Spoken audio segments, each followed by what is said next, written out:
We begin this broadcast by acknowledging the traditional custodians of the land on which this match will be played today and pay our respects to their elders past, present and emerging. We extend that respect to Aboriginal and Torres Strait Islander peoples listening. The umpire holds the footy on. These are the games that you wait all year for. Welcome to ABC Sports coverage of the second preliminary final, live from the MCG. The curtain comes up. Boy, we're going to have some fun. Louder and louder. Soon the world is going to shout my name. Will Ashcroft sharps and curls it back towards goal. There's no stopping him. Bailey Smith is a superstar. Nick Dacos. No one can stop him. Faster and stronger. Feel the blood pumping through my veins. What a setting it is. The stakes are simple and understood. If you want to train tomorrow, you got to win tonight.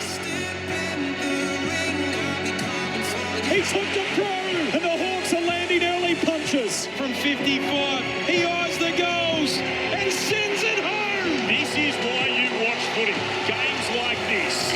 Every game you win from here, the bigger the next.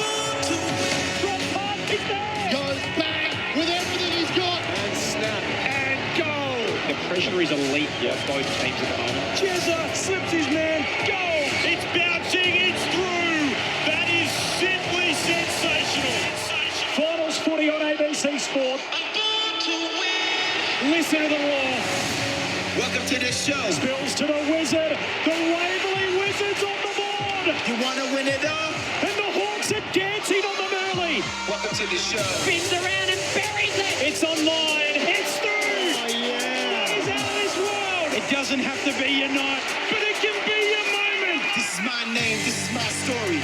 This is my town, my territory. Welcome to the show. Welcome to the end of the road. You want to win it all? Better be ready to go. To Holmes from 55, he eyes the goals and sends it home. Campbell over to Stewart. The defender. A red chance forward. Goals. This is my town, my territory. Hands it to Gunston. Snap from 30. Hawks go bang. You want to win it all? Better be ready to go. You've got to be excited. You've got to enjoy this moment. Snaps across the body. Goals. Day one of pre-season, you want to be there in And September. the hot ball is rolling all the way to Melbourne on preliminary final weekend. This is my name, this is my story. This is my town, my territory. Welcome to the show. Welcome to the end of the road. You want to win it all? Better be ready to go. And the Hollywood Hawks are now showing on preliminary final night. And the Cats again take up residency in a prelim final. Welcome to the show. Runs for 50 out. You want to win it all? What a way to finish. Better be ready to go. Welcome to the end of the road. Ready to go. This is the second preliminary final, Geelong versus Hawthorn, live from the MCG. Arcs around from 45 to get the party started. Better be ready to go. 2025 AFL Final Series. To finish it off, it's good. On radio, on digital and on the ABC Listen app. It is showtime. Say their names and you've said it all. Geelong, Hawthorn in September.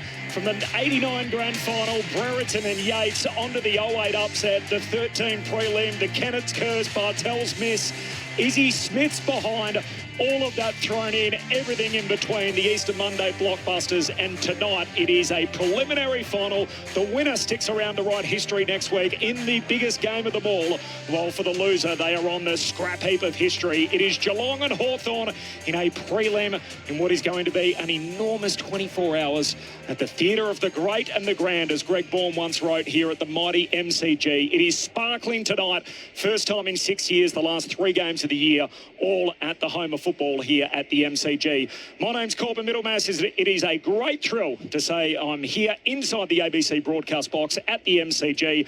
And as we say on ABC Sport, first to the footy and the last to leave. The teams aren't even out yet, and we're that early, so we'll bring you those when they come to hand. The big game crew's here. Clint Wheeldon's made the trip over from the west. Hello, Clint. G'day to you, Corbin. This is a clash of the Titans, isn't it? These enormous football clubs, so steeped in history and so steeped in success. You couldn't ask for a better way to start what is one of the great weekends in Australian sport. The 2 preliminary finals. what a couple of days we've got ahead of us here at the MCG. It's a recurring cast, isn't it, that have made it through to the last four. I think we've got the last three premiers and the side that's won more premierships than anyone else in the last 60 years in the Hawthorn Football Club. So they're four clubs that know this stage well and their supporter bases in recent times. And the poor old Hawks fans, there'd be 8 and 9-year-olds lugging around all this, never seen their team win a premiership, and here they are in the Final Four again for the first time in a decade. The whole gang's here. What a crew we've assembled. First of all, the legendary Cat, a man who's a 3-time premiership player, premiership captain, Cameron Ling. Hello, Lingy. Hello, Corbs. Hello, Clint, Lids, Mick, Hodgie, the whole crew. Good evening to everyone out there. This is going to be a beauty. Of course, it had to be Hawthorn. I couldn't come along to a prelim final and just have a little bit of wiggle room to maybe relax and enjoy the game. No, it had to be against the Hawks, and I get to feel sick all game. But I promise I will try my best to be as professional as I possibly can tonight, Corbs. Is there a team Geelong fans would have rather played less? I think so. If everything went well, there is no other team we'd want to play more. Like, you just want to, if you could knock the Hawks out, it is magnificent. But if it goes the other way, no, they're the number one. Forget about Collingwood, forget about all these other, you got to hate that team and hate that. No, Geelong fans, it's the brown and gold, number one. Clean, old-fashioned hate. There's no doubt about it. The Cats and the Hawks are now renews again in a prelim. The famous Jeff Kennett line from the Kennett curse all those years ago. And this is probably the part of the quote that's been forgotten a little bit. Obviously, we know that there was an 11-game win streak that unfolded for the Cats after he said it on the Offsiders couch, where he famously said, what they don't have, I think, is the quality of some of our players. They don't have the psychological drive that we have. We've beaten Geelong when it matters. And interestingly, for all Geelong's victories over Hawthorn in between, they have not beaten them in a knockout final since the 1963 grand final. So their September wins have been qualifying finals, not prelims or semis or grand finals. And so can they break that tonight? Is he trying to get under my skin?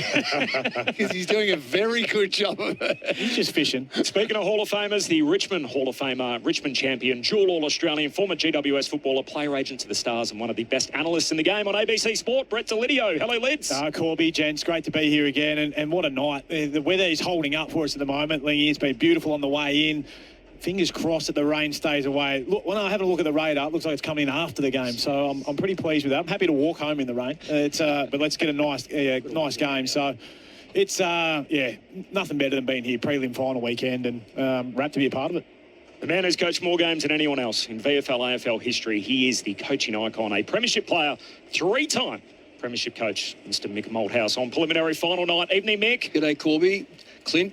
We renew our relationship from the West. Always good to see you, Mick. We've got Lingy and Brett, the weatherman. So, hey, Clint knows that. Look, there's a lot of people out there hoping it does rain on their farms. So, what, you just don't rain for the on footy, the Mick. I'm not talking about the farm. Come on. I knew I'd get him. It can rain tonight, that's all right. Well, if it rains tonight, then the first and third goal kickers of the season, Cameron he doesn't mind it being wet. I'm not sure Gunston likes it wet. So it's amazing when you've got forwards like that running around. So that's going to be intriguing. The intrigue to me also will be the matchups and the tactics through the game. Because we know their game style, but coaches that sit up here and watch down, they get it quicker. They don't have to get it relayed, and then they start spotting little spot fires, and that's the intrigue of this game for me. Final teams are only moments away, but last night we learnt that both teams, the same lineup that qualified to make it here to preliminary final night. So for the Cats, Lingy, that means no Ray Stanley, and for Hawthorn, it means the three guys under the injury cloud, Jarman Impey with his calf, and the pair of hamstrings with Ginnivan and Gunston. They're all okay. So Stanley didn't get the nod, the other three holding their place in the Hawks team. What did you make of no Ray Stanley, at least for now? From what I understood, he was actually training well, almost better than they expected, but it would have been too big a risk. Obviously, Lloyd Meek's a big unit, and it's going to be over to Mark Blitzarves, who was superb in the first final in the ruck, and probably Sam de Koning chopping him out a little bit. But that Hawthorn forward line is still quite tall and threatening there, so you'd think de Koning's going to be needed back there more than he was needed in the Brisbane Lions qualifying final, where the Lions didn't quite have the height up there. So it's a huge ask for the man who's been asked to play every single role in the game in Mark Blitzarves to be up against such a big unit. But to answer your original question, Corbs, it was probably just too high risk. My little whisper is, if they were to make it one more week into the grand final, Stanley would be available for selection. Would he come in? Okay. Yeah. Why would you name him as emergency though, Lingy? I'm not sure. Don't know that one, Mick. I don't know, unless he just wanted the feeling of being a part of the group. Yeah. No, I don't know. I have no idea. Because it does. I mean, maybe it's only one day, so I guess you can name the other two and know that if you're going to make a change, it's going to come from there. But if they lose it, they're not going to lose at all. But you wouldn't expect so before a match. But you just got to be. I reckon you've got to have everything covered. The teams haven't dropped yet, and Geelong can make a late change. Oh, really? That'd be a surprise. There might be something coming. Did you ever do that? You wouldn't have done that. You wouldn't have played tricks. Oh. You would have been straight down the line all the time, wouldn't you? I've got time. I've got the coaches' boxes over here. We're sitting next to each other. And I watched Barmy, and we're playing Melbourne. Barmy's looked, and his jaw dropped because Dean Kemp ran out. Dean Kemp was out injured. And but he was out injured. And he missed, and he did a Stanley. He jumped up on Friday. I said, well, I'm not playing him, and he's ready. And when he played, the AFL rang me and they said, the Juno said, you asked me, are you going to pay the fine? I said, no fine. It is within the rules. And it was in the rules. We were allowed to change the side. There you go. You're looking at the person who's responsible for the $10,000 fine that came in. Yes. For bringing in a player outside of the squads that were named. There he is, right there. So the rules changed after that. That's They right. were. That's right. That's exactly right. I remember you. Oh, hang on, Corbs. The team is dropping. Teams are in no late changes, so no late change. They will go in as selected, and the same 23 that played in their earlier finals this September, and likewise same subs. So Jai Clark is going to be the sub for Geelong, and for Hawthorn it is Chankwath Jath. We'll go inside both camps. Rob McCartney is going to join us, the footy boss at Hawthorn, and in a few moments' time we'll catch up with Steve Hocking as well, of course, the chief executive of the Geelong Football Club. It's been an interesting lead-up for the Cats. A narrative we don't ordinarily see with them, where there's been sort of questions about behaviour when it comes to both their star player and their senior coach. Is it a distraction, Lingy, for Geelong into such a big game? It's only a distraction if you let it be internally. It's been disappointing, Corbs, as a past player and as a past leader of the club. I was really disappointed with the behaviour and that type of narrative coming out of the club.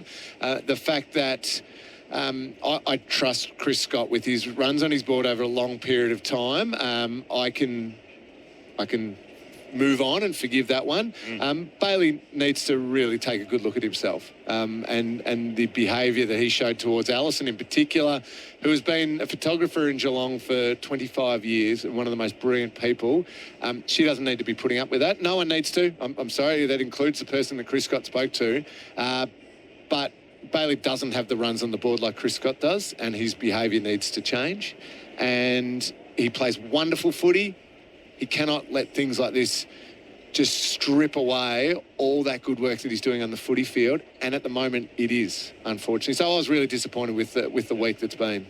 It is the genuine footy lovers' favourite weekend of the year. There's no doubt about that. Before all the corporates come in for grand final day, it's going to be almost 200,000 people here over the next 24 hours, and just about all of them the diehards, Mick, in supporting their team. So what a fun weekend. The last stop to try and make it to the biggest game of all. Yeah, the prelim final is just so special because tonight there will be 48% Geelong, 48% Hawthorn, and a few regulars that will get in just to watch the game of football. And the noise, if you talk to the boys, now I haven't played for a long time, but when I talk to some of the players about their prelim finals, and I'll never forget way back in 2002, we played Adelaide, and Anthony Rocker kicked one from, he says 70, I say 75, but anyway.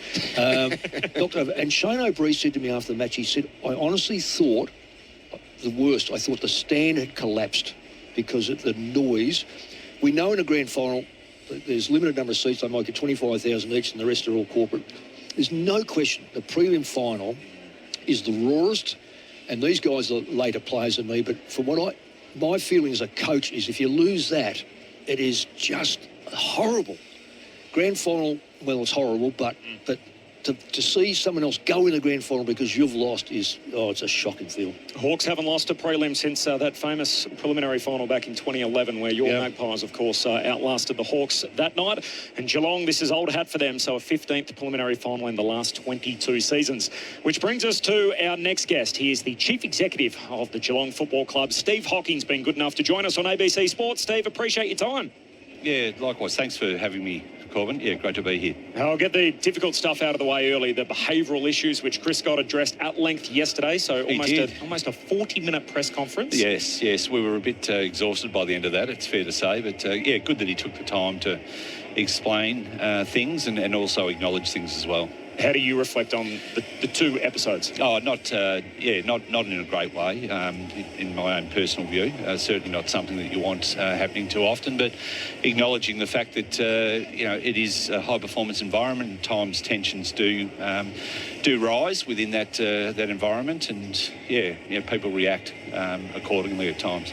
Both incidents were involving women. Do you have an issue as a football club when it comes to respect for women? Yeah, look, I think that I understand why you'd ask that question. I think labelling it gender-based is incorrect. I know Chris well enough. I've worked with him for 15 plus years. If he was feeling a certain way about anything, the gender wouldn't come into it. Yeah. He's pretty strong on certain things. So. Yeah, it was obviously raised by certain sections of the media. Did it come up internally, and is that something that, it's easy for me to sit here and say it's not gender related. I mean, as someone in my position, but how do you get to the bottom of that, I guess, as the chief executive? Well, you get to the bottom of it by them admitting they're in the wrong and apologising accordingly, which they both did. And they responded really quickly to that as well and didn't need too much encouragement to do it. Bailey's situation, so I know even Chris said, look, in an ideal world, I would have preferred that he called rather than... Yeah, well, that's a 50-year-old man saying that, and I'm a 60-year-old man. I think young couples these days even break up via text, don't they? That's my understanding. I don't want to sound like I'm being flippant, but I do think we've all, the generations have got their own style of communication, and he felt pretty strongly about communicating in that way, so he was supported accordingly. I think my initial reaction to it was, it's concerning to think that he's on that much of a hair trigger, that something goes wrong, and that's the sort of response that you get from him. Is there a way as a club that you have had to, change the way that you deal with him compared to other players, knowing that that's the backdrop? Look, you've got 75, close to 80 athletes in our program, so...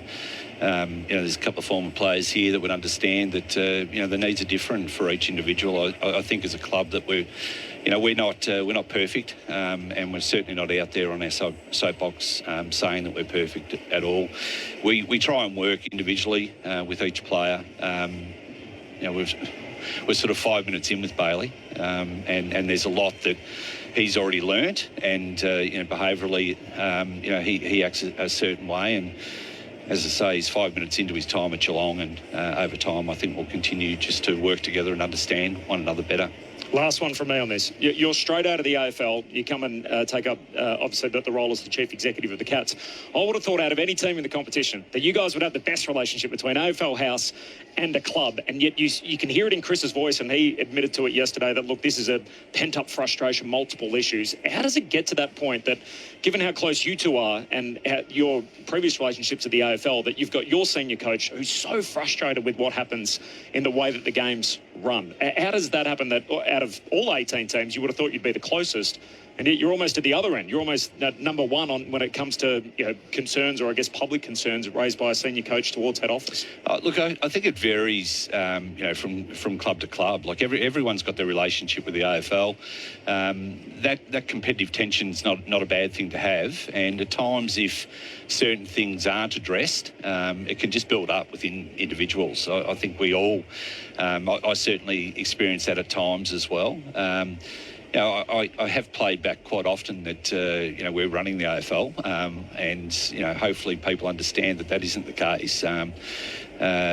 So Chris is a highly competitive person, and he's a really, really strong person around ethics and integrity and rules and so forth, but particularly rules. Like he's really he's dynamite on the rules, as Ling would understand, and he likes to know them, he likes to understand them, and he likes to communicate and educate the players accordingly. And when there's a bit of grey in all of that, that's where the tension comes from. Yeah. To change topics just quickly, Hawk, really great news that Stephen King's got the opportunity to be the senior coach at the Melbourne Footy Club.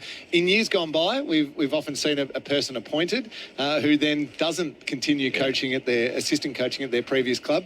Kingy will be here tonight, and for Geelong's sake, hopefully next Saturday as well. How did that decision arrive that, hey, you can chew gum and walk at the same time, you can do both things? Yeah, look, firstly, I think it's just fabulous that Stephen's got his opportunity. Like, it's great that, someone new like Andrew McQualter, they've got their opportunity, and hopefully we see more of that sort of moving forward. I think Stephen's going to be fabulous for Melbourne. He's been incredible for us. And we don't sit here and lay claim to all of the education and learning that he's had to get to where he's got to. There's a range of different clubs. I think his longest length of time was at the Bulldogs. So, Bevo's got to take a lot of credit, and the people within the Bulldogs as well. Look, I think as far as, where we've got to currently, I've been in those situations where I think it was Brenton Sanderson. I think it was 2007 from memory. 2011. Sorry, yes. 2011. And he was almost punted out. And I just think as we mature, as a football club and understand people more, we wanted to make sure that Stephen was part of our program right through until the end. And the other thing I'd share too, Ling, is the fact that we went through this last year with, he was down the last two West Coast, and then fell over at the end, from a health challenge, where he just fainted at training, and so we didn't have him for this prelim final. And we just didn't want to put him through that again, and we definitely didn't want to put ourselves through that. He's a really important piece of the puzzle that you put together as a coaching group. So we end up having to, shift a range of people around. I know they say sort of, one person down, next person in. It's actually quite hard within the coach's box. And also the fact that he's got his fingerprints all over the midfield. And so a really important piece and role that he plays. So we're happy to support that. Melbourne have been fantastic. We've worked really closely with Melbourne. Paul Guerra's and myself have been working together to work through that. They were keen to announce Stephen. We were keen to support that and provide any opportunity we can to make sure that he got an opportunity to be a senior coach. So we're just thrilled for him, yeah. Hawk, it's the first time I've seen you since I tried to come to your club back in 2016. Well, you just reminded me of that off air, actually. Yes. I feel like I'm wearing something here. It's like, I just wanted to insert myself quickly. Do we need to sort of move on? Shake hands or that's where I'm going to. I'm still dirty. Mate, I just want to understand, and your point of view from, and everyone from the outside admires Geelong's ability to bring those players in. Is it something that's regularly spoken about, or it's something you really, try and drive home that bring in this talent, or is it just the perception of everyone else out there as to why players want to come to Geelong? Look, it's a combination. We don't drive it ourselves. The players talk about it across the competition.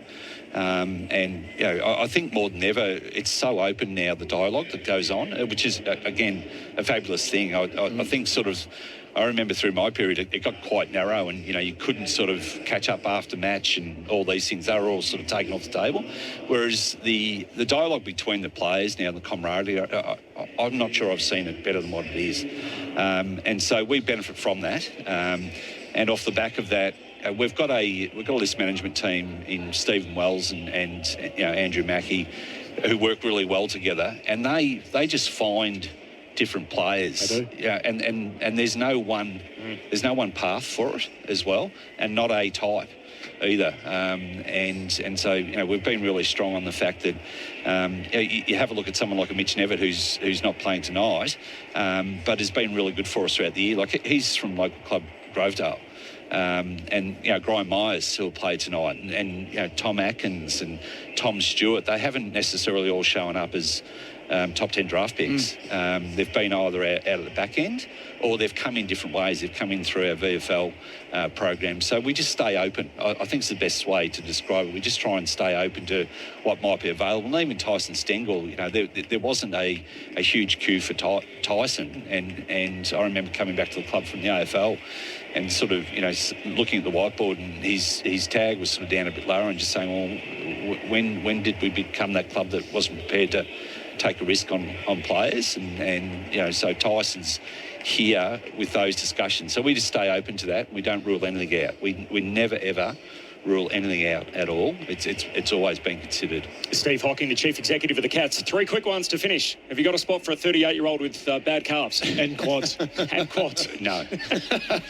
Come on. The stand rule, which of course you famously introduced it into the AFL. I'm still one of the stand rule's biggest fans, but it feels like we're losing support on that side of the bandwagon. If you were telling Greg Swan why he should keep the rule, what would you tell him as to why the stand rule should stick around? Well, I've never had that asked of me, and Swanee and I have had a number of phone calls.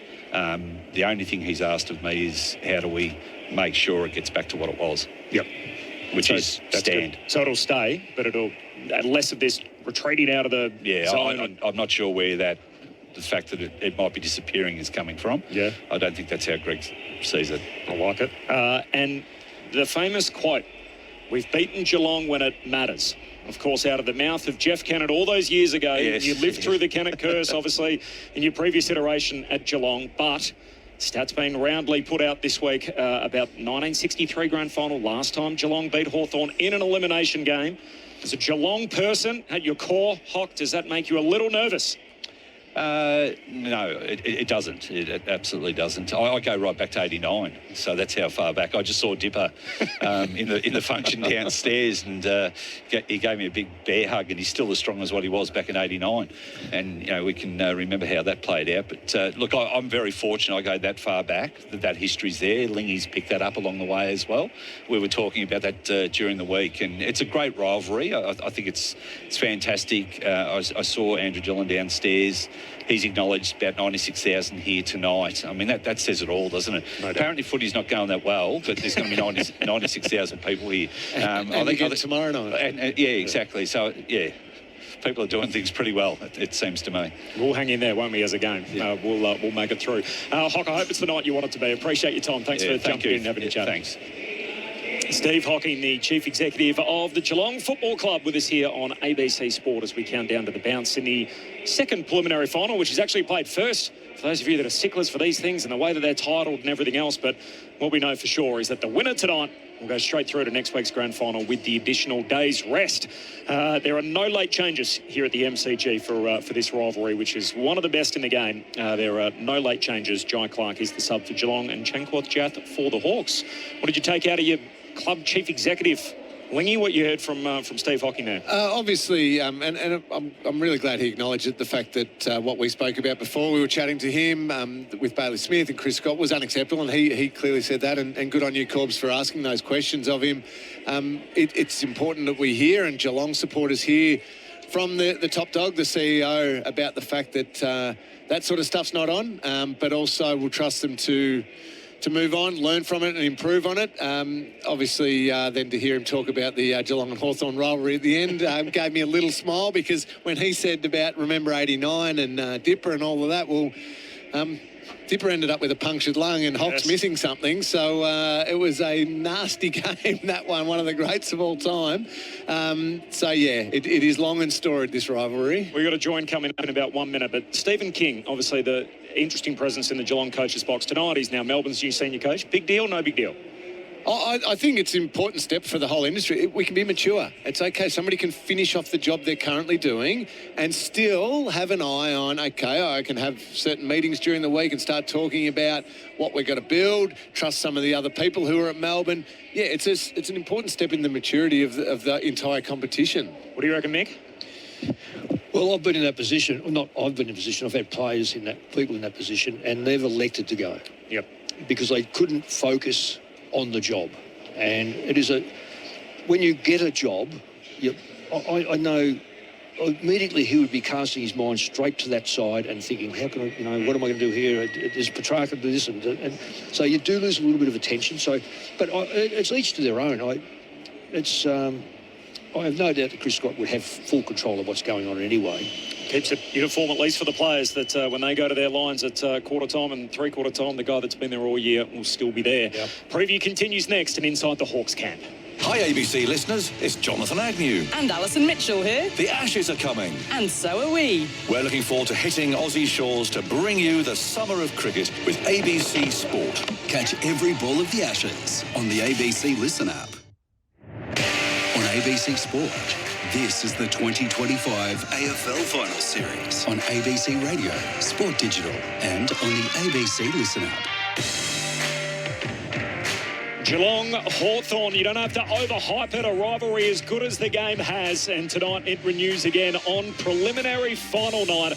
There are no late changes here at the MCG and the lights always seem to shine a little brighter in the month of September, and so they do tonight. The last genuine night game of the season, of course, the Friday night preliminary final before we're into the twilight tomorrow, and then, of course, next Saturday afternoon for all the marbles back here at the mighty MCG. Corbin, Middlemas alongside Clint, Wheeldon, our experts. What a crew we've assembled. Cameron Ling alongside Deledio and Mick, Malthouse. But for now, the sixth member of our team tonight. He is front row in the boundary, the best boundary rider since Doc Larkins. Tim Hodges is down there. Hodgie, good evening. Rob, watch me slaughter this. Rob McCartney, the footy boss from the Hawks, has been good enough to join us straight after warm-up. Rob, can I just start about the weather? Mick loves it when I talk about the weather, but it's been wild and windy in Melbourne today. It's absolutely perfect down on ground level. Did that surprise you? Oh, I think, Melbourne at this time of year, you can get 4 seasons in one day, and I think we probably have already got that. It is really mild and still. Maybe calm before the storm, not sure. Are you thinking there might be some rain coming? The forecast doesn't look great. Yeah, look, we've been sort of planning that there could be some rain. We think actually it suits us a little bit, so bring it on. And then selection. So the teams are in. No Reece Stanley. Did that surprise you? I heard Sam Mitchell this morning saying he expected some funny buggers from the Cats like normal with late changes. That you'd almost be disappointed they didn't make one. Yeah, look, I think there might be a little bit of a history there. That might be a little bit of a barb from Sam early, but look, you plan for a number of different things to happen before the game starts, and you've got all those contingencies in place. There's going to be 23 of them and 23 of us. It'll be a great game of footy, I reckon. And it's an awesome stage, 95,000 people. What's the mood like in the camp? Oh, look, it's exciting. We're still the 9th youngest team in the competition in terms of age, and our players are experiencing some of these things for the first time. We've told them to lean into it and enjoy it, not be overawed by it. I think we've shown in our first 2 finals that we're better than what we were last year in this space. So, yeah, they're just super excited to get out there and play in front of a big crowd on a big occasion, and the outcome can be some big reward. Before I send you upstairs, I did ask you just before, what do you look for in a warm-up? And you said... Stuffed if I know. I've hardly watched one this year. He wasn't even watching. There you go. That's the analysis we like. I'll send you Rob McCartney, the Hawthorn footy boss, has been good enough to join us. I'll send you upstairs. Mick Malthouse, Cameron Ling and Deledio. Rob, thanks for your time so close to the game. It must be terrific. Preliminary final week, the team's here. Almost a positive affirmation for what you and your team's doing when you look at the way the list has been constructed. A lot of young blokes, a couple of guys through the mid-season draft, and then you throw in the bigger names, trades with Battle and Barras and these types of players. To bring that all together and have them back in the Final Four, must be nice, just a little nod to think, yeah, we're on the right track. We're doing some good things. Yeah, look, we're definitely getting better. And, this has taken a lot of planning by a lot of people. And, probably from the start of Sam's tenure as our coach, we sat down and looked at our list strategically. We felt at that time there was a group of players who were 22 and under, and now they are 26 and under. And we put a lot of faith in developing them and putting games into them, and they've rewarded us. And then we were lucky enough to obviously draft well and get a couple of players through trade and free agency, and we're starting to build that list out to a point that we think we deserve to be here, and we actually think now that our best is actually good enough. It's just whether we can produce it against the best sides. I'm always intrigued about the communication that takes place internally within the club. So you're playing tonight, you're hopefully playing again next Saturday. This group is the one who's got to deliver here and now. You're looking towards the future as well.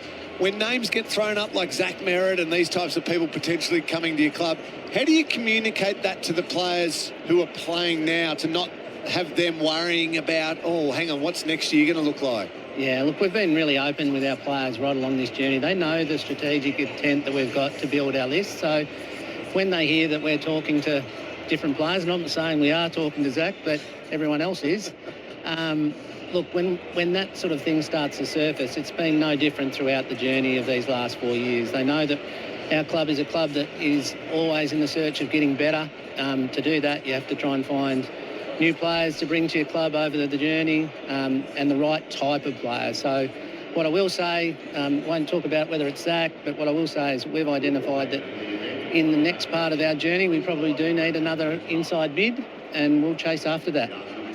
Rob, great to talk to you, mate. I want to ask you about a young lad from Poowong and the rise that he's had, certainly in big games. Has that surprised you at all, and do you expect him to get any attention tonight? I expect him to get some attention. Jai's been an amazing contributor throughout the year, but his finals form, both last year and this year, has probably been at a level that even, probably we thought was a stretch at times, and to his credit, he's worked extremely hard, coming in the mid-season draft, hasn't put a foot wrong in terms of his work ethic, and he's just developed his craft and got better and better, and he comes here tonight, and yes, he'll get some attention, but I'm pretty sure that he'll work his way around that. And look, what we need him to do is to contribute. We don't need him to be best on ground, but we do need him to contribute so that we can get that even spread across our midfielders. Do you play on the history at all, Rob? I mean, the stat's been widely quoted this week about 1963, the last time the Cats eliminated Hawthorn from a finals race. Does it count for anything? No. Simple answer is no. Look, even Sam, who's probably been part of the rivalry the most in our group, he really hasn't raised it. What he has talked about is what the Cats look like right here, right now. What he has talked about is what our strengths are and what our weapons are, and that we need to bring them. We need to play at our best to give ourselves a chance. So I think this is, 3rd in 14 days compared to 2 games in 27 for Geelong. Do you emphasise that with your group, that, hey, this is a team that's battle-tested and they might be a little rusty? And again, Sam's press conference, I think he said you could easily sell that either way. What I will say about our group is that Peter Burge and Zane Leonard have done an amazing job to build the physical side of our players, and we think we're really fit. We think we can run games out, and on the big MCG, I think the game is absolutely suited to the physical dynamics of our group. Rob, I hope it's the night you wanted to be. Appreciate your time. Thanks very much, guys. McCartney, the GM of footy there at the Hawthorn Footy Club. What a night for the Hawks. They've come from 8th to be here, and yet I think, based on what we know about Hawthorn and the journey that they've been on, 0-5 start last year, made it through to the last 6. Doesn't feel like your usual 8th place team, and we know how congested that ladder was, that as much as they would be the first team ever in the top 8 system to make it through to a grand final, they don't feel like your ordinary 8th place team. Well, they've been impressive, haven't they? And I was one of them that wrote them off. Once Will Day went out of their side back against Adelaide, I think it may have been, with his foot, that there's no way they can be good enough to do this. But, geez, they've proved us wrong, and their ability to fight and scrap and just get the job done. They've started to find their best footy off the back of, I think, Sicily's found some of his better footy as well, and they've got their forward line structured up really well at the moment. We were questioning maybe their full tools that they went with. Obviously, Cal Shadir's gone out of that side, but there's some. There's certainly a good side to watch at the moment. Real good side to watch. The other one, you mentioned James Sicily getting back to his best form. James Worpel, I reckon, has got back to his best. He might have had just a little patch there where perhaps Jai Newcomb had taken his spot, and did he find the other spot there? I thought Worpel was superb last week against the Crows. That midfield completely dominated, and they've set themselves up a big chance in an area of the ground that Geelong's got their 2, obviously, stars, their headliners in Holmes and Bailey Smith, but it's still the one area of the ground that Geelong probably understands they're trying to add pieces to. Myers has tried it late in the year to come up. Jack Bowes goes in and plays a little bit there. So they've had to find some depth, Geelong. So Hawthorn will be thinking, hey, we can take them up into in that area of the ground. If they haven't got that total depth, though, Lingy, what Geelong have got, they're prepared to have taggers. They're one of the very few clubs that do it. They're the best. Well, going around, I'll say right now they're probably the best side. Yet they're prepared to tag. So that adds another 1 or 2 players to that midfield, because you're not having to have a genuine midfield. You're having a tagging midfield. No, I just look at some of these stats here. These are amazing stats, and I mean totally amazing. The highest tackling player for Hawthorn is Newcomb at 123. Atkins is 215. Yep. 215. It is simply amazing. Hawthorn have played one more game. Yes. So, and then you add on, say, the inside 50s, that sort of stuff. Everything falls very much in Geelong's favour. But it may be the top 6 I'm looking at here, then it must fall away, because one of the things about Hawthorn that has been very prominent is they're prepared to throw players in a lot of positions. See, and I'm pleased for them that they've left Lewis in the side, because he's had a poor pre-season. He's been patchy through the season, in and out of the side, because those big blokes need 3 or 4 weeks in a row. He's now in a stage where Geelong will have to play a good player on him, because if they step off thinking he's still out of form, look out. And so if Hawthorn keep their front 6, which I don't know whether they will, but if they keep their front 6, it's going to be very interesting matchups.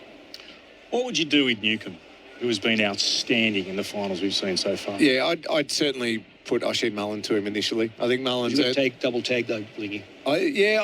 Mullen is a powerful unit, and the job he did on McCluggage, the job he's done late in the year for the Cats. Yep. I think you back him in and you trust him. You have plans B and C. You always do, and this is where I was a little surprised if Stanley was right to go. Yeah. Blitzarve as an option to just be all over Newcombe with his greater length and everything like that might have been an option, but if Blitzarve is playing the ruck, that's no longer an option.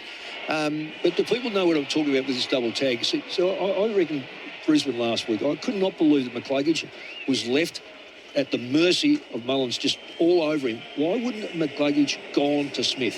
Yeah. And straight away, you've got a young Irishman who doesn't, he knows, oh, there's my man. All of a sudden, McCluggage is at Smith. His mind then is... So make the guy that you're getting tagged, make him the tagger. Make him tag one of their better players. Don't mind it. And what ends up happening is a player who's... If you give any man one job, it's simple. If you give him 2 jobs, he's got to think which one... And you say, do whichever order you want. Oh, well, I'll go left, I'll go right. So if you throw him onto, say, in this case, you put Newcombe onto Smith, we'll say, then Mullins has got to work it out. Do I stay with him or do I fall back on who Smith's man was or whatever?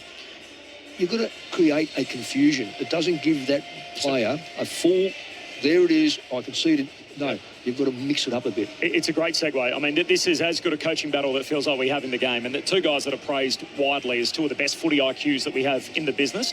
What does it count for, Mick, on preliminary final night? And you would have sat opposite in the coach's box, I'm sure, some of the game's greats, of which you're one yourself. What does it mean on prelim night to be able to have that high-level IQ in the box? Well, put it this way. If you're very predictable, then your side's either running very hot and you can just say to the blokes next door, you know what I'm going to do, so there it is. But if you become a little bit less predictable, and I don't mean totally unpredictable, and you throw something in that's going to... It's got to be something that's going to work. I'll go back to 1994. Ablett ends up on the wing. Well, he couldn't run out of... Well, at that stage, he couldn't run out of sight, so in a dark night. So we knew he would last. I said to Michael Brennan, no, he's taking... Because you're not a winger. Just go back and wait for him. Sure enough, after 1 minute, he goes back. It can't be Mickey Mouse stuff. You've got to have something that's going to be very productive. No, I wouldn't do it straight away. I'd just see how's he handling. He might handle him a lot better than, say, McCluggage. But the moment that starts to spin around, you've got to have plan B there. And plan B, to me, is always a double tag. And sometimes, you might even mix him up as a forward coming up and make him a half back coming out of the goal square or something. Just change it up. It's a good point you make, Mick. Don't do it straight away, though, because as the tagger going, if they wanted to play games right from moment one, I'm like, oh, cool. You're away from the ball. I'm happy with this. Yes, exactly. But start in there. Now, if Newcombe wins the first 3 centre clearances again like he did last week, good. Well, let's take him on one-on-one. Let's beat Mullen. Newcombe's got to back himself in that situation. I'll take you back to a game, Lingy. We played against each other, 2007 it may have been. Started your run pretty much. You beat us by 150-odd points. You were coming to me and I was trying to get to Jimmy Bartell. It didn't work. So you do have to have a very disciplined side around it, I think, that actually can make that work. And that's where I think that for Newcombe is to go to one of the best players to actually make the 2v1. He's done it before. Yeah, you've got to be able to then try and shut that down to make Oshie Mullen make a choice. And therefore you can get someone else who gets out. Yep.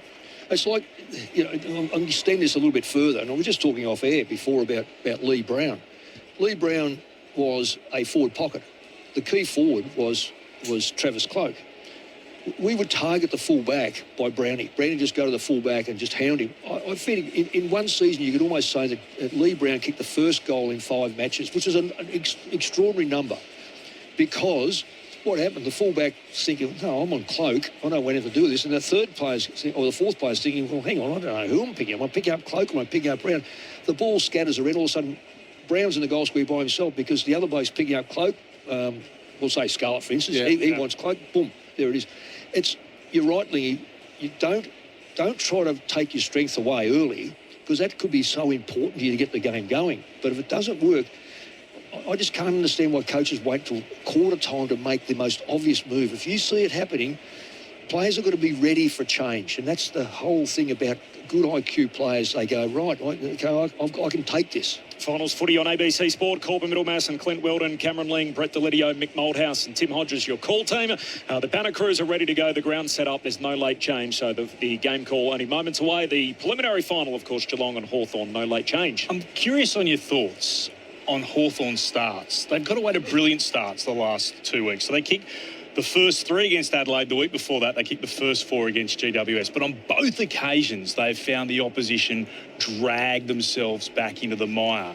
If you're Sam Mitchell, is that something that you actually have to address? You might not get this opportunity to find yourself again a second wind up against Geelong. If you get yourself 3 to 4 goals in front, you actually have to maximise this. Would he bring that up in a meeting? Yeah, but he would want them to. That they play at such a frenetic pace and high energy, high pace, hunt the ball, surge it forward, the forward line, the small forward, buzzing everywhere. That's why they've got the fast starts. And the other teams have just been found left in the blocks a little bit. The thing they've done as well with that fast start is they've actually kicked their goals. Yep. So they've put that immediate scoreboard pressure on. Or in last week's case, they immediately took the crowd out of the equation and sucked all of the air out of Adelaide Oval. They can't sustain that frenetic speed for 120 minutes straight. So that's why other teams have come at them a little bit. Sam, I think, would still be saying, let's just go early. Let's go early. And let's sow some doubt in their minds. That sort of super fast, super frenetic start is exactly what we're looking for again. Luke Bruce has just been given a moment of recognition here. He's on crutches. He's out of surgery on Tuesday. And that was successful surgery repairing that torn ACL and MCL in the VFL last weekend. I'm sure it's not how he thought his career would have ended, but what a magnificent career it has been for Luke Bruce. You can hear the Bruce chant start to make its way around the Melbourne Cricket Ground. An incredible run for Luke Bruce, retiring after 306 games, twice an All-Australian and the 3-time premiership player. The banner crews are ready. Our team's ready. One man who's been with us all year, a man who knows what it's like to be out there on preliminary final night. 6 prelims. A 300-game umpire. He is our rules expert at the pointy end of the season. He's going to be in the box with us, the great Ray Chamberlain. Razor, good afternoon or good evening to you. Good evening, Corb, lads. It's what a great night to be at the MCG with another 95,000 of our fellow Victorians. Tell us about the green team. Who's out there tonight? Yeah, the 4 field umpires this evening are Simon Meredith, Brett Roseberry, Nick Footen, Andrew Stevens. And, Corb, we've got 130 finals between them. 19 grand finals and a heap of experience at this level. So their main focus clearly as they're getting ready to come out now is to make sure that, you be where your feet are. Don't worry about next week. Let's get tonight right. Well, that's the other thing too. I mean, there's 8 umpires going around this weekend in terms of the field umpires. They've got to get that down to 4 next week. Yeah, well, then the only way you navigate that, Corb, is by doing the job here this evening, and the job is to serve the game. So if that's your focus and you just worry about what's inside the white line there, you'll give yourself every opportunity. I heard you asked a good question by Gary Lyon earlier in the week, of which I can't believe we haven't asked you as the course of the season's panned out on a Saturday afternoon. But do you prepare as an umpire about the style of game, knowing how both teams play, to actually prepare what it's going to look like as an umpire? Most certainly do. I mean, there's a balance, Corb. There's the make sure you just don't jump to conclusions and you bear witness and observe what happens in front of you. But you need to be tactically aware not only of the players and the game, but this type of game. So, if there's a side behind, Corb, they're going to chase the game. They're going to play on quick, so get out of their road. So situational awareness will be a really key issue for them tonight. Do you have a memorable prelim you were part of? Actually, to be fair, my first one, which was the Western Bulldogs versus St Kilda here And it was the first time I broke through the first week of finals, and I'll never forget it, mate. It was unbelievable. Awesome. We love having you part of our team all year on ABC Sports. Stay there, Ray.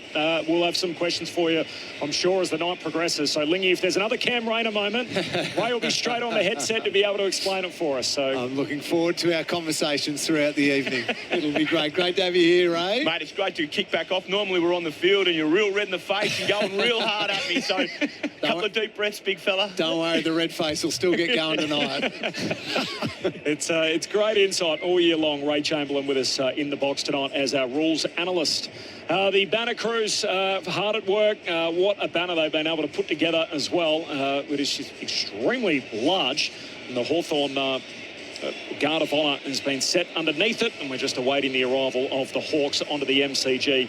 What are these moments like? The last few moments before you run out. Lids, you mentioned your preliminary final with us on ABC AFL Daily earlier. Thanks. Fortunately, it didn't end the way you wanted. But what was this moment like that you can remember before you ran out? When you ran out in the ground, there was about 92,000 Richmond supporters against you guys. Yes, it was. And I didn't touch the footy until halfway through the second, and they let me know, Lingy. So, look, it was it's something that you G yourself up for, and I'd spent the whole afternoon. It was an afternoon prelim where you're just like, I'm ready for this. I've trained everything that I've tried to do to try and get myself to this moment to get yourself into a grand final, you know. And I remember walking up the race and just being like, I'm ready, you know, I'm right to go, even though my Achilles was hanging on by a thread and I felt like I wasn't going to be able to run at all. But mind games, you got to play that with yourself, Lingy. But walking out and just seeing that crowd, regardless of whether it was all yellow and black or orange and charcoal, it was just, it took me back to my very first final, which was an elimination final back in 2013. It was, the whole place was pumping. Oh, the Carlton Richmond one. Oh.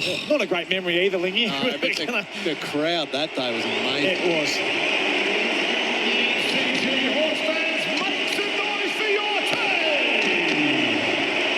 And the message on the banner is simple: our house.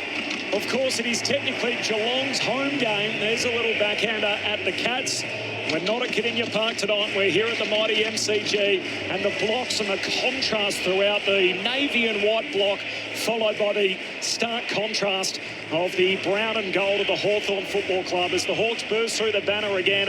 They have won their last 4 preliminary finals, but it's the first time they've made it this deep since 2015. A very different crew. Tonight they will have 19 players in their first preliminary final. They're making this run from 8th. They're just the second team in the history of the top 8 to make it to preliminary final weekend after Brad Scott's Kangaroos back in 2015. What will the feeling be, Lingy, for these Hawks? 19 of them in the final 4 for the first time. Well, I reckon we've seen the way they play. They just play with so much dare. They've almost got that bit of attitude about them. We saw it last year with their run coming from 0-5 and then this year as well. So I think they'll lap it up. Corbs, they'll love being here in front of a huge crowd and at times a hostile crowd, knowing the big rivalry and everything like that.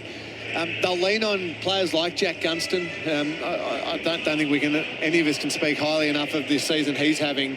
70 goals is remarkable, but his experience and calmness is going to be important for the group. And some of those young players who maybe just might get almost a little bit too G'd up with a huge crowd, people like him can just say, hey, just stay calm in the mind, be really ready physically, but just see the game, let it unfold a little bit and then take your moments from there. But I reckon they're going to love it, Corbs.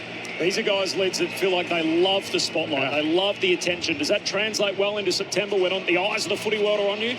Well, I think when you naturally crave that and go and chase it, I think it does. It lends yourself to, you know, the big moments you step up because you want to put on a show. And that's what I love that Sam Mitchell encourages these guys to do. So, yeah, I think it does, Corb. Absolutely. It lends itself to them coming out and putting on that show for everyone here to see. Here comes a team that knows this stage particularly well. A 15th, that's right, 15th preliminary final in the last 22 years. It is an incredible stretch, and if you look at it in recent times, 6 of the last 7. They make it through to the penultimate weekend as the Cats are pulled in by their skipper Patrick Dangerfield, and now step by step they make their way up the broad race closest to the goals of the Ponsford stand end as the Cats hit the Plain Arena on preliminary final night.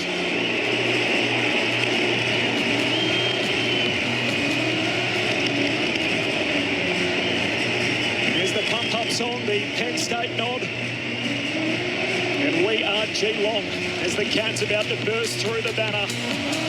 And the for Chris Scott again, and what a run he's been on with this football club. Premiers back in 2022. They missed out on preliminary final night last year, but they've got a boatload of guys that know what it takes. A dozen premiership players, and in stark contrast to Hawthorn, there are only 2 Geelong players that are here on prelim night for the first time. Jai Clark, the sub, and Connor O'Sullivan is the only other one that hasn't tasted preliminary final football in the past. What does all that count for? Well, it does count for something, but you still got to perform on the night, so it can count for absolutely nothing if you don't deliver on the night. But there'll be a calmness amongst this group because they know what it's like. But then you got to go and perform. Talk about Connor O'Sullivan being one of the players who hasn't played. He looked remarkably comfortable in that qualifying final against Brisbane. Felt like a player who's played 200 games and just was directing that back line, reading the play. So he doesn't strike me as someone who's going to be overawed by an occasion like this. He looks like a remarkable talent, but also a remarkable head on his shoulders as well. I caught up with him last week 2 weeks ago for his first final, and we went for just a little walk to try and give him my wide knowledge of what's going to happen. But same thing again today, just to say, well, mate, go out there and play the percentages early and try and take it all in. Get out there and soak up what this crowd is. But he texted me straight after the game. He goes, mate, if that's what that was like, I cannot wait for the next one. He just lapped it up. And you're right, he's got a good head on his shoulders, and a good reason why they've been so solid down in defence. Max Holmes, a fascinating figure tonight. Of course, the last 2 prelims he's played in, he's hamstring in both. So hopefully for his sake that doesn't transpire again tonight. And you asked the question around having played in these sorts of moments and big games and everything like that. Players like Max Holmes and Bailey Smith, they're the rock stars of the Geelong midfield. They, though, have to make sure they don't think they have to do it all tonight. They don't come in thinking, I must be best on ground, have 35 touches and kick 3 goals from the midfield, or else. Because then you end up trying to do too much. And you're rushing yourself and you're running around almost like a headless chook type thing. Remember back to 2022, where I reckon Paddy Dangerfield for so many years had let's say mediocre preliminary finals because he tried to do too much. In 2022, he was Geelong's best player over that final series by taking a step back, trusting his teammates, and almost trying to do less, which meant he did more and was clearly their best player. That's going to need to be Bailey Smith and Max Holmes' approach tonight. Yeah. As a coach, you just got to look for the big game players, the ones that can perform on the big stage. And there's been a history of players that have been really good home and away players, and for one reason or another, they just can't get over the line for the big stage. And psychologically, I guess in the era that I played and coached, there wasn't a lot done post-match to find out why a player performed badly. It was just that he played badly. I think today we analyse the players in greater detail, and you generally find out that they're a bit like what you just said, Lingy. It's all about me? No. I get too tense because I know that they rely on me? No. And as you said, Dangerfield there had that relaxing moment, and it all come about. So I've seen a lot of really good players just don't deliver in finals, and it's and the really good ones, sometimes they cop the very best defenders as well. So it's no sin. I could say Franklin was one of the greatest players ever to play, but my image of him in the last few years, he played poor finals football, and yet you'd say that he's one of the best players in the top 10 probably players we think about. You think back to Geelong in that qualifying final, that was almost their mantra across the board, wasn't it? They didn't have anyone really stand out. I don't think Smith had his best game. Max Holmes, we saw go back to half-back for a little bit, had a great second half almost, but across the board, they were very even, weren't they, in their ability to do that, which sort of lends itself to what you're saying, Lingy, that doesn't have to, if it is to be, it's up to me. Let's make sure it's a 22, 23-man effort. One thing that the Final Four teams all have in common is they have one great interceptor, and it's going to be, it's the modern game, isn't it? But it'll be fascinating to see how they go. So we're looking at Darcy Moore, Harris Andrews. We'll talk more about them tomorrow. But the 2 guys tonight, Tom Stewart for the Cats, who's coming off 11 intercept possessions and 6 intercept marks against Brisbane in the qualifying final. And then James Sicily, who's seemingly back to his best. So post-injury, 8.5 intercept possessions per game. His kicking efficiency's gone up 5%. And really the analysis around this is maybe he's just not biting off more than he can chew now and sort of changing the way he goes about it. How do you see that? Stewart at one end, Sicily at the other? Well, Sicily will get tagged by Close or someone like that. In my view is that he won't be allowed to be setting off, but Battle actually can fall off. He's a high possession getter player, but that's what I said pre-match, Corby, was the intrigue of what these coaches do pre-match and then during the match. And I can't see how Geelong could. They didn't let Brisbane at any stage utilise their midfield. I don't see why they would let Sicily run around and do what he likes. The other thing that both teams tonight are good at, and Mick alluded to it there, is I reckon they learned and adjusted that it can't just be Tom Stewart. It can't just be James Sicily. So if Sicily is getting looked after, okay, it's going to be Josh Battle now, or it's going to be Barras. For Geelong, Stewart's being kept under wraps. It's going to be Zach Guthrie, who might jump up and grab a couple, or Henry, or anyone, or Connor O'Sullivan does it a little bit as well. So there's a flexibility in that back line that maybe 12 months ago, 18 months ago, it was Stewart or Sicily or bust. Now that's not the case with these two. The last time they met, so of course it's Easter Monday, we always go back to that particular day. It was a pretty spiteful game, by the way. This was the game where Bailey Smith threw the Sharon at Jarman Impey's head. He got done for the bird for the second time, and Connor Nash, with that sort of swinging arm, ended up collecting Brian Myers. Myers was concussed, and ultimately Nash was suspended for 4 weeks off the back of it. Upon sort of further analysis, I saw this on Fox Footy during the week. They spoke about Patrick Dangerfield in particular. Attended only one centre bounce for the entire game. And the question was, was it Chris Scott trying to keep his powder dry? You look at the last 5 finals that Dangerfield's played. To start each quarter, he's attended 18 of a possible 20 centre bounces. So he's there when the heat's on, big-time finals when it counts. And yet the last time they met, they let Hawthorn run roughshod over them out of the middle. They had 13 centre bounce clearances, the Hawks. They scored from 10 of them. And yet at no stage did Chris Scott take his trump card, put it in the middle of the ground and let Patrick Dangerfield go to work. I don't know if he's their trump card anymore in the middle, though, Lingy, with all due respects. I think he can have his moments, cameo, and real cameo, because...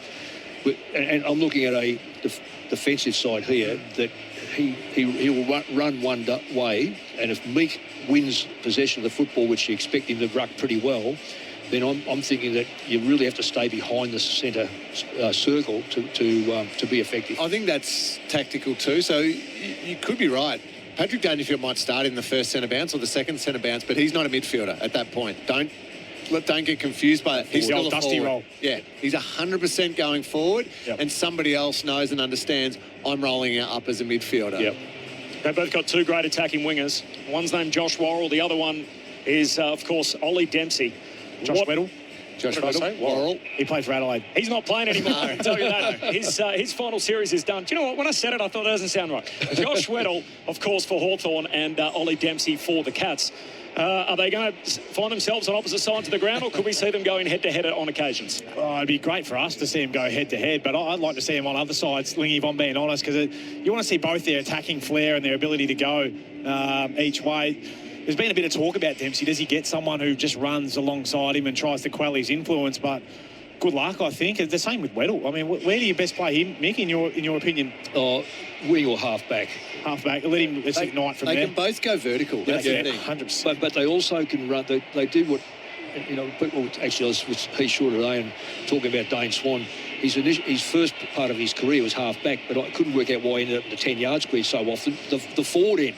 because he's just a mad runner, and Waddle's like that. He just runs and he'll take the mark 20 metres out, cutting across in that the lateral side of the ground when the ball comes in, and he's run off a wing or he's run off a half-back flank. So that's what I say about the versatility of both these teams. Yeah, and that versatility is through that wing. So it's Weddle who we're talking about, but D'Ambrosio, Eamon, whoever it needs to be. Jath when he comes on. Jath, yeah, absolutely, can just pop up there, and then 6 minutes later can be somewhere else on the ground, and it just keeps the opposition guessing. Geelong do a little bit of it as well. I reckon the Brisbane game, Bailey Smith jumped out for a couple and was on a wing. Had Holmes to half-back. Yeah, and then come in, Holmes to half-back. Jack Bowes inside mid, but then can play the outside. So the flexibility at this time of the year is important because the matchup might not be leaning your way for a moment or two, and the coach makes a change with total confidence that they can get it leaning back the other way to your advantage. Incredibly, the 4 teams that remain in this finals race, by the end of this weekend, we would have had 50 preliminary finals under the current system. One of these 4 teams has been represented in all but 6 of them. So there's only been 6 preliminary finals with a combination not including one of these last 4. And they've also shared 14 of the last 24 premierships. So what a Final Four we've got. The last 3 premiers, of course, from Geelong in 2022 to Collingwood in 23 and then the Brisbane Lions last year. And then the Hawks, the most dominant team of the last 60 years, winning 13 premierships in that time. From Greg in Geelong, how good are the preliminary finals, especially listening to the best call team in the business? I think we'll celebrate with a strong win tonight and next week from Greg in Geelong. So a bit of early confidence there. 0437 774 774. Just repeating, there are no late changes here at the MCG. So Jai Clark is going to be the sub for the Cats and Chankwath Jath for the Hawks. So the same 23 that the Cats took into the qualifying final and the same 23 that the Hawks had last Friday night against the Crows. Now time to kick it down to Nat Edwards. Between the Geelong Cats and Hawthorn. The AFL acknowledges the Wurundjeri people of the Kulin Nation, the traditional owners of the land we gather on today, and pay our respects to elders past and present. We acknowledge we play our great game on this land and respect the cultures of all First Peoples, their contribution to our nation and their contribution to the game of Australian rules football. To conduct an official welcome to country, please welcome Uncle Colin Hunter Jr.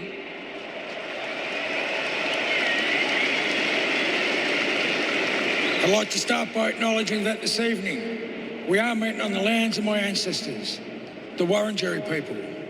I'd like to take this opportunity to pay my respects to my elders both past, present and emerging, elders from all nations, but I particularly want to pay my respects to having gathered here this evening. But I always like to acknowledge the Aboriginal and Torres Strait Islander people joining us. I'd like to acknowledge and pay my respects to them also. Woomajeka welcome. Wurundjeri Balik, Yimikondi Bik. The Wurundjeri people welcome everyone to land today. Wurundjeri no, Bunambor War, Kondi Neng Nuk Dubban and Big Bullet Bor Tilligan. The Wurundjeri people want to look after and protect the land as they did long before.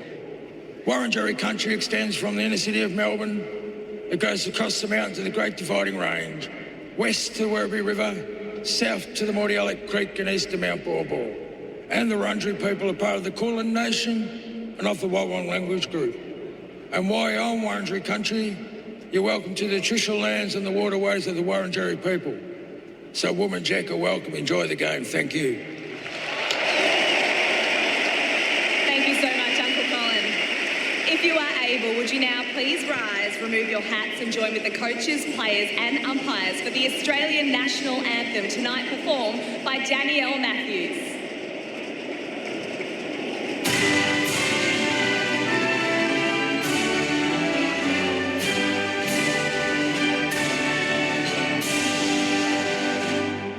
Australians, oh, let us rejoice, for we are one and free, with golden soil and wealth for toil. Our home is girt by sea. Our land abounds in nature's gifts, for beauty rich and rare. In history's page, let every state advance Australia fair. In joyful strength and let us sing, advance Australia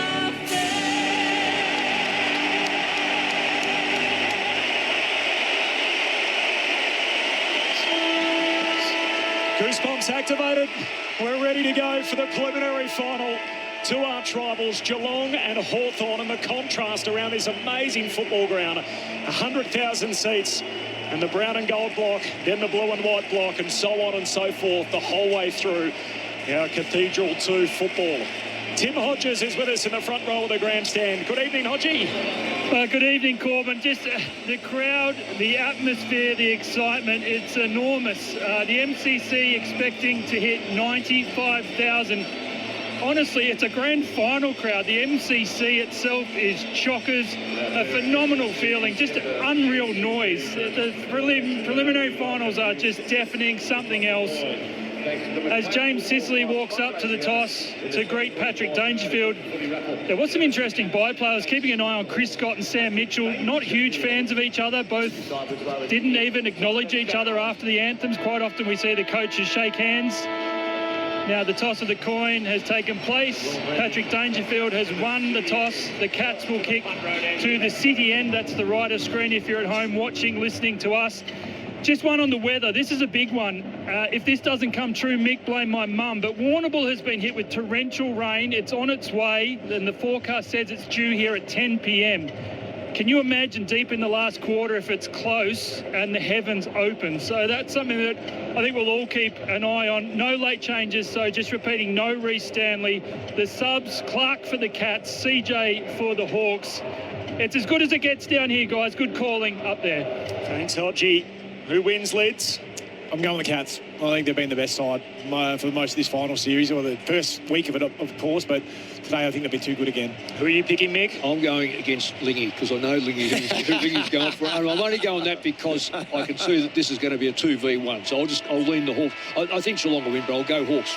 Just for you, Lingy. Do I bother asking? Don't bother asking, cause my heart is currently beating out of its chest right now, and it is speaking very, very loudly, of course, for the blue and white. So Patrick Dangerfield's going straight to the centre bounce to get us going here. O'Connor out to Weddle. Yeah, Mullen outside the centre square at the moment, so Dangerfield in, but again, don't... That'll be forward. Yep, he'll go forward. I'd imagine Mullen will roll to Newcombe. No, Mullen's starting deep back on the Wizard Watson. A rivalry as good as the game has in September. Geelong, Hawthorn. Here we go again on preliminary final night. You're with Clint Wheeldon. Good battle in the middle. On the ruck with a telling tap. It'll come out the back to Atkins, who'll wheel around for the Cats and kick towards half forward. And there's an intercept mark to begin through Sicily. Has it for the Hawks calmly. Between centre half back and right half back. Kicks down the line. The mark taken. Covered up by DeConey. Works it forward to Guthrie for the Cats. Now an opportunity to go forward again. Mannett kicking towards left half forward. Dangerfield involved, gathers it, got a hand pass away. Stengel knocked it on for the Cats to Atkins. Hand pass to Smith. Hand pass over the top into the left forward pocket. Close, couldn't gather. Neither there could matter. And then taking it across the boundary line is Warple of the Hawks for a throw-in. Well, Manner's gone to Sicily. I don't know how long it'll last for, but that's the first one from the Hawthorn's back point of view. Throw-in 52 out. And the Cats goal. As Corbin said, attacking at the city end to the right of our broadcast position. Thrown in again. Clean takeaway. Smith was lurking for the Cats. It's been held in here, and Ward will hand it back to the umpire. Josh Battle on Jeremy Cameron. Blitz arms front against Meek. Got it to ground. Came out to Warple of the Hawks. Hand pass into traffic. Atkins got it. Gave it to Smith. Now to Dangerfield for the Cats. Kicks high up into the air. It'll land in the left forward pocket, but a defensive mark to Hardwick, who takes it for the Hawks. No score opening minute or so of this preliminary final. Switches on out the back flank. Impey dropped it under pressure from Dempsey. Impey trying to hand it out. Dempsey trying to wrestle it from him. D'Ambrosio lends a hand to aim on to Battle. All by hand. Hand pass to Ginnivan, and he's tackled out of play by Guthrie. Hawks in the brown shorts, in the gold with the brown stripes, and Geelong in their premiership shorts, in the white shorts with the blue and white hoops. Finals footy on ABC Sport. No late change coming in. Jai Clark and Chanquoth Jaff, the two subs. It's a scene to behold. A packed MCG. Thrown in again. Neal got it down for the Cats. Manor emerges with it. Gets a hand pass then to Guthrie. Short kick, not far enough to be marked. Oh, Atkins sold a bit of candy there towards Newcombe. And he gets a kick away, but at full back, Barris was there to mop it up. He'll move it to Sicily. Got it for the Hawks deep in the right back pocket. You can see the adrenaline that's pumping through the players. All of the kicks are just going over at the moment. So much nerves right now. Finals footy on ABC Sport. Sicily to Barris, goes long up to the wing. Offhand, spills out the back to Joel. He's off and running. And he's running away from O'Sullivan, who closes the gap. And Joel now retreats. Sweeping Polyfarmer hand pass along the wing, finds Meek, gives it to Newcombe, Mr. September, one way then the other, trying to run around Smith, dabs it short back to Joel. Hawthorn inside 50 for the first time, the kick's good, and Lewis hangs on to it right on the 50. That's good for Lewis, but Geelong forced that ball to be slowed up. They got back in that back line in numbers unbelievable. I think they had about 9 players back to pick Lewis out. Lewis was smart, stood at 50, so this would be a real good boost for him if he kicks in. Yeah, had 2 kicks last week, Mick. Got subbed out in the third quarter. Mitch Lewis, his first kick of the night, the drop punt from 50. There's no better way to start. Lewis goals.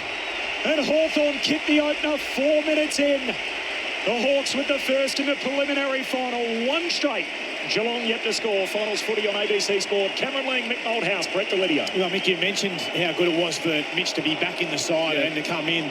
No better way to start in a big prelim like that, to be able to go back and knock one through from 50. You're right, the Cats did get back and did well to slow that ball up, but he was really smart. He just positioned himself just off enough and say, well, if you're going to sit off the Cats boys, you're only going to use those little short targets. Well, there were two Hawthorn players that could have marked that. I think Geelong anticipated the ball being kicked in with a bit more pressure where they would have had unbelievable numbers. But interesting enough for Lewis, I was thinking during the week, do they leave him the side? I hope they do.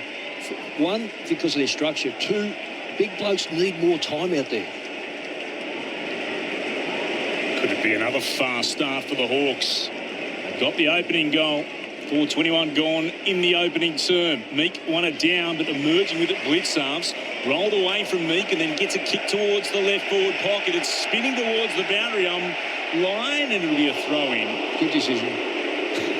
So how can you possibly think that's going to be deliberate? A left foot torpy out of the middle. Yeah, well, we might see that as a free kick next year, Mick. Well, will be. Last touch. No, that will be. It would be between the arcs. Fair enough. Get the lasso out. And down by Meek. And forward by the Cats inside their attacking 50. Dangerfield picked it up, gave it to Smith. Wheels around, hard up against the boundary line. Kicks towards goal to land in the square. Barris got a fist on it, spilled out the side. Oh, big tackle, Hardwick. There was a cat underneath that. The moment he received the football, Hardwick got him. Impey gave him some support as well. It was Manor who got absolutely crunched. Gee, Hardwick's been good the last couple of weeks for the Hawks. Throwing up, Meek got it down. Clearing kick away from Newcomb. Will it stay in play? It will just. It tumbles across the boundary line on the bounce. Free kick, though, for a hold. Mitch Lewis is going to get it. So the goal kicker in the game so far, only 5 and a bit minutes old. And he's got the same number of positions as last week. Yes. It's 2 minutes for Dempsey. That is a daring kick. Dempsey rises. Can't take the mark. Pushes off Sicily at ground level. Dempsey look away, hand pass. Unkind bounce for Barris. Cat still a chance. Manor breaks it up. Dangerfield looking to jump on top of it. No whistle. Ump says keep rolling. Now ball up top of the goal square for the Cats. What Lewis was doing. What was he doing? Yeah, that was Lewis. Why wouldn't he go up the line and just get a play percentages early, surely? Few hearts in mouths there in the Hawthorn coach's box. Neil doing the ruck work in the front 50, but down to Scrimshaw. Hand pass over his shoulder. Stengel and D'Ambrosio bang bodies. Warper wins the footy. Hooks a kick out of the defensive arc, close to the boundary line. Blitzarves grabs it. Somehow got boot the ball back inside 50, and Sicily. Another intercept mark for him early. He's got it half-back flank for the Hawks. They lead it by a goal 6 minutes in. It's lived in the Geelong's forward line. 4-1 inside at the moment. Here's Sicily. Kicks to the commentary wing.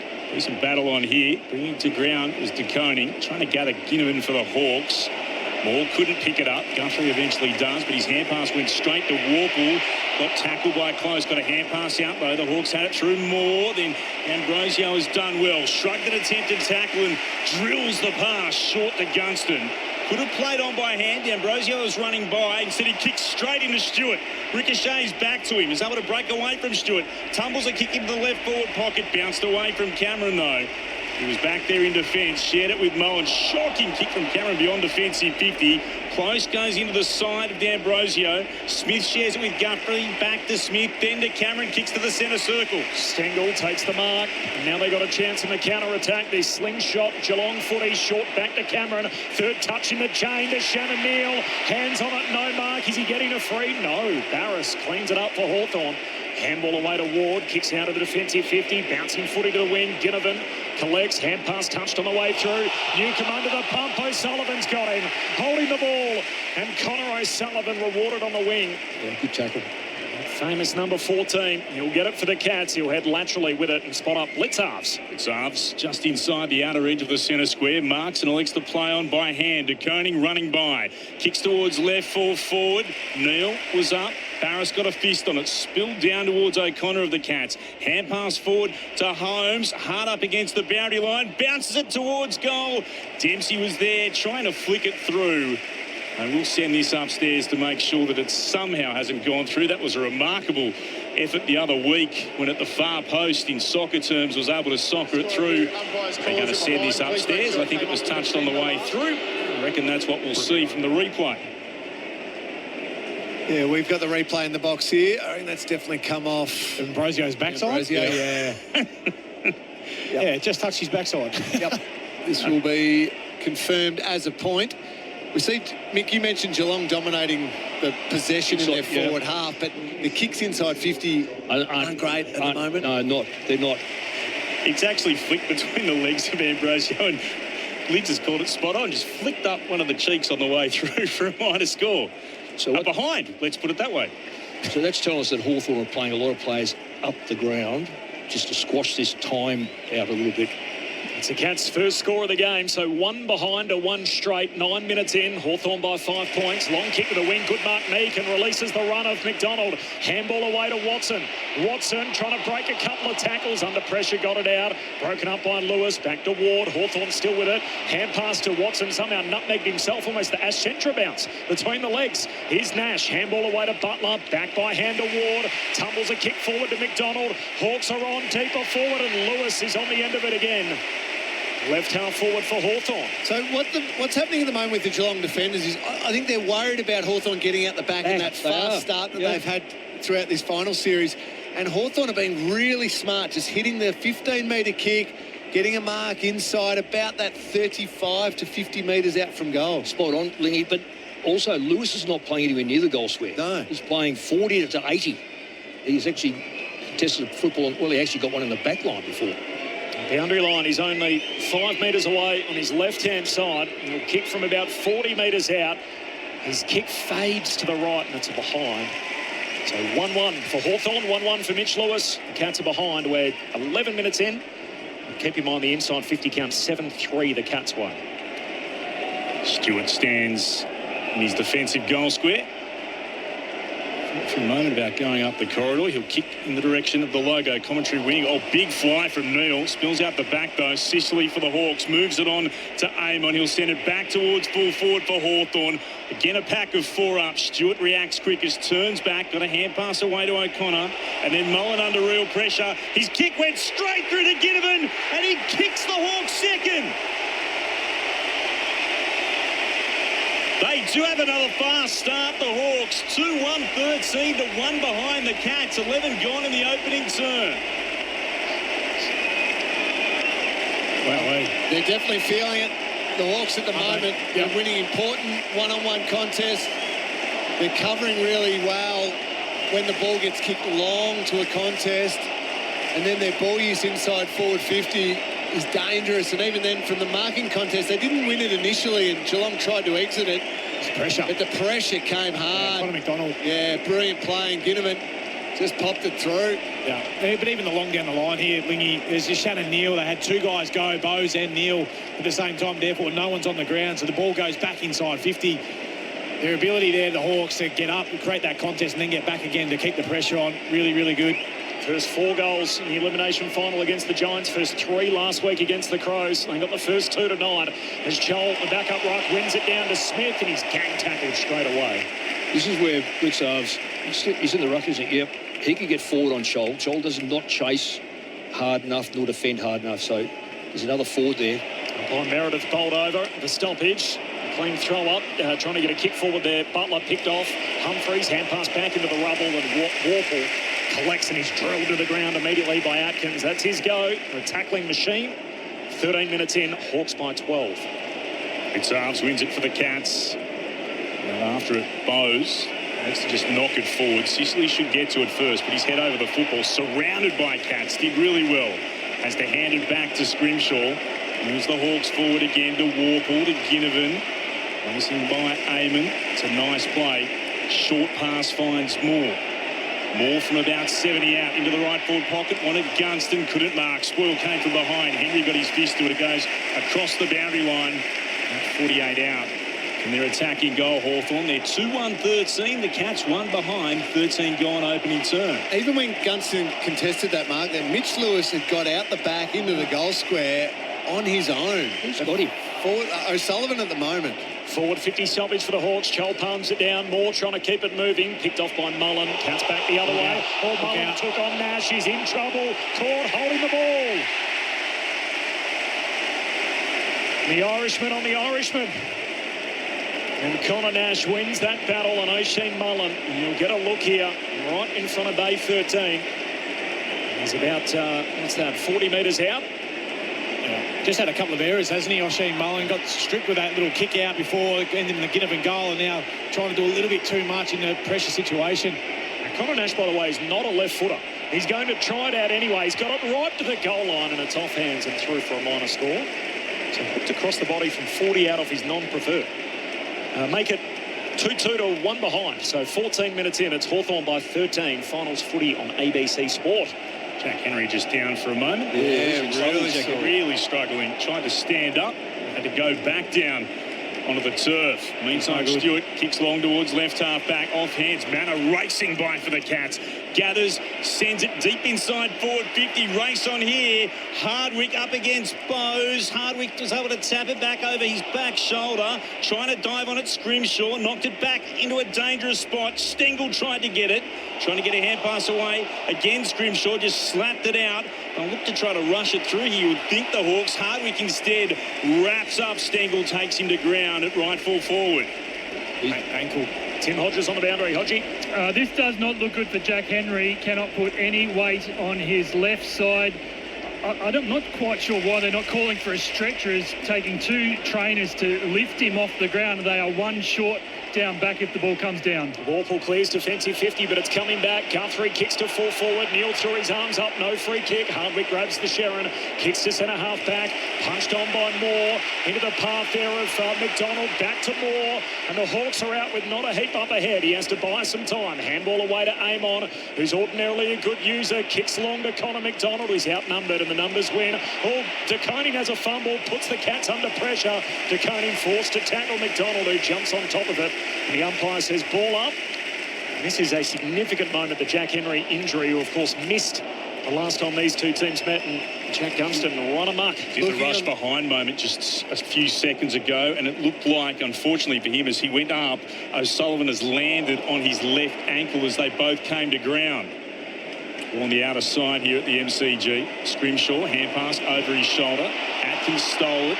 Broke the shoal tackle, was able to hand pass it to Smith, kicks the Cat inside forward 50.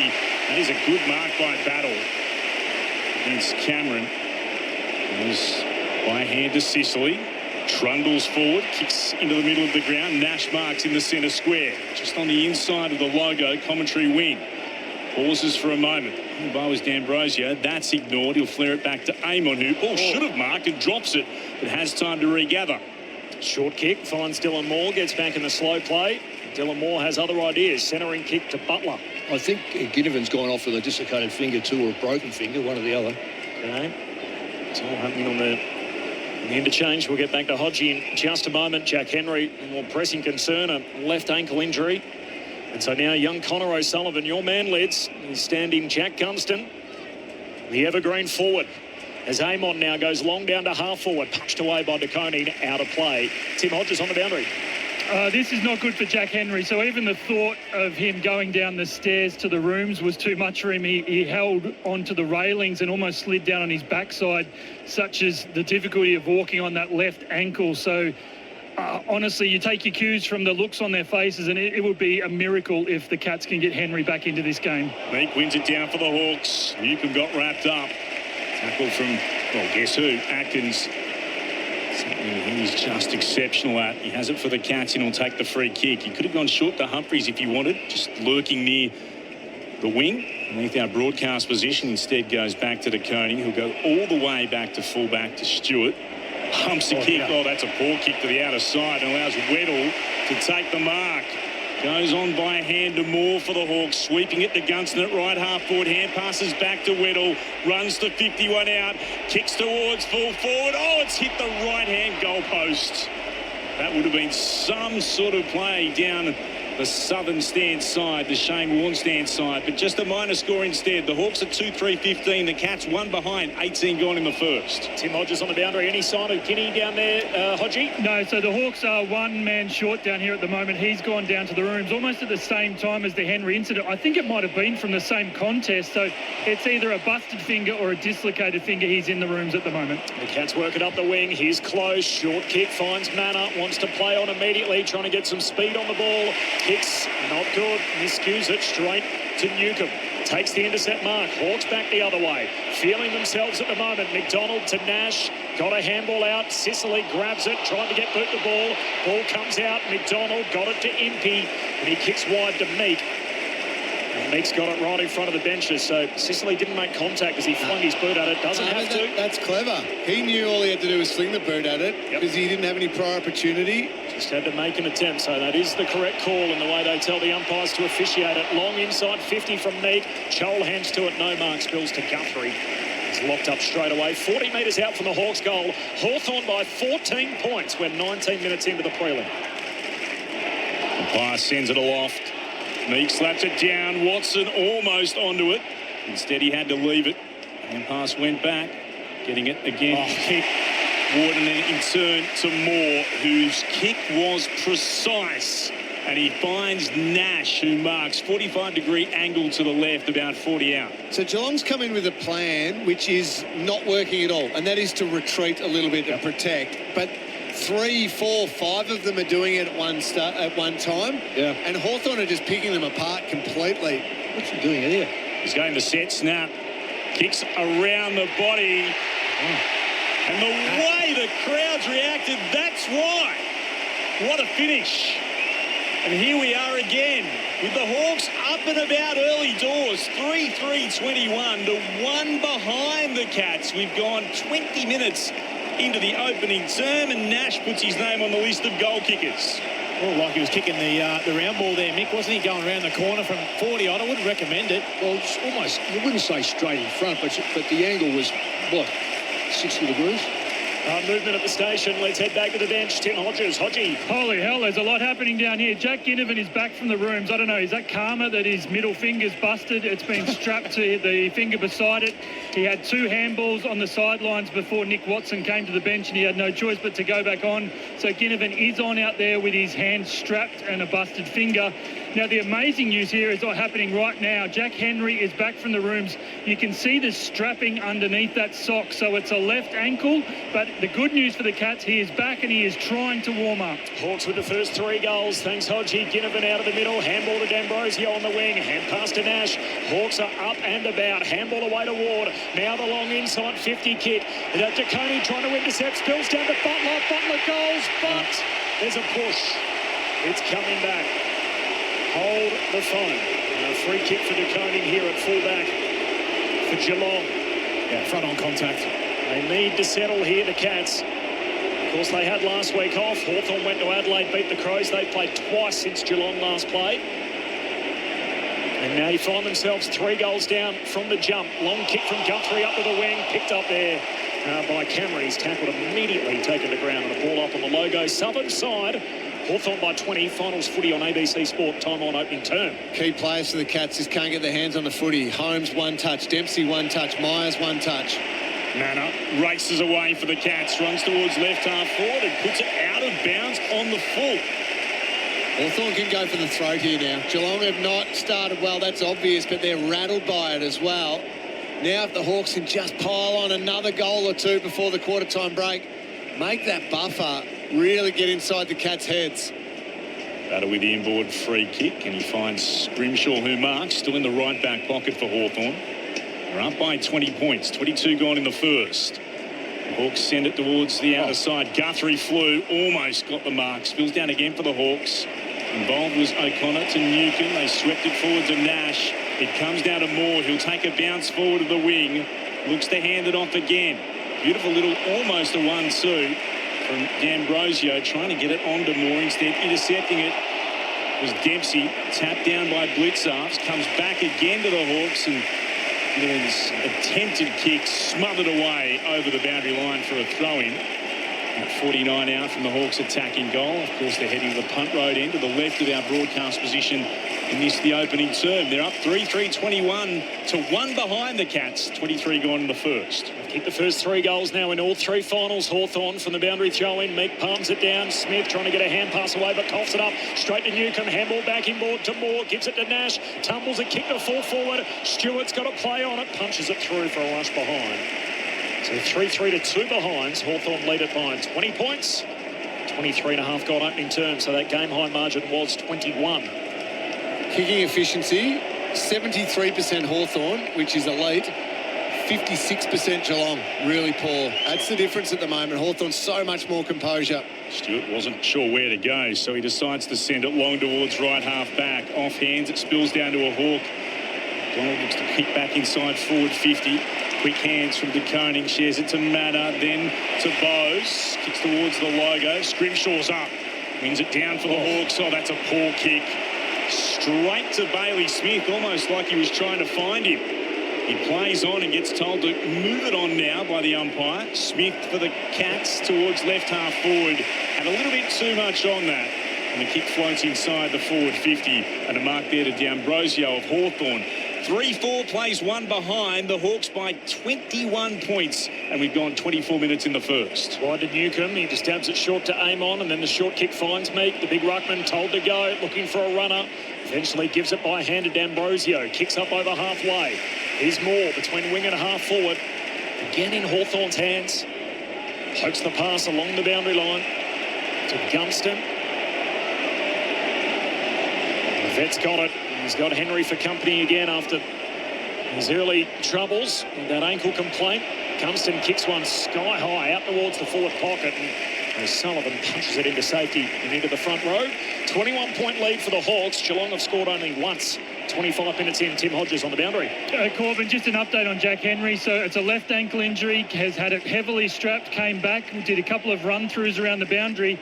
Now they just said sit down and just give it a few minutes just to see what it's like. So I reckon they're going to try and get him through to quarter time and then test it with the proper warm-up.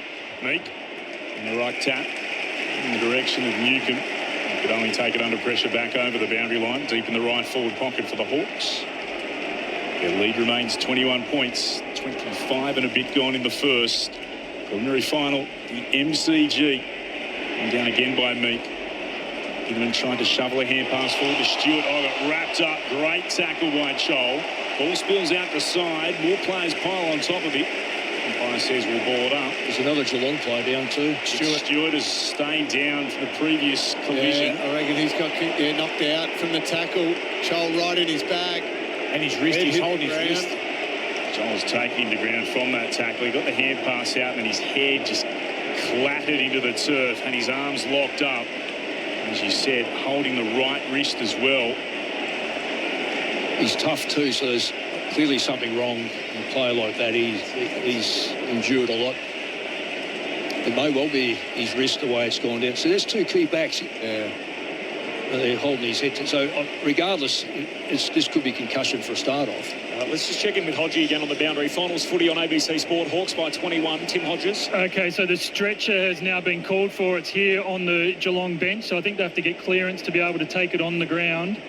So what this has done is force their hand on Jack Henry, who I think was being given until quarter time so they could do a proper warm-up. He's going to be required straight away as Tom Stewart stands up. I mean, they're going to do everything now, Geelong, to make sure that doesn't look like concussion, because if they make it through, they need him next week. So this will be fascinating what happens in the next 10 minutes with Tom Stewart. The other part is, of course, that the tackle from Mabior Chol. So it looked as if he was holding both arms. And it's usually to tell from the MRO that they don't like libs, and their head obviously going into the turf. How do you change that? How else does he tackle? Yeah, I'm with you, Mick, but it's tackle one arm. We can only speak about it as to what we've seen, can't we? So there's no fling there. There's no fling. Paul Curtis, I'm sure, might be asking the same thing for his 3-week tackle and 3-week suspension for his run-down tackle. Plays back underway, and Geelong win it at the coalface. Close out to Dempsey, kicks down the wing, and here's the mark for Stengel. So he got it just forward of the wing. Hawthorn by 21. Geelong have scored only once, 28 minutes in to the prelim finals footy on ABC Sport. Stengel goes down the line, marking at left half forward as Cameron for the Cats. Where is that reasonable player that can let people go mid-tackle? Cats move it inboard again. It comes to Smith. Bright white headband on. Long flowing locks. He gets offered plenty of advice from the Hawks fans in the crowd here at the MCG. Left half forward, he'll kick the full forward. Dangerfield not nudge, and Neil comes in from the back. Rises up to take a huge grab. There's a free kick though, Clint, and I reckon it's against Hawthorn. It's going to Dangerfield. It was for Dangerfield for that first action. Yeah, Sicily push out. Oh, I thought Neil had the symbols on early in this game. He hasn't looked like catching it. That was a great... Surely that gives him confidence, Lingy, even though it's been taken away from him. He's been a superb set-shot goal kicker. Occasionally, Paddy can miss these. Dangerfield from no more than 25 out. No angle to speak of. And the 35-year-old with 35 on his back kicks the Cats' first of the preliminary final. At long last, they're on the board in terms of majors. Geelong 1-1-7, Hawthorn 3-4-22. The Hawks lead 15 points, 29 gone in the first. Finals footy on ABC Sport. That's a good call, Lids. That was a terrific mark by Neil. Obviously, the free kick was paid to Dangerfield, but he's going to play on Barras, who's going to close. He's got brilliant closing speed, terrific defender. He's got to keep coming at the ball and come right through the footy. Because he's got a height advantage, and he does mark height at full stretch, so he's able to get that extra half metre in many respects. That's silly by Sicily. I think Dangerfield put a bit of mayo on it, but nonetheless, if you're going to block a play like that, though, you're going to pay a penalty, especially where the ball comes in slow. Back in the middle, Mick rucking against Blitzhalves. They share it down. Ball spits out wide. Blitzhalves goes and gets it. Hunting out after it with the follow-up. Hooks a kick to half forward. Stengel to half volley collect. Tackled, lost it. Holmes scoops it up. Gives it away to Dempsey. Checks the kick inside 50. Punched away by Sicily. Spills through to Myers. Myers spun around in the Newcomb tackle. Got a hand pass out to Close. He snaps. Misses. Behind for Close. So 3-4 to 1-2. Half-hour mark opening term. Hawks by 14 points. Tim Hodges on the boundary. This is a massive developing story here. So the substitution has been made for Geelong. So Tom Stewart is out of this game. Jai Clark comes in. It is concussion for Tom Stewart. So this would rule him out of next week's grand final should the Cats advance. So a massive developing story here for Geelong. And also if the Hawks advance and he's got concussion in Stewart, then Scholl, he faces real concerns about whether or not the MRO would let him off for that tackle. We've seen that time and time again. The Hawks get it through D'Ambrosio at left half back. He'll kick high up in the air and out after it to Koenig. Bounced off the chest, was able to complete the mark. Second grab. Hands it off to Atkins. Kicks the Cats towards full forward. Again, Dangerfield went. Seemed to get nudged out of it. Legally this time, according to the officials. He'll go in and try to get it out again. Threw it back to Myers, who bounces a kick and just misses right. A minor score. 1-3-9 the Cats, 3-4-22 the Hawks, 31 gone in the opening term. Finals footy on ABC Sport. So it's a huge role now being after Connor O'Sullivan and Sam de Koning, the two young defenders. Henry Saw and Stewart's out of this game. Cats have turned momentum though, 13-point game. Hawthorn go long to the wing and Scholl takes a neat mark. The battle kick out. What an opening term. The question was, would it live up to the hype? And the early answer is yes. Hawthorn kicking the first 3 goals again, as they have done throughout the final series so far. An early lead of 21 points the Hawks' way, and Geelong just getting one late in the quarter to make it a 13-point break at half-time. So Hawthorn 3-4-22, Geelong 1-3-9. It is quarter time at the MCG. The big talking point in that opening term, Tom Stewart concussed, subbed out of the game, and obviously in the concussion protocols as a result. He will not play in the grand final if Geelong are able to advance. There was an ankle injury to Jack Henry and more running repairs for Jack Ginnivan. Tim Hodges is on the boundary. Hodgie. Oh, what a wild 30 minutes. Jack Ginnivan he was taking the strapping off his hand. He's still wildly uncomfortable. So he was taking that strapping off as he asked the doctor to go back to the room. So That's going to be a watch as well, that hand for Jack Ginnivan. And just repeating the news, Tom Stewart is out of this game. And the big concern for Geelong is his partner in crime down there, Jack Henry, is walking like... I mean, he's walking as slow as anything, so he's got an unbelievably sore left ankle. I thought it was that bad that he was going to be the one subbed out of this game. So what a difficult task ahead for Geelong. And I will say, Lingy and Lids, you've played in these environments. It is deafening down here. Like it's intimidating I know that sounds stupid, even in the front row, it's intimidating. I can't imagine what it's like out there trying to have any sort of composure for these players. Keep back down, another one banged up, and yet they are already down, or they are already down on the scoreboard with the Cats conceding the first 3 goals. More from Lingy, Lids and Mick coming up next. Hawks by 13. This is Finals Footy on ABC Sport. New from ABC Music.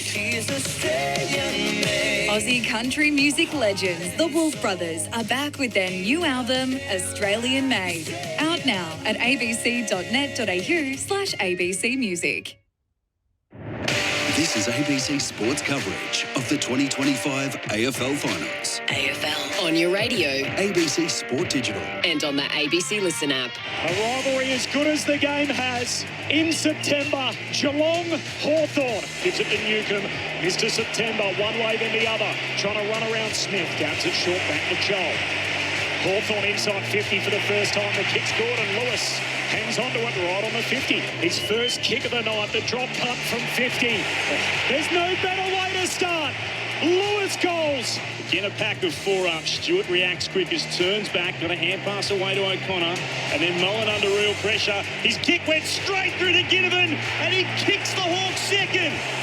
They do have another fast start, the Hawks. Henry just down for a moment. Yeah, really struggling. Tried to stand up and to go back down. This does not look good for Jack Henry. Cannot put any weight on his left side. Some more, whose kick was precise. And he finds Nash, who marks 45-degree angle to the left, about 40 out. He's going to set snap. Kicks around the body. And the way the crowd's reacted, that's why. What a finish. There's another Geelong player down too. Stewart is staying down for the previous collision. Yeah, I reckon he's got knocked out from the tackle. Joel right in his bag. Left half forward, he'll kick the full forward. Dangerfield not in. Neil comes in from the back. There's a free kick though going to Dangerfield. It was for Dangerfield for that first action. Yeah, Sicily push out. Dangerfield from no more than 25 out, no angle to speak of. And the 35-year-old with 35 on his back. This is a massive developing story here. So the substitution has been made for Geelong. So Tom Stewart is out of this game. Jai Clark comes in. It is concussion for Tom Stewart, so this would rule him out of next week's grand final. The 2025 AFL Finals Series. On your radio, ABC Sport Digital Radio, and on the ABC Listen app. What a start to the prelim. Hawthorn by 13 points at quarter time. Finals footy on ABC Sport. Ray Chamberlain's here in the box, our rules expert. Ray, concerns around obviously the Tom Stewart incident. Not only for Tom Stewart, who's concussed and seemingly his season is over. What does it mean for Mabior Chol? What did you make of the tackle? Yeah, looking at review there's 2 tackles. The initial tackle, I think it's Ginnivan down in that end of the field, actually is part of what brings Stewart forward and towards the ground. Chol's tackle's legal. There's no rotation. He doesn't place Stewart's head in a vulnerable position, and there's no tip and dump. So I don't think there's any case to answer here for Chol. I just think it's an unfortunate set of circumstances that's led the head to hit the ground. So I don't foresee that Chol will have a case to answer for here, and we just hope that Tom's going to be okay. That's why we got him. Did you think that Paul Curtis had anything to answer? Different tackle, different level of force. So we talk about excessive force and driving the player forward. In this instance, Tom Stewart's going forward into ground by his own volition in the initial tackle. Not the case here with Chol. Great insight, Ray. Appreciate that. And the centre break out of the middle that went out of bounds wasn't deliberate? Yeah, people won't love it, but there's a direct instruction coming out of centre bounce that if a player wheels around, like in the case with blitz halves, and goes forward in their direction, you do not pay insufficient intent. Thanks, Ray. Ray Chamberlain with us in the box throughout the final series from here on the run home. Hawks by 13. It's quarter time in the prelim. What a start. Cameron Ling, Brett Deledio, Mick Malthouse. Well, so much to unpack. We were trying to throw everything together there just in that little break. And the stats at the moment we've been looking at, Hawthorn's ability to mark the ball, control the ball, uncontested possessions was high half forwards. Yeah, far in excess of Geelong. To highlight it, the marks in that quarter, 31 marks to Hawthorn, only 12 to Geelong. So Geelong were rushed with their kicking, tried to go really fast, but blasted away, no composure. Hawthorn able to pick their way through and control the game. That's how they had the 7 shots at goal. Yeah, and playing that rush style leads to marks off the opposition. 7-2 in favour of Hawthorn at the moment. They're just controlling the field by marking it back, but then being able to go forward and march it all the way up through their half forwards. Their work rate is incredible, but the backs of Geelong are just sagging off that little bit. They're trying to save the game back in defence versus maybe get up in their grill a little bit and put the heat on to not allow them those uncontested marks. Top line thoughts, Mick? I just think that Geelong are still in the game because they lead a lot of the possessions, particularly inside 50s and contested ball. So they're not out of this game by a long shot. Let's see what the second term has for us. Finals footy on ABC Sport. Hawthorn with the centre break, leading by 13. Nash kicks inside 50. Hawks to the city end. Geelong win it. O'Connor hand pass away to Guthrie. Kicks out of the defensive arc. Up to the wing. Here's Dangerfield. Marks plays on. Butler. Went and got him. Good tackle. Hand pass comes out. Hawks win it. Aim on. Handball reward. Middle of the G. Hand pass further afield. Aim on. A fumble out in front. Trying to paddle it. Picked up by Smithy. Hand pass straight into his teammate's head. Off the bonds of Atkins and back into dispute. Blitzarms tackled by Lewis and a ball up back inside the centre square. Hawthorn by 13 points. I've seen Aim on now fumbled, 2 or 3 times? Yeah. Really badly too. That was an Atkins diet of football. Restart. He's out into the side and has been immediately taken to ground by Nash. We'll ball it up again. Meek fingertips to it. And you can tap it back to Scrimshaw for the Hawks. And his kick just ricocheted off Blitzarves. Came out to Eamon for the Hawks. His kick was a poor one. Down the throat of DeConey, who marks it right half back, just on the defensive point of the centre square. There's been a lot of mistakes, ball handling mistakes. I know it's finals. Oh, dear, Here's another one. Turnover again to Chol from that kick. Chol, the Shane Warne slip, turns and then kicks inside forward 50 to Gunston, who marks. 49 out from goal, 2 metres in from the boundary. And he's got every bit of this too. And all his experience. Had a quick look. Saw if something was open, but I've seen him do that his whole career, I reckon, Lingy. It's, I'm looking, but the ball's in my left hand, so I'm not going to kick it, am I? I'm a right footer. it's a telltale sign. The form that Gunston's in. Why would you? Exactly. You'd back him from here. Boots cross the 50. Kick is on its way from Gunston. Looked all right. It's just across the face and off hands and through for a minor score. 3-5-23 the Hawks. Opening 2 minutes of the second term. The Cats remain 1-3-9. Max Holmes has taken this kick out. I mean, that's to get himself going a little bit. He's only had 2 touches in this game. Runs a long way and then goes with a long kick, puts it out on the full. Good pressure by Chol. Yeah.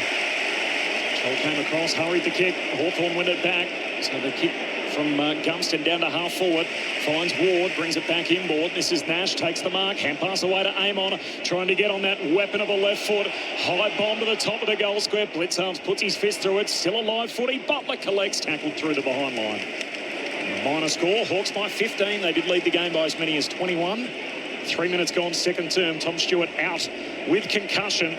So his season is over. The Cats make it through, Mick Malthouse. You were on a little show in WA when we were talking about what would happen if a key player has concussion and misses out in a grand final, and why isn't the bye week before the big one? That's how long ago we've been speaking about this. Kick's gone beyond defensive 50 and rolls out towards left half back and goes across the boundary line for the Cats. So that's, 10 years ago now?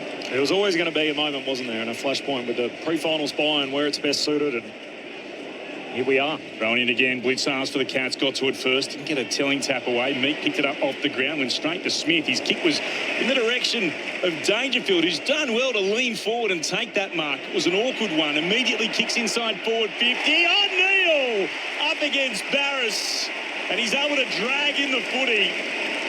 Had one taken off him earlier. A big grab in the first quarter due to a push to Dangerfield. They won't take this from him, and he'll be able to go back and have a shot 45 metres out, slightly better than a 45-degree angle to the left. That's where Brass was looking for that third man up.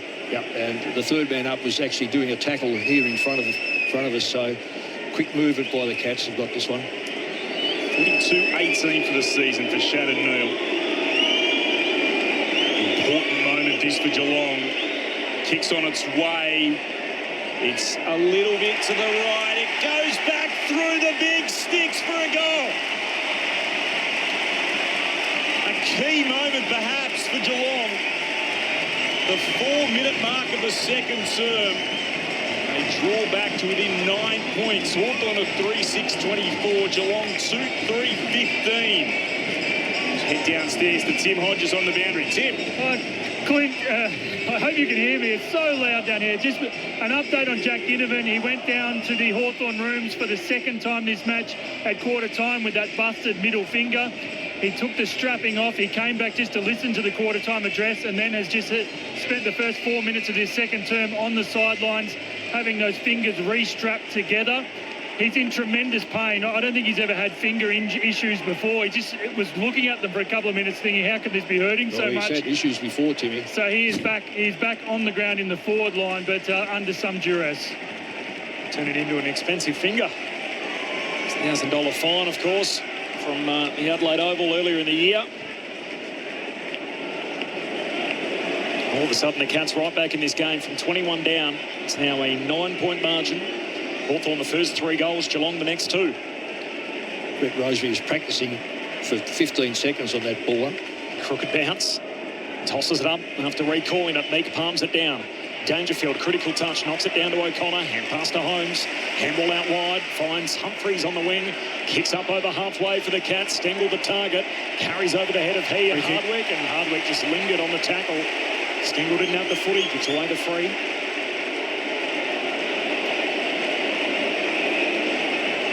Losing Tom Stewart through concussion in that opening quarter, subbed out of the game.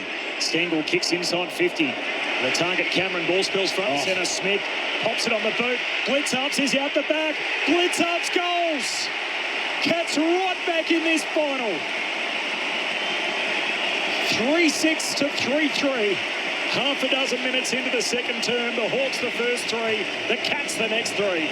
Finals footy on ABC Sport. Brett Deledio, Mick Malthouse, Cameron Ling. Well, Mick, you made mention of Blitzarps being able to get forward on Chol. That time it was on Meek. Yep. He snuck out the back there. Great work by Bailey Smith, front and centre there. It was just rocking up to that next contest, wasn't it? But fortuitous, really, but pushing hard forward. Meek's gone to the back of the contest, didn't impact. And there's Blitzarps all by himself. And Smith was about to load up with the big snap. Yeah, saw great composure. Checked it down. The Hawks trend continues. Fast start. Opposition drags themselves back into it. Geelong with the past 3 goals, as Corbin said. 3 points the margin. 7 gone in the second term. Finals footy on ABC Sport at a packed MCG. There's one call against Geelong for not having... And they nearly did it the previous set of outs too. They did. A little disorganised. 6-6-6. It's the warning. It's arms up against Meek. Across the centre circle. Blitzarps got it down. Smith had 2 goes and eventually is able to gather. Kicks immediately towards centre half forward. Manor brought it to ground. Couldn't gather. Blitzarps backing up. Picks it up. Tackled by Scrimshaw. It's centre half forward for the Cats.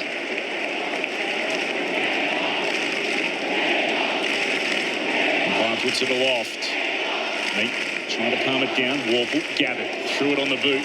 Land on the logo in front of the Shane Warne stand. Heads towards the boundary. Guthrie should get there first. He's able to gather. Hard up against it. Hand pass back inboard. Sullivan couldn't quite take it. Holmes looks to soccer it forward. Cleverly finds Close, who marks on his chest. He'll pop it over the top to Manor. And he marks about 55 from goal, right up against the boundary at right half forward for the Cats. Wants to change this game as he just kicks into the man on the mark on that occasion. Intercepted by Warple, who laid the initial smother. Damps it short to McDonald. Marks plays on. Hand pass away to Nash. Goes bursting through the middle of the G. Kicks forward to Gunston in a one-on-one. That'll test out Henry's ankle. Gets a little nudge from Gunston as it hits the deck. Gunston turns him inside out. Oh, Gunston kicks right to the goal line. It's marked again. Mitch Lewis, who's having a fair old impact early, clunks it on the goal line. Geez, he just looks hampered, doesn't he, Jack Henry? His inability there to be able to turn and change direction. He's out there because Stewart's not there, I reckon. It's just guts. 2 kicks last week. He's got 2 goals tonight. And we haven't yet hit half-time. The Hawks with a bit more breathing room. 9 points at the 9-minute mark of the second term. 4-6 to 3-3. Finals footy on ABC Sport. We are constantly talking about really highly efficient quality attack complementing your defence. The Sean Manor kick there, if that's a good kick inside forward 50, even if it's just a longer kick into a dangerous part of the ground, Geelong can set up something behind it. But instead, a shocking turnover, and then Hawthorn just had all the play through the middle of the ground. And Jack Gunston, one-on-one in space against Jack Henry, knowing, as you said, Liz, Henry's a little bit proppy, so just got to turn him, just got to keep him moving. And was able to get it deep to Lewis for a good, strong contested mark. It's another goal off turnover. They average 11 goals a game off turnover, the Hawks. They're 16 and zip when they win points off turnover. And they're in front by 9. 9 gone in the second term here against the Cats. And the restart will come out the side. The Hawks will have it through Newcomb, picking up off the turf. Kicks with a bouncing ball inside forward 50. Lewis trying to get a hand pass away. Knocked down here by the Cats. Guthrie will send it towards the southern wing. Trying to get it was empty. Couldn't gather. Picked up by Bailey Smith. Sweeping hand pass forward to Close. Close will kick Geelong into the right forward pocket. Cameron had 2 to beat. He was battling away against Battle and then sliding in from the side. Hardwick punches it across the boundary line for a throw-in. Got a little bit too Jezza-centric there, didn't he? He probably had another couple of options. And I get it with the noise and everything. You've got to make your decision so quick. Well, that was it. His free kick was over the head, so... Against Manor. Well, forward 50 stoppage for the Cats. Ball comes out in the Cameron direction. Hand pass away to Humphreys. Or runs into oncoming traffic. Ball comes out empty. Sockers it further afield. Picked up by Butler. Hand pass away to Ginnivan. Handball to Lewis. He's meant to be the next link in the chain. Decides just to kick long to Gunston in a one-on-one. Oh, works his way in front of Henry and marks. Jack Gunston still got every bit of it. And Blitzarf's just a little slow to arrive to make it a 2-on-1. And Jack Gunston makes sure Hawthorn are in control here. Short to Lewis.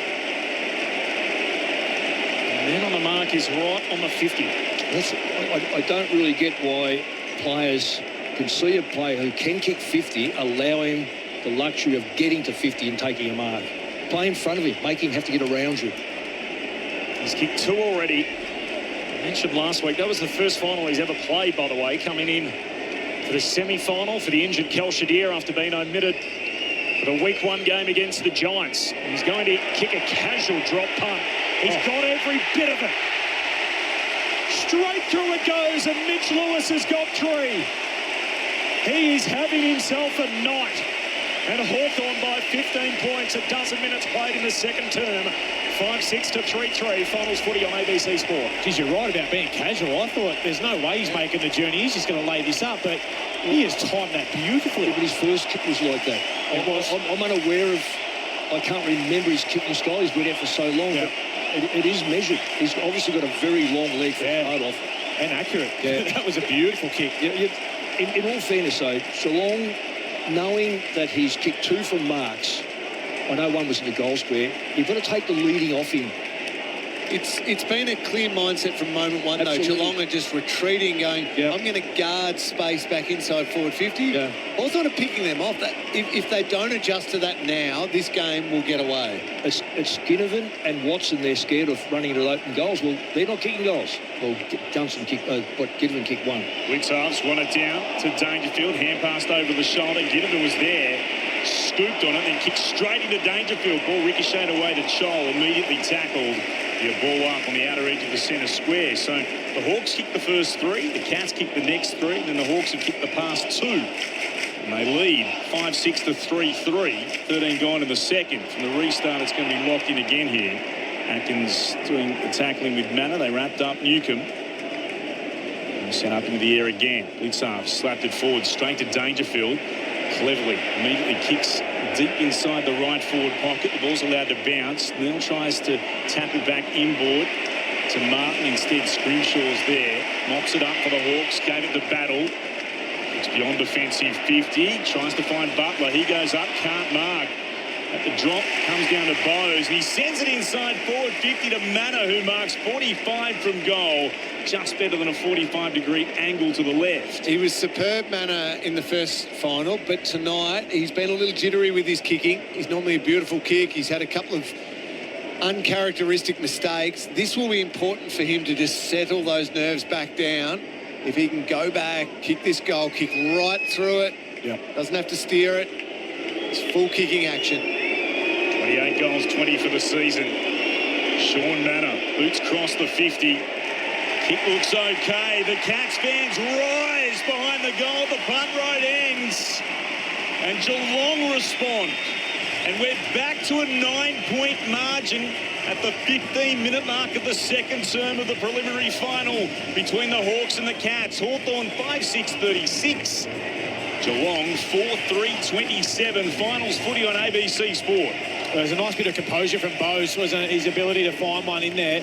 Just rather than blaze away and look for Jez, which have done a hell of a lot, just to lower the eyes and get it to Manor, who was hitting up, which is exactly what Hawthorn have done to them.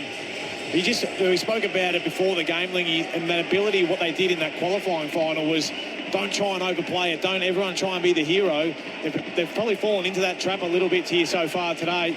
Just got to pull together and make sure that you're trying to do it all as one rather than by yourself. 15-minute mark, second term. Hawthorn's lead trimmed to 9 points. Back in the middle, Atkins first disposal. Got a hand pass away under pressure to Smith. Handball out the back of the centre square to Humphreys. Jams it on the boot in front of the wing. Close, clever. Just knocks it down to Clark. Working his way through. Short kick, turnover. And Sicily with the intercept mark. Starting to string those together in the long sleeves. What a night already. Tom Stewart concussed in the opening quarter. His season's over. He'll miss next week's grand final regardless if the Cats qualify or not. Long kick down the line. Spills to Warple. Tumbles a kick inside the forward 50. Intercepted by Bose. Oh, hand passes straight into Watson, who swats it down, and now the ball's out of play. Half forward here for the Hawks. Kicking to the city end. Tim Hodges on the boundary. Amazing crowd. The MCC Corbin has just said they think they've hit 99,000. This is going to get close to 100,000 people for the prelim final on Friday night. Phenomenal turnout. Looks like a grand final. It feels like one with the pressure at the moment. The Hawks through D'Ambrosio. Gets a kick long towards full forward. Gunston! Holding free kick. Oh, it's gone the other way. Holding free kick allows Henry to immediately move it out towards right half back. Here's an opportunity for Clark, the sub, who's on because of the concussion to Stewart. Kicks in the direction of O'Connor, who can't mark, and the ball across the boundary line for a throw-in. Let's have a look at the replay here. Threw him out of the way, Clint. You just can't do that. There's not a lot in it. That's not a free kick. There's not much. You see that all the time. I reckon the slip of Henry made it look worse. Yeah, because he slipped. Free completely. Thrown back in again. Slip. Only won it down. Trying to move it. O'Connor got it to Myers for the Cats. Now to Atkins. Has to turn back to Myers. Gets the kick away in the direction of Cameron. He's in front of Battle and he takes the mark. Tumbles to ground. Bounces straight back up the cap. Hawks have got the spare back. 2 kicks from goal. Cameron wheels inboard. Will put it into the right forward pocket. And then Sicily just read it beautifully. Saw it coming in. Arms up, leapt up into the air, and he takes the defensive marks for the Hawks. He read it well. Jack Martin read it horribly. Martin has not touched it yet, Mick. Hawks by 9 points, 18 gone in the second. Sicily's up to 4 intercept marks. Shares it with Scrimshaw off the back flank. Long kick down that southern wing. Gee, Mitch Lewis. He's having himself a final. This is only the second time he's played in September. He's kicked 3 already. Big, powerful pack mark there. Lays it off to Amon, who's off and running. Hand pass away to Battle. Long kick inside the forward 50. Gunston punched away by Henry. Straight to Watson. Watson snaps. Oh, Watson puts it through. And the Wizard arrives precisely on time. Hawthorn by 15 points. 6-6 to 4-3. 18 gone in the second term. And every Hawthorn fan on the ground is on their feet. Finals footy on ABC Sport. Well, that's almost an impossible goal. You don't call it a fluke, because I suppose he does it often, but I just think that was almost defying mathematics, physics, anything else you want to say. Yeah, that's as good a prelim goal as you'll see. Coming back, hitting the pack. Grubbed it beautifully. Yeah, left foot running towards the boundary, and then to hook it back over a defender as well. This angle will give us the best look at it, over Bose, and he's hit that beautifully. Well, great goal. He didn't need it to bounce through either. It cleared the goal line off the boot of Nick Watson. Tim Hodges on the boundary. Hodgie. Just a spiteful incident. Jack Gunston came to the bench, eyeballed the umpires. There was some verbal after that free kick on the goal line before Brett Ratton, who's directly in front of me, had to leave the bench and grab him and put him in a bear hug, almost drag him away from the emergency umpires. Almost had the perfect moment. Holmes just about run down by Watson. Cats move it inside forward. 50. Bowes misses. Goal at his mercy from 40 out. Misses to the left-hand side. No change to that score. What a series that would be, Holmes and Watson, eh? 19 gone in the second term. Hawks by 15 points. Hardwick long up to the wing. Clears the pack. There's a free. It's going Hawthorn's way. McDonald takes the advantage. Handball out to Ginnivan. Kicks to a set of one-on-one. So Sullivan, clever, leaves his man, takes the intercept mark. Important by O'Sullivan because Geelong just total lack of composure again. O'Connor flying for a mark he was never going to take. O'Sullivan had to cut it off. Back to Humphreys. He swings it round the opposite back flank to Mullen. Short kick to Manor.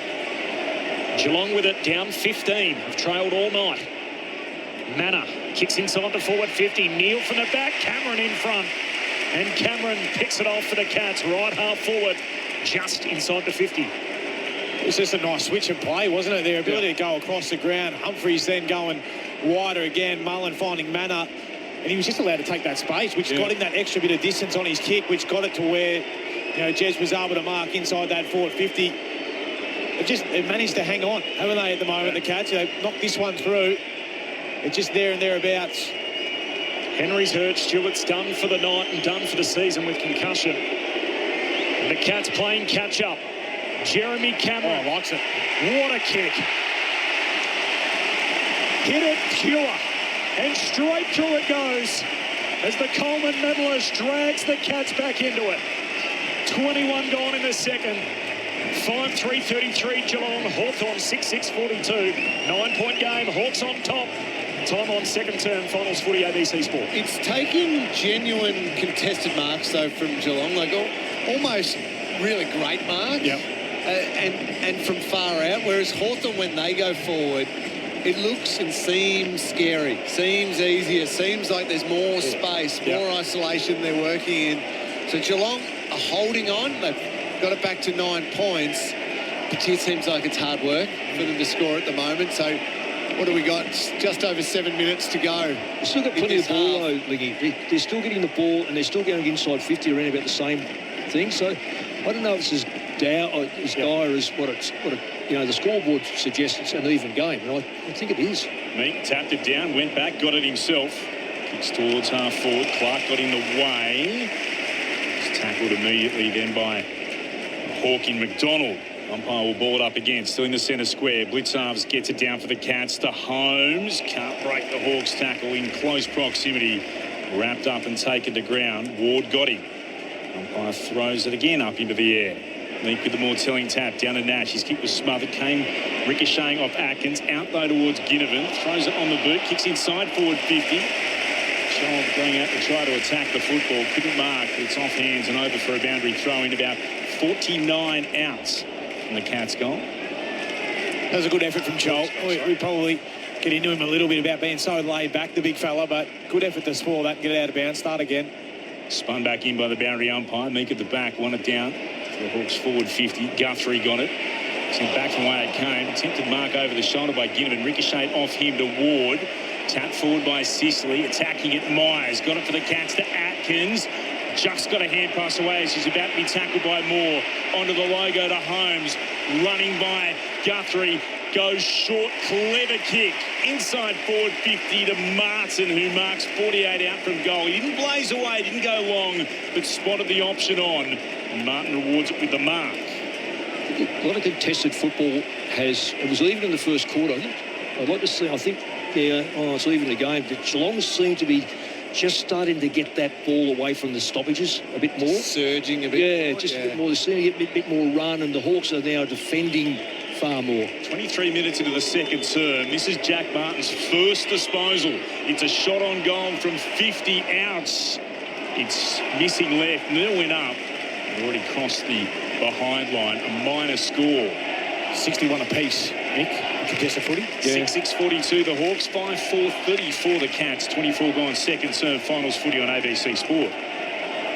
Hawthorn have led this game by as many as 21. And the Cats are without Tom Stewart. Scrimshaw runs to the back pocket, then a long kick down the wing, Meek the target, no mark. Hits the deck, picked up by Moore, ushers out a hand pass to Ginnivan, retreats back by hand to Amon.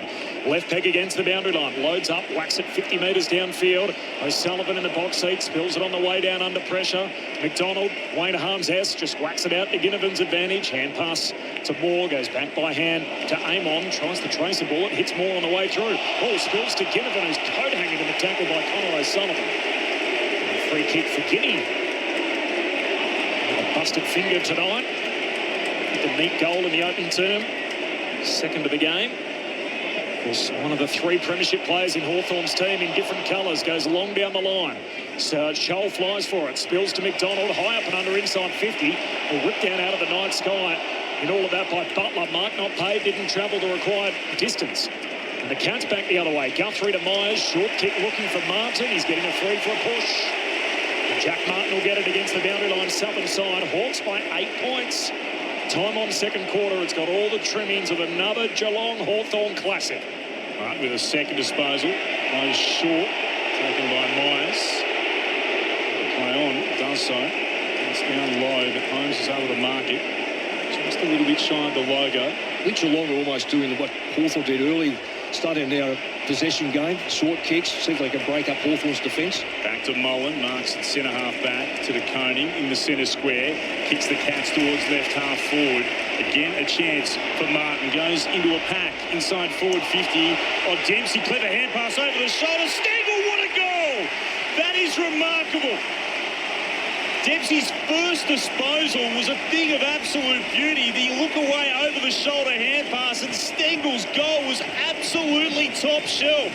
And the Cats bring themselves to within 2 points. 6-6-42 the Hawks. Geelong 6-4-40. 26 and a bit gone in the second term. Finals footy on ABC Sport. The preliminary final at the MCG. Yeah, you're right, Mick. You can see Geelong really shift there in their ability to hold on to that footy and march it down the ground. Actually kick and mark for a little bit. I mean, the Jack Martin, I feel like he overkicked that ball just there. And that ability for Dempsey just to insert himself. First touch of the quarter, flick it over the top of the head and get it to Stengel, who's been well warmed by Hardwick as well. 19 marks to 12 this quarter. When we think of the first quarter, it was 12 to Geelong, 31 to Hawthorn. So been able to control Hawthorn's marking, but just control it a little bit themselves. Closest Geelong have been since scoring began. Hawthorn by 2 points. Smith the hand pass. It's retreating though. Back towards Clark. Geelong keep it. Gives it to Atkins. Hand pass out to Holmes. Long kick to half forward. Ball Stengel leaps for it. No mark. Spills down to close. He's tackled and the ball up. That's a free kick, surely. Ray, where was that one? Wow. That's over the shoulder. Didn't control it. Write that one down for Razor. As Meek palms it down. Newcomb. Hand pass. Here's a free kick for a high tackle, but it's going Hawthorn's way. You're not going to like that one. Corbin, I think. What is it about late in the second quarter? Finals of the MCG. Was the Rayner episode about this time a couple of weeks ago? Newcomb takes the free laterally to Sicily. Long kick. A right half-back flank all the way to the left-back pocket for Hardwick. Now the switch is on.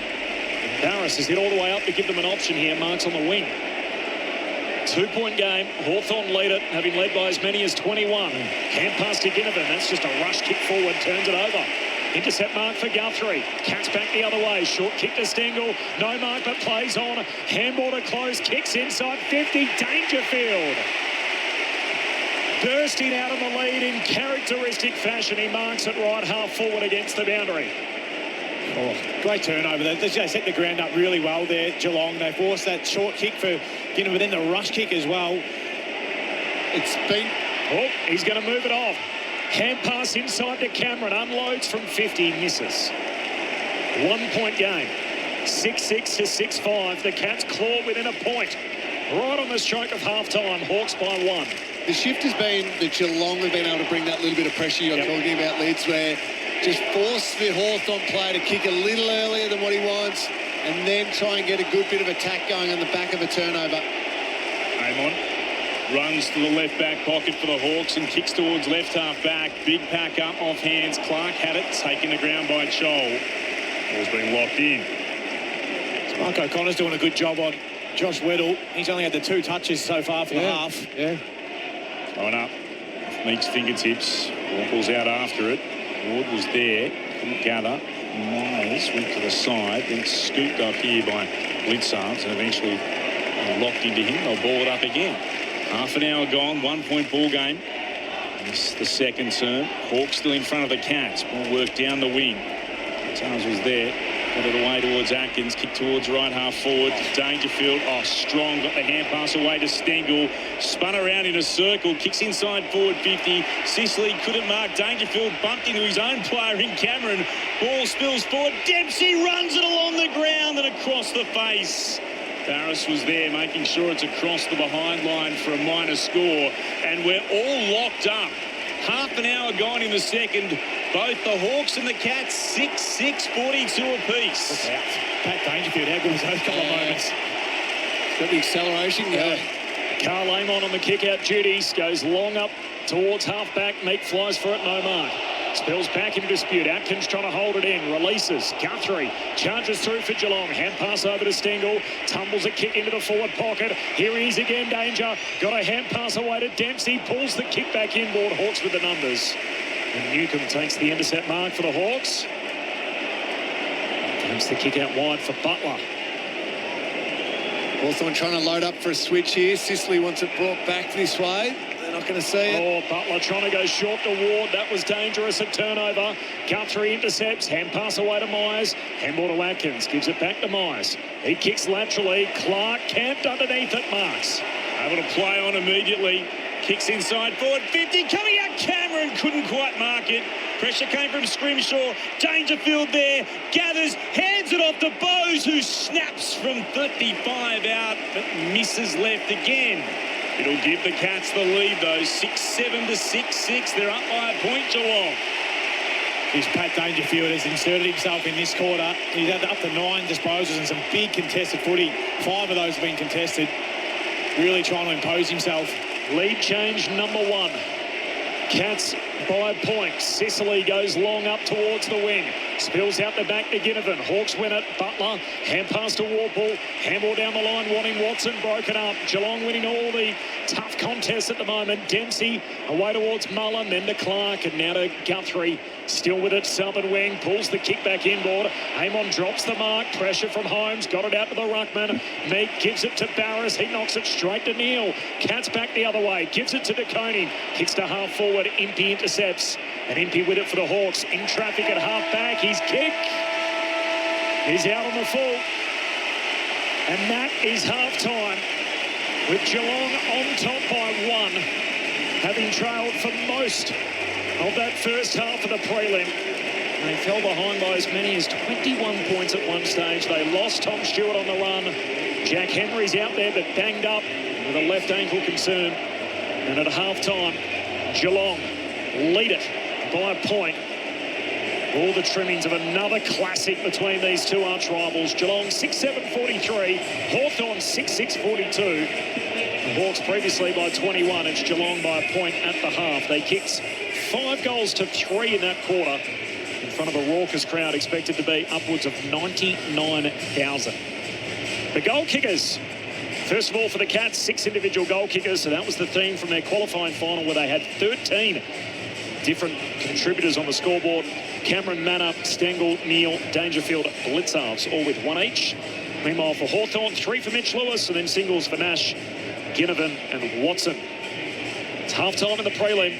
A 1-point advantage for Geelong. Finals footy on ABC Sport. Cameron Ling, Brett Deledio, Mick Malthouse. And true finals footy we got in that first half. The pressure was relentless. And Lids, you spoke about it in the first quarter, the fact that Geelong was retreating and they were letting Hawthorn mark the ball. Why don't they need to come at them and get in their face a little bit more and go hunting after them and try and create some turnovers?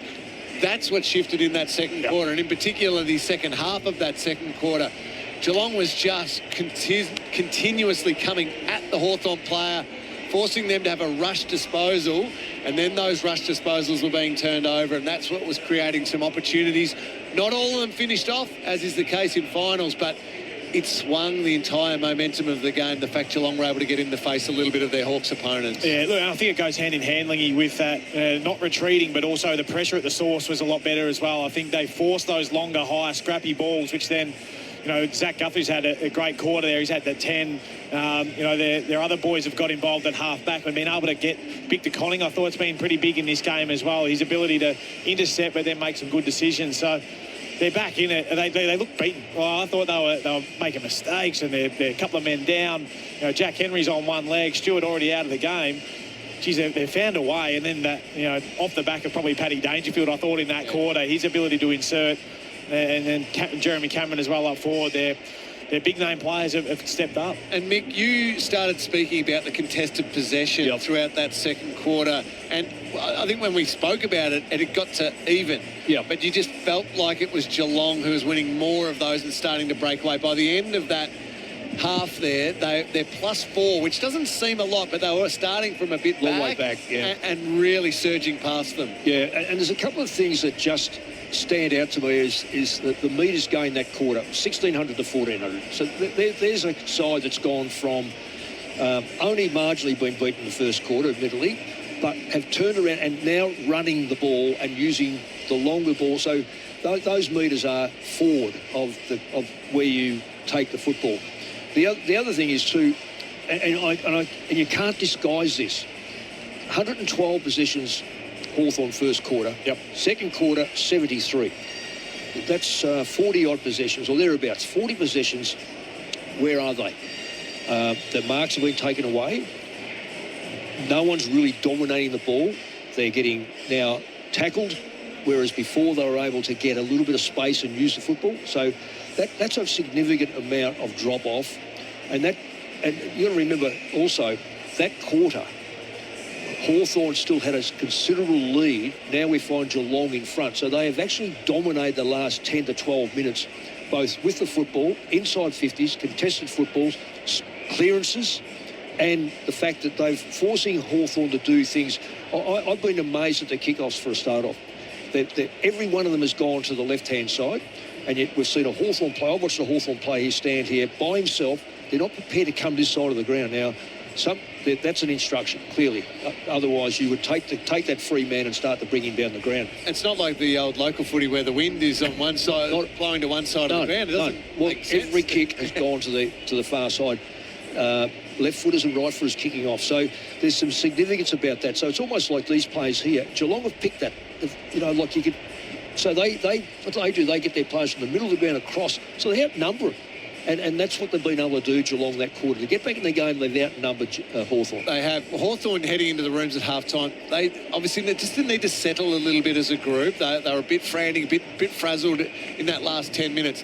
They've got to trust the fact that when they do get through, they actually look dangerous when they go in that forward line. Jack Gunston had probably one taken off him and has had another one. Mitch Lewis has kicked the 2 goals in that quarter. It feels like there's space and isolation in that forward line. They've just got to keep getting it there enough without Geelong being able to create the turnovers first. I think we're in that first quarter, the half-forwards of Hawthorn really cut Geelong up. In that quarter alone, Watson won, and that was that great goal that he kicked. Yeah. Hawk gets 2. Pardon? That was all he got. Yeah. That's all he got. You know, McDonald only has the 3, so they're not getting that run. And Ginnivan did really well. He inserted himself as well, but he went up to the wing a little bit more. So those half-forwards, they just couldn't get a lick. Were they a little rusty out of the gates, the Cats, having not played for 2 weeks? I think it's more the game structure that Hawthorn brought to the game. I think in the rooms or through the week, I just reckon Geelong were told, this is where they get you out the back, just keep dropping back. And Hawthorn picked it off easily by marking the ball all around about between, say, 50 and 40 metres. So they were able to pick them off. That quarter they didn't. They come up the ground, didn't give them that anywhere near that space at the 50-metre mark. Mick's right. The planning all week would have been to have one back, but one, I reckon the coaches would have wanted. Whereas in the heat of the moment, you think, I've got to be the one back. But then you realise, you look around and you think, there's 3 of us or 4 of us standing back there, and Hawthorn used it. So I reckon they fixed that up. Zach Guthrie was the one back in that quarter. The others get up in their face, take the ball off them straight away. Half-time at the G, it is a 1-point lead for the Cats after Hawthorn led by as many as 21. Ray Chamberlain is our rules official. And, of course, our 300-game umpire, man who's been here 6 times previously in the preliminary finals. 2 marking contests to speak of, Ray, in that quarter. Yeah, quarter 2, Corb. We had one down in the goal square with Gunston and Henry, and a free kick was paid. And, on review, you sort of look at it, and as Lingy intimated, Henry trying to sort of bolt down and hold his position, lost his footing and slipped. I think play on and a mark is a better call there. And we had one just over here on half forward outside towards the boundary line. It's a really challenging spot on any ground, but particularly the MCG, when the ball goes in that direction, trying to adjudicate on marking contests, you often get caught looking at their back. You don't get to see what you want to see, and I think a free kick for holding the man was warranted in that circumstance. But by and large, they'll be under there having a review of what transpired in the first hour, and I think they're just doing their job. You know, they're bouncing the ball straight, they're tipping him when you expect, and they're letting them play. For people that have just tuned in, there was an incident in the opening quarter where Tom Stewart was concussed. We'll talk all about that, I'm sure, Ray, in the next couple of days and weeks ahead as we get ready to, or a week ahead as we get ready to go for the grand final, particularly if Geelong win. It'll dominate Talkback Radio, I'm sure. But the Mabior Chol side of it, who was laying the tackle that ultimately concussed Tom Stewart, should he be nervous? Yeah, look, we've looked at this a couple of times, and the interesting part prior to it, right before it, it's Butler makes initial tackle with Stewart, who drives through that tackle. They clip legs, he's going forward and towards the ground. Chol's tackle isn't what drives him into the ground at all, and in fact, Mabior tries to roll off to avoid a push in the back. He doesn't rotate Stewart, he doesn't put Stewart's head in a vulnerable position, and he doesn't tip and dump him on his head. I just think it's a really unfortunate set of circumstances that led to Tom being concussed. Love it, Ray. Appreciate that, Ray Chamberlain, with his insights. And very quickly, before we get the latest from the ABC newsroom, Tim Hodges is with us on the boundary. Hodgie, we've got the windows open here. Has the breeze just picked up significantly? It feels like it's blowing an absolute gale out there. Corbin, the changes hit, and I reckon in the last 10 minutes, the flags on top of the scoreboard are blowing off the posts. The change is well and truly here, and with it is coming some torrential rain. It says on my weather app that it's going to hit about 10 o'clock, which will be about halfway through the last quarter. That would be right, Corbin. So I've been told it's serious rain, so this could be an extra added spice to this phenomenal prelim final. Just a word on Tom Stewart. Geelong's doctors took turns heading down to the rooms just to spend time with him. Like, not only is he completely devastated, you would think, with the concussion that has ruled him out for the rest of the season, regardless of whether Geelong makes the grand final or not, but also just keeping an eye on him after that concussion, just helping him off the ground. He had some serious jelly legs. There was no doubt that they had to make sure that was concussion. So I'm not sure whether we'll see Tom Stewart. It would have been really interesting whether he comes out and confronts his players when they arrive into the rooms downstairs at halftime now. Thanks, Hodgie. Kenny and Sandringham off the SMS. Weather has turned nasty down here. Wind and rain coming in sideways. Watch out at the G. And from Marcus in South Melbourne, a howling gale has just hit in South and Port Melbourne. So that's not far from our seriously strong gale force winds. The rain is coming. Absolutely it is. So the change in weather that was forecast maybe a little earlier than we predicted. At halftime, it's Geelong by a point. Hawthorn led it by 21 early. Tom Stewart's out for the day. Gee, this final has delivered so far. The winner plays off for the premiership next Saturday back here at the MCG, while for the loser, their season ends tonight. Second half action only moments away, but first, let's get the latest from the ABC newsroom.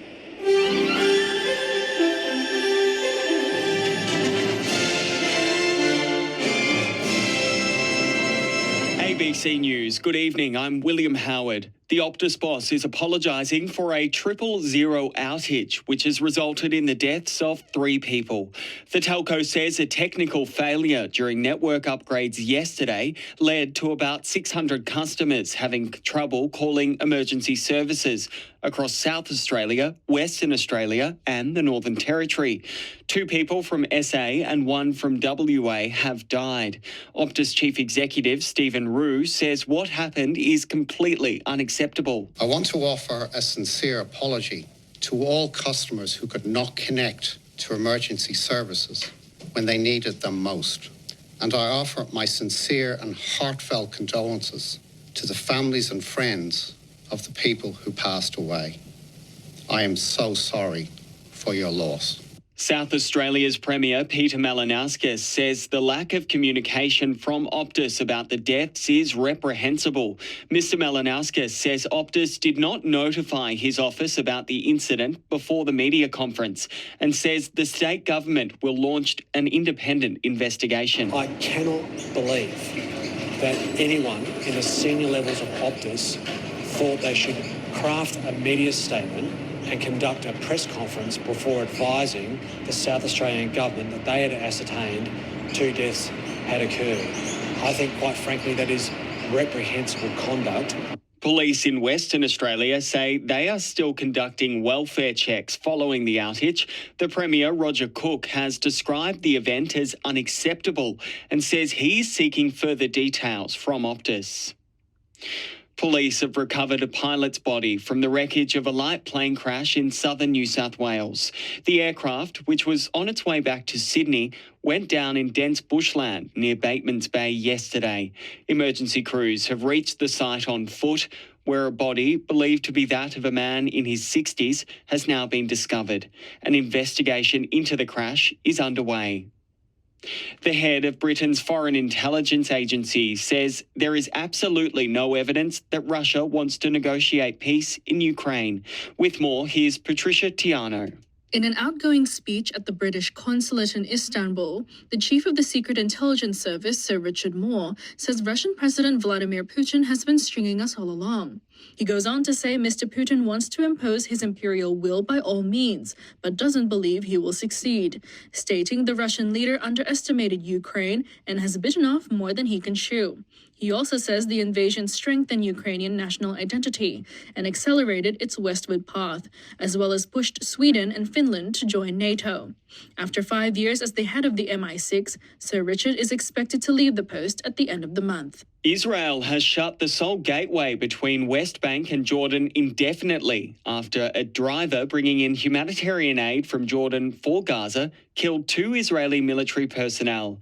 The Israeli military referred to the shooting as a militant attack, although no group has claimed responsibility for the killing. It'll impact 2 crossings, the Jordan River crossing in the north, which will be shut completely, and the Rabin crossing in the south, which will remain open only to workers. Meanwhile, Palestinians in the Gaza Strip remain fearful as explosions are seen just hours after the US blocked a UN Security Council resolution which called for a ceasefire in Gaza. It comes as Palestinian media says the IDF has blown up a number of explosive-laden vehicles in Tel Aviv. Meanwhile, Israel has ordered hundreds of thousands of people to head south. Sylvia Shurafi fled Western City, Gaza, with her husband and 2 children and says they are existing in extreme conditions. We were living in our home under God's protection. Then, out of nowhere, the house next to ours got hit and completely collapsed. Our own house was damaged and destroyed along with it. We left without even a bag of clothes. Our home, our life, everything we've been building for years. Israel's ambassador to the UN, Danny Danon, says Israel is committed to fighting Hamas and protecting its citizens, regardless of what the UN Security Council says. And authorities in the US state of Pennsylvania say a suspected stalker is behind the killing of 3 police officers yesterday. It's alleged Matthew James Ruth was hiding in his ex-girlfriend's home when the shooting occurred. ABC News. September means finals footy. He calls it through for a magnificent goal. But at ABC Sport, it also means we're counting down to the summer of cricket. Mr. Smith thumps that through cover point away for 4. Starting September 30, the Women's ODI World Cup. Big 6 from Phoebe Litchfield. Plus Australia versus India in the men's ODI and T20s. The WBBL, the Big Bash, and the biggest rivalry in the game. The Ashes. The Ashes. Stark rumbles in and bowls it down. Bowled it. He's bowled it. First ball. ABC Sport and the ABC Listen app. Your home of cricket this summer. As each day begins, get the facts you need to stay informed. Every day, across your day. Stay with Australia's trusted news source. all the latest, all verified. Stay in the know with ABC News. On ABC TV and ABC iView. This is ABC Sports coverage of the 2025 AFL Finals. AFL on your radio, ABC Sport Digital, and on the ABC Listen app. Stengel kicks inside 50. The target, Cameron, ball spills front centre. Smith pops it on the boot. Blitzarps is out the back. Blitzarps goals. Cats right back in this final. Gunston turns him inside out. Oh, Gunston kicks right to the goal line. It's marked again. Mitch Lewis. 2 kicks last week. He's got 2 goals tonight. And we haven't yet hit half-time. Long kick inside the forward 50. Gunston punched away by Henry, straight to Watson. Watson snaps. Oh, Watson puts it through. And the Wizard arrives precisely on time. Nana kicks inside the forward 50. Neil from the back. Cameron in front. And Cameron picks it off for the Cats. Right half forward. Just inside the 50. Henry's hurt. Stewart's done for the night and done for the season with concussion. The Cats playing catch-up. Jeremy Cameron likes it. What a kick. Hit it pure. And straight through it goes. Kicks the Cats towards left half forward. Again, a chance for Martin. Goes into a pack inside forward 50. Oh, Dempsey, clever hand pass over the shoulder. Stengel, what a goal! That is remarkable. The 2025 AFL Finals Series. On your radio, ABC Sport Digital Radio, and on the ABC Listen app. So 1 quarter each, and we'll see what happens next. It is Geelong by a point, having trailed this game by as many as 21. Hawthorn kicked the first 3 goals, Geelong the next 3. And in particular, that second quarter, the Cats able to drive home their advantage, 5 goals to 3 in the quarter, and they put their nose in front for the first time late in the term. Our windows are open. There are severe winds. The forecast did list damaging winds on the way, and some of the reports we've had already off the SMS line are that rain is coming in sideways in some surrounding suburbs. Corbin, Middlemas and Clint Wheeldon calling the footy. Tim Hodges on the boundary. Our rules analyst and our 300-game umpire Ray Chamberlain, along with our experts. Look at how you've acclimatised to Melbourne, Corby. You've still got the shirt on. I've had to just drag out the jacket. I'm absolutely freezing. Not far away from putting the jacket on. Cameron Ling, Brett Deledio, Mick Malthouse. I asked you off air, Mick, how aware are you in the coach's box that the rain is coming?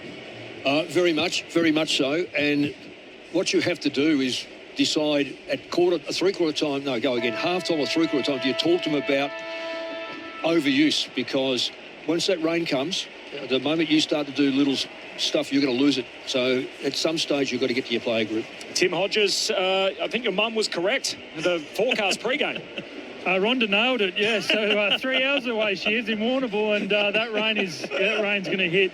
The wind, it's wild. It's actually pretty dangerous. All of half that you guys can see, the sports drink company that has their sponsors all over the roof of the interchange benches, half of them are blown off, and they blow off straight into the crowd. So it's a little bit dangerous, to be honest. You even see the ground, like everyone's gone for pies and whatnot at half-time. Most of the rappers are finding their way onto the grass, so it is going to be a hairy second half, no doubt about that. The Cats will have to do it without Tom Stewart, their 5-time All-Australian, concussed in the opening quarter, so he's done. The season's over. And this game is well and truly there for the taking. It looks like it's headed towards another Geelong-Hawthorn classic. The Cats by a point in the preliminary final. Finals footy on ABC Sport with Clint Wheeldon. 1 point ball game as we get the third term underway. Both rucks had a fingertip touch. It spills to ground. Trying to get it out of there. Oh, Dangerfield strong. Rose and got a kick inside forward 50. Comes out to Neil. Looks to hand pass it forward. Can't spot Manor. Amon got in the way. Kick beyond defensive 50 towards left half back. It'll come back though. Blitzarves marks. Plays on immediately to Myers. Pops it there for Stengel. Couldn't mark. Sells some candy. Throws it on the boot. Absolutely brilliant. He gets his second. And it had all the tricks. The Cats stretch their lead to 7 points. And it comes in the opening 35 seconds of the third term. 7-7-49 to the Hawks, 6-6-42. And there's some trouble out there for one of the Hawks. Tim Hodges is on the boundary. Yeah, it's Tom Barrat's, Clint. He copped a knock on his left knee. The doctor in front of me saw it straight away, the Hawthorn doctor, and went straight to him. He's pushing through the pain and has waved him off, but you can see he can barely walk out there in the goal square. Leeds, you spoke about him in the second quarter, Paddy Dangerfield, and his influence started in the centre bounce. He was the one through sheer willpower, got that centre clearance and got the ball forward for the Cats. Is there anyone from their knees to going flat out as good as him? I don't think there is. Kicked the last of the first half. He's got the first of the second half. Tyson Stengel and the Cats out of the middle again as Dangerfield hits it with that burst of speed that we're so used to seeing, but the kick lets him down as Hardwick takes the intercept mark. It's a 7-point lead for the Cats, trailed most of the night, short to Warple. And the Hawks just trying to change the tempo of the game. Kicks inside the centre square, Watson the target, spills down to Mullen, handball away towards Atkins, handball to Smith. Hand pass further afield to Myers. Front edge of the centre square. Kicks deep to full forward. No one back for the Cats. Battles there. Got support. Just taps it down to Barris, who kicks wide. Ginnivan hugs it to his chest in the back pocket for the Hawks. He's a long way from goal. 2 minutes into the third term. The Cats feeling at the moment they've kicked 4 of the last 5 in the game. Ginnivan towards right half back. He's had the numbers though, and they bring it to ground. O'Connor off the deck. Well done, Moore. Have it away to Newcomb and then to Watson. Towards the southern Grizzards. Great mark. Under real pressure too. And it's Meek right in front of the Shane Warne stand. Decides to go back with his kick. Measured it precisely. We'll find O'Sullivan.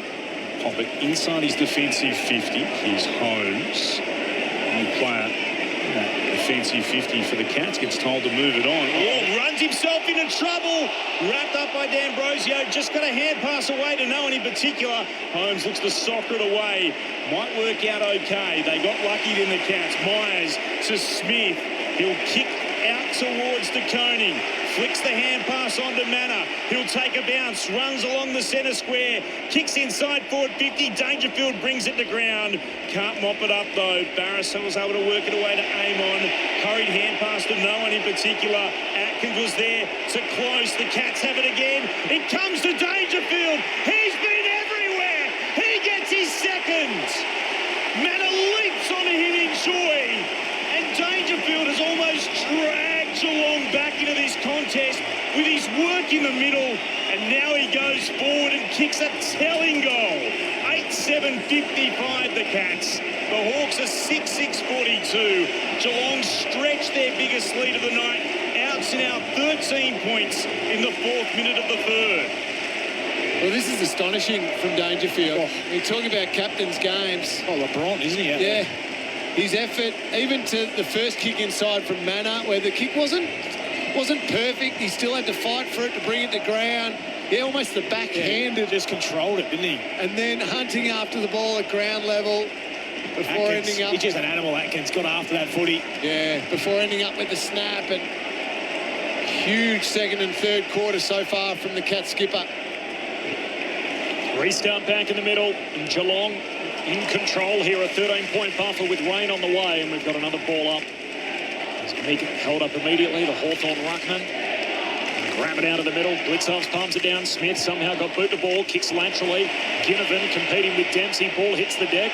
Oh, Dempsey and Ginnivan in a tangle. Ump says keep going. Sicily has an arm being held, didn't release, holding the ball. And close rewarded. Geelong will get it on the wing.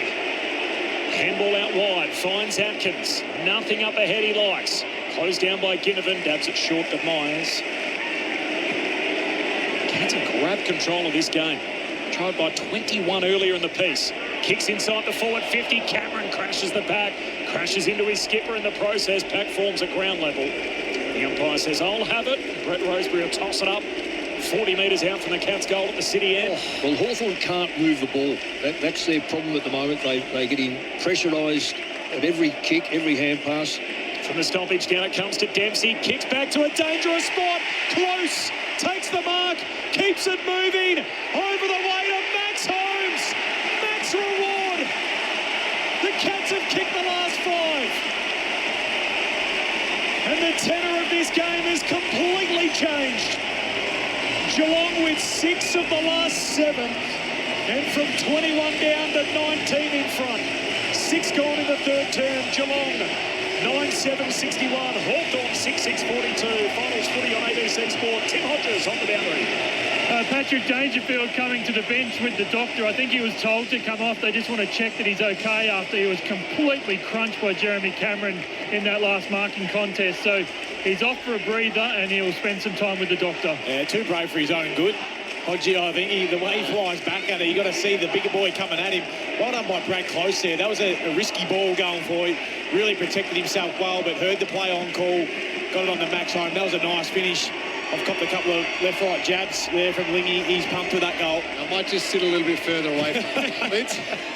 Sorry. Wins it down for the restart. The Hawks need to respond. Newcombe, hand pass stolen away. Right position, Myers to Holmes. Sweeping it forward, going to ground. Bowes was able to work it inside forward 50. There's a free kick, though. It's coming back here. I think it's a trip. So it's Bowes who will receive it. Bowes decides to play on quickly by hand. Smith running by from 51 out. He won't have the accuracy. No problems with the distance, but he misses to the right-hand side. 9-8-62 to 6-6-42. 20-point lead to the Cats. 7 gone in the third. Finals footy on ABC Sport. Yeah, the Cats have taken away the link of Hawthorn. They can't get 2 or 3 possessions in a row to even remotely get inside their front 50. Last 10 scores of the game. All Geelong scores. There's Weddle with the kick-out duties up to the wing. Spills off a series of hands, but straight to Guthrie. Pumps Geelong back inside 50. Bursts through the hands of Stengel. Ball hits the deck. Barris jumps on top of it. Holds it in. Young's happy enough with that as the pack forms around him. Hawthorn kicked the first 3 in this game to lead by 21 points. Tom Stewart was concussed around that time. And without him, Geelong have been able to kick 9 of the next 12 goals to lead it by 20 themselves. Manor releases. Picked up by Warple. Had the blinkers on and Myers got him. Good mates too, aren't they, those two? Big time chase down tackle. Grind Myers on James Warple. Falcons teammates together. Now Myers can head inside the forward 50 onto the chest of Cameron. And the Coleman medalist hugs it to his midriff. He'll have a look here from about 25-30 out, just right of centre. He wastes no time. He whacks it through for another. And the Cats have brought out the whooping stick. That is 6 in a row for Geelong. Cameron's got a couple. And the Cats are out by a game-high 26 points. 9 gone in the third term. Finals footy on ABC Sport. Mick, the momentum shifted here. What are you doing in the coach's box? What's Sammy Mitchell thinking? What lever can he pull? You just got to get your absolute best people at the ball. Yep. And slow it down. Because when I say slow it down, slow their scoring down. Get control of the football. Because at the moment they can't get near it. It's 35-12. So you've just got to get one hold of the ball, and the only place to get the hold of the ball is in the centre square. You need your big players to step up here. Absolutely. Newcombe, Moore, Warple, all in the centre bounce. 6 unanswered goals for the Cats. Taking control. Meek will win the tap. Out to Nash. Immediately tackled by Holmes. Ball held in just forward of the centre circles for the Hawks, who need to find an avenue to goal. And if not that, as we heard from our experts, stop Geelong's scoring spree. Cats win this down. Spills out eventually in the direction of Bowes. And Bowes will pump it long inside forward 50. Barris at the back has the turn. Neal tackles him. The moment he leapt up to gather the football, he takes him to ground at full forward for Geelong. Now says, I'll be doing the ruck work here. Up against Barris. They lock arms. Then slapping it in the direction of right full forward. The boundary line will beat Martin, who was out after it. It's a throw in about 15 out from the Cats attacking goal at the city end here at the MCG. 10-8-68, plays 6-6-42, 11 gone in the third. Finals footy on ABC Sport. Almost a quarter since their last goal, the 19-minute mark of the second quarter for the Hawks. They win it from the coalface here. Moore kicks out of defence. Humphreys pumps it back inside 50 with his fist. Sicily picks it off. Intercept possession up towards the wing. Grabbed by Bledsoe. Hand pass back in a dispute. Moore grabs it, spun around in trouble, holding the ball. No attempt. The pressure's gone up, hasn't it? Yeah. It's last. That was brutal. To end the second quarter, but this third quarter. Lawson Humphreys across the centre square, finds Cameron in plenty of space, southern side, just checks his kick, looking for Bledsoe. Broken up. And Impey The intercept possession here for Hawthorn. He kicks out wide to the boundary line, wants Gunston, pitches, runs away from him. The umpire says spin it in right on halfway southern side. Cats by 26 points. They've kicked the last 6 goals of the game. That wind, the flags are going from right to left, but let me tell you, the wind will be hitting that stand and bouncing back and helping Geelong. It's halves against Meek. It's Meek who punches it forward for the Hawks. And sock it on the ground through Nash. It'll go over the boundary line at right half forward. The Hawks. Not going down here for a while. Hawks are going to make their sub soon. Hodgie will be all over it, but big question about who it's going to be. Where do they need to get that drive coming from? Do they bring it tall off? Maybe with the rain on the way? Jaff the sub, of course, as Meek wins it down again. Hurry kick forward here by Moore, up into the air. Coming after the mark, it's off hands. It spills down in the direction of Clark. He's tackled there by Butler. Still at right half forward for the Hawks. 1 to 12 inside 50s, I think, this quarter. Yep, you're right. Yeah, 1 to 12. Hawks need the next one. Meek palms it down. Watson charging through, left it behind. Warple got it out to Sicily. Kicks to full forward. Gunston. That's superb. Isn't it? Truly superb. Wins the one-on-one with Henry. When you're coming at the ball at that speed with an opponent right with you and a bit of a mongrel kick, to just know exactly where it's going to drop and almost make the mark look simple and easy. This won't be an easy kick with this win, let me say. He's played in 3 prelims. He's never lost one. And he doesn't want to start that tonight. Pops it through. A much-needed one for the Hawks. And they hang about in this prelim. 10-8 to 7-6. Geelong's lead trimmed to 20. 13 minutes gone in this third term. Finals footy on ABC Sport. It was a really clever mark by Jack Gunston. Butler coming off now. I'd suggest that he's the one to be the sub here, Lingy. Looks like it, doesn't it? Yeah. Is that right, Hodgie? That looks like young Sam Butler. Tim Hodges on the boundary. But there's confusion. They still haven't. I don't think they've put their paperwork in, and no one's been given the T-shirt. So I think it might even be Josh Ward. Wow. So no one's been given the subs T-shirt. So they've gone a little bit rogue here, Hawthorn. So I'll keep you posted. But right now there are 5 players that remain eligible to come onto this ground for Hawthorn. Sam Butler's just got off the phone too, still sitting in the front row. And he's moving now to the back row. So Butler's out of the game and Jats in. Meantime, Dangerfield has one possession of the football again. Just near the logo, Southern Wing, worked it out to Clark. He's kicked down the line, has turned over. Battle marks for the Hawks. Sends it to Moore. Marks up against the boundary. Southern Wing, and he's spotted Impey in space. The kick goes his way. Marks, turns, plays on, goes looking for McDonald, who marks at full forward for Hawthorn. He'll line up in front of the left-hand goalpost and put boot to ball from no more than 25 out. That is a truly elite kick. Yeah, how much the penetration on it? How did he get so free? Someone's traded up there out of position, I think, and just left him out off the back. Or he's rolled the dice really well. Either one of those. Beautiful centering ball to find McDonald, who does what he needed to do for the Hawks. McDonald kicks the goal. Brings them closer again. The Cats' lead is cut back to 14 points. 8-6-54 the Hawks, 10-8-68 Geelong. We've gone 15 minutes into this third term of the preliminary finals footy on ABC Sport. Do you reckon his dad would like that one, Letts? I reckon he will. You get a kiss after the game for that one for sure.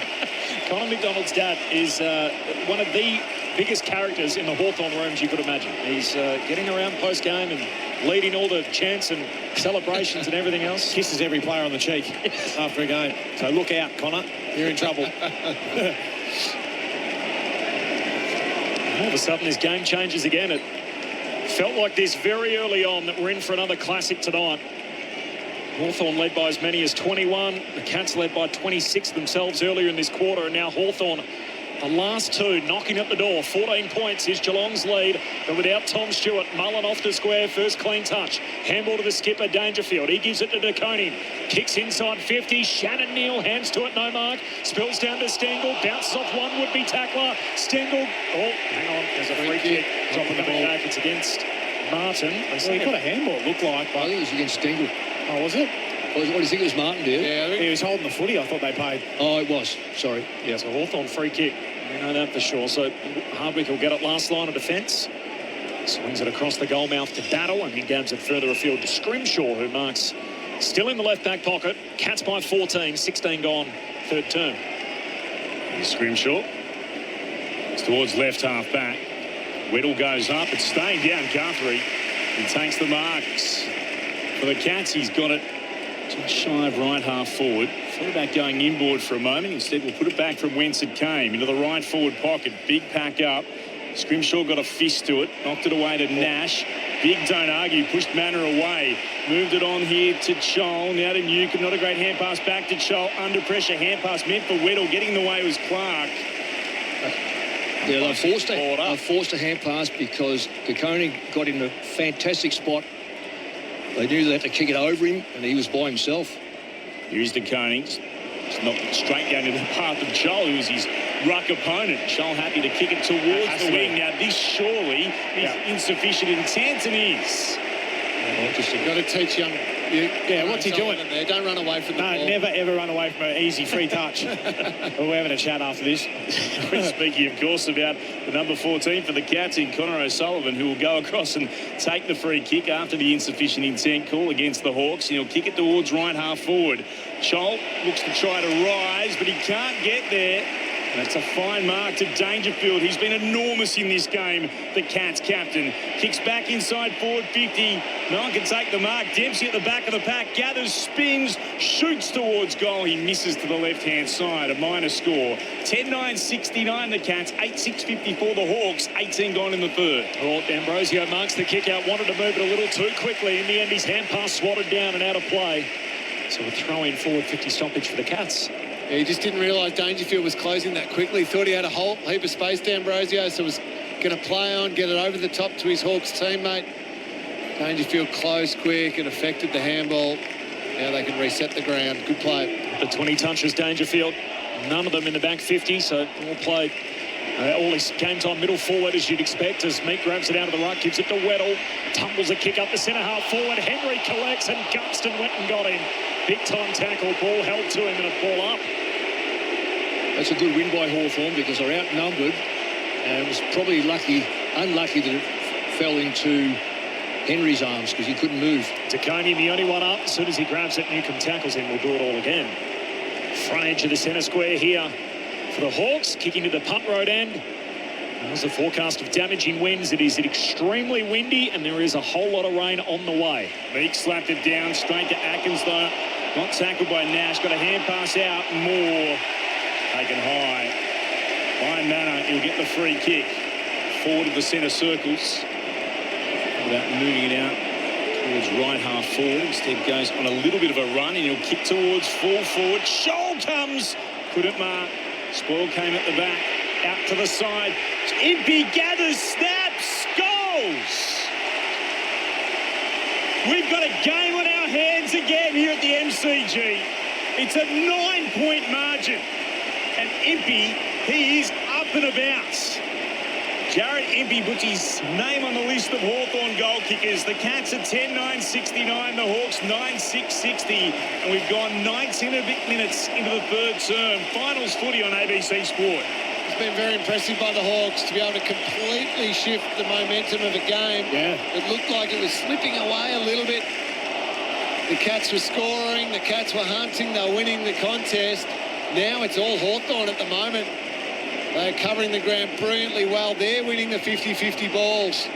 What an inspired move to put him forward, though. I think playing most of the first half in the back line, then they come forward. You usually see it as a big line.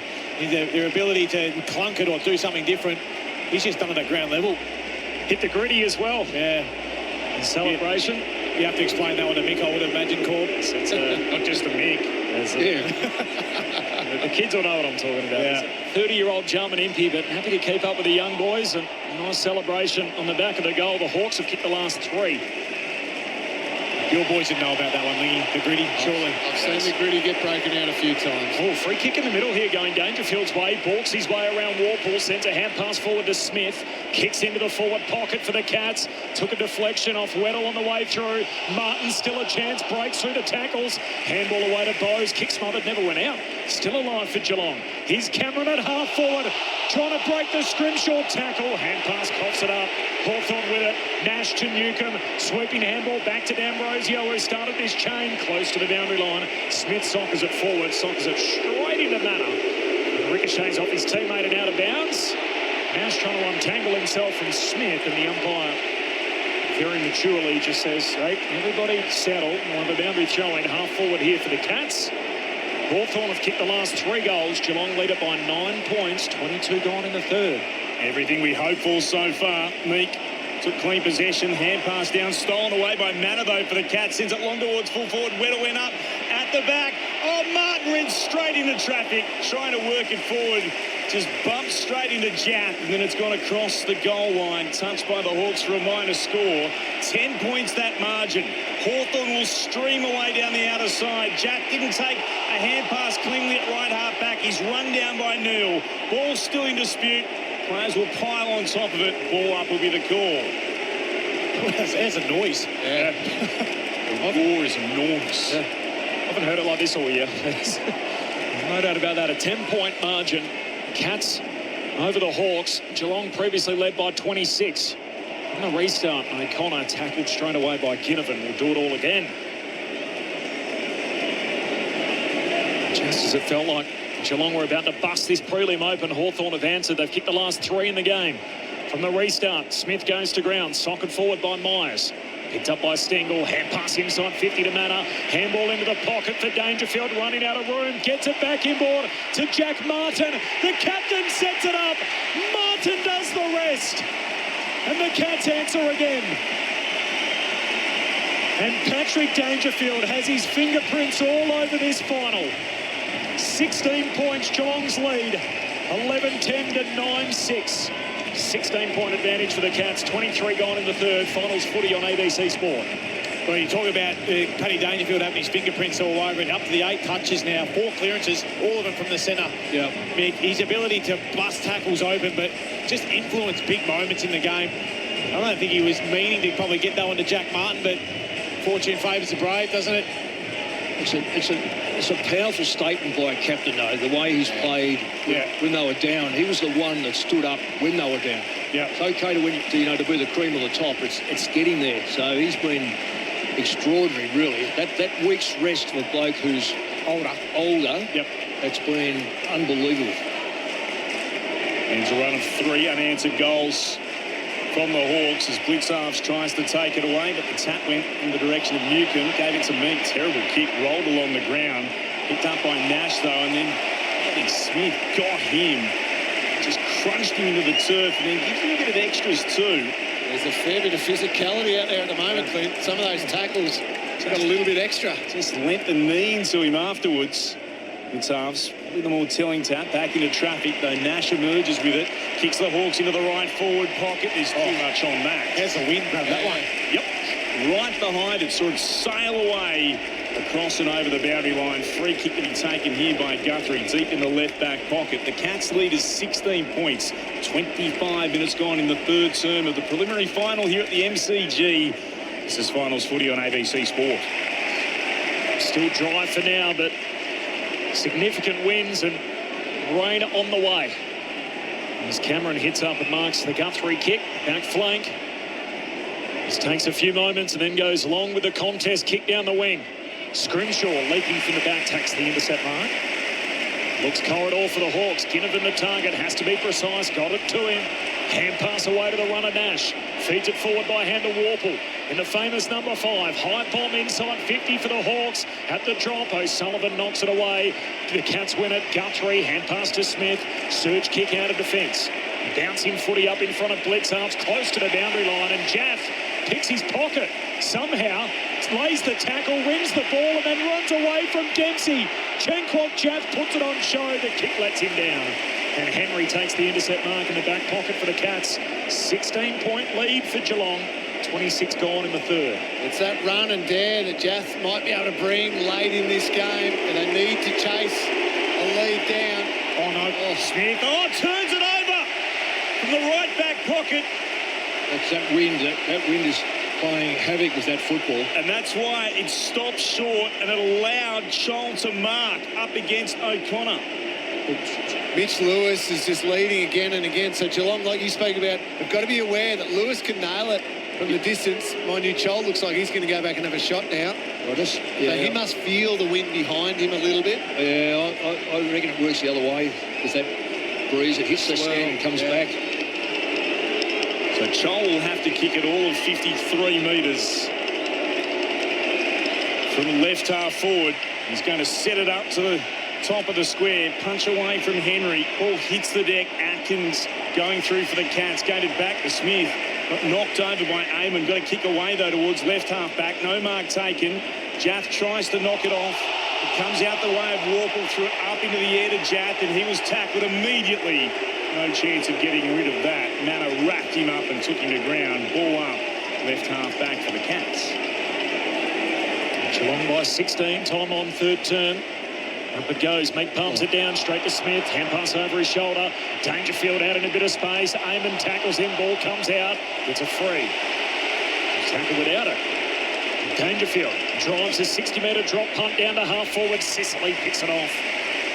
And that's his MO. The intercept mark just dabs it very short to Scrimshaw, and he's going to have to switch. There's not a heap of options. Now he's got to get rid of Neal. Just got a hand pass away to Battle. Hawks under pressure in their D50.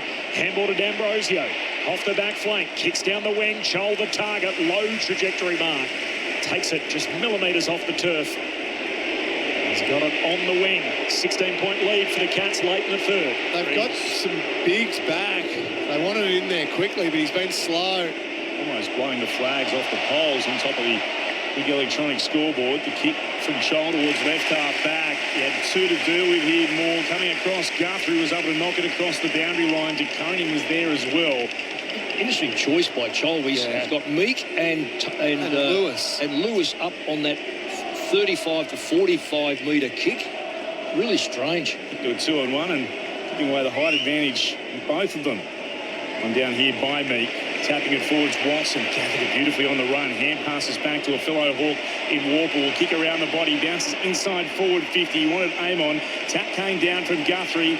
Worked back to DeConing, gave it to Guthrie again for the Cats, but his clearing kick is only as far as Ginnivan. And he marks at left half forward for the Hawks, who trail by 16 points. 29 gone in the third. Ginnivan will roll around, and with the right, send it back inside the attacking 50 for Hawthorn. Front position to Koning. Went to ground, couldn't mark, spilled out again. Chance to clear here for the Cats. Beyond defensive 50. Is there a free kick being paid? Stengel went to ground. Umpire says no. Play on. Gunston picked it up for the Hawks. Gave it to Weddle. To Sicily. Hand pass straight to Myers. Bounced off him. Stengel picks it up. Myers tapped it on to Close. This is cleverly played towards right half forward. Handball out in front of Bowes. Collects. Gives it to Martin. He fumbles too. Late in the term. Dangerfield the option. Kicks it to him. Can't reel it in. The umpire says that'll be a boundary throw-in. Oh, that's out on the full on the replay. Razor caught it from up here in the box. Of course, they can review these. We haven't seen this in the final series so far, but the ARC has the option to review it before the ball's thrown back into play. If it's done quick enough, they won't delay play for it. And as a result, the review wasn't completed in time. The ball's spun back in. Forward 50 stoppage for the Cats. Spills down to Hardwick. He's locked up, and a ball up centre half forward for Geelong. Close versus Meek in that last ruck contest. This time Cameron trying to get involved. I think we've seen one in the 7 finals so far as Cameron from the stoppage. Doing what he does best. Races away and goals on the run. Jez has got 3, and that hurts the Hawks' cause. Geelong out by 22 at the half-hour mark of the third term. 12-10-82. Hawthorn 9-6-60. Right on the stroke of three-quarter time. Finals footy on ABC Sport. Well, that'll hurt all right, because I reckon that Hawthorn had the only ruckman there was confusion there. In position, and he's palmed it, instead of grabbing it without an opponent, he has just hit the ball virtually straight down the throat of Cameron. Yeah, Newcomb come through on the fly and tried to grab it and go through and out the other side, but fumble and just invited Jeremy Cameron to come through. It was a great finish. Left a nice hole for him to come through. Forward 50. Well, they had no coverage, Hawthorn. It was very poor stoppage work for a start off. But I don't blame the ruckman for that. I blame players around him saying, you've got no opponent, grab the ball. Chol wins it down against Blitzarves, but Blitzarves, who had the chance to get it away, looks to just knock it in the advantage of Holmes. And Holmes will kick into the right forward pocket for the Cats. 2-on-2 battle. Cameron at the front, can't mark. Tracks it to the boundary line. Battle in hot pursuit. It's over about 51 out from their attacking goal. Closing in on three-quarter time. 22-point lead to Geelong. They trailed by as much as 21 in the opening term as Hawthorn got away to their usual fast start. Clark's had a tap. Comes out the side to Clark. Got it onto Manor. Manor from the right forward pocket. Terrific goal. Kicks it from 45 metres out, right up against the boundary. That's his second. Just about on three-quarter time. A stunning strike as the Cats go out to lead by 28 points. 13-10-88. To Hawthorn, 9-6-60, 32 gone in the third. Scores from stoppages tonight, massively in Geelong's favour. We just saw one with the Jeremy Cameron goal. Yep. A hole got left here. Let's look at the replay, see where Manor comes from, just the outside. Yep. Great quick hands. And Jai Clark. Yeah, that is an elite finish by Sean Manor.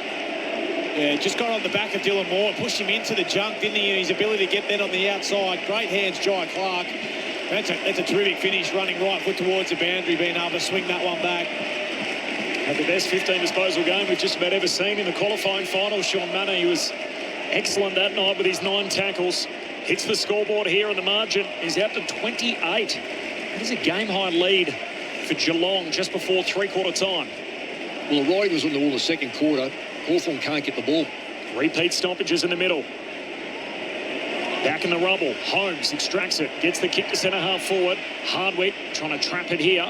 Just thumps it off the deck. Sockers it 40 metres further afield. Picked off by Blitzarves. Good chase down tackle. Went and got him. Chol. And breaks it up. Hawthorn take the advantage more. Hand pass to Warple. Couldn't trap it clean.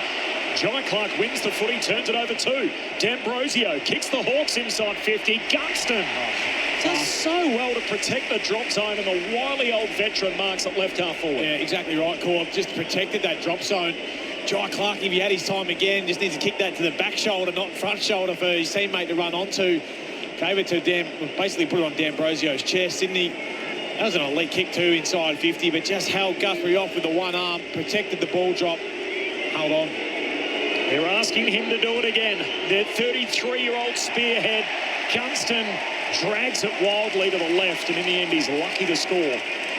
So behind, it's Geelong by 27 points, 34 gone in the third.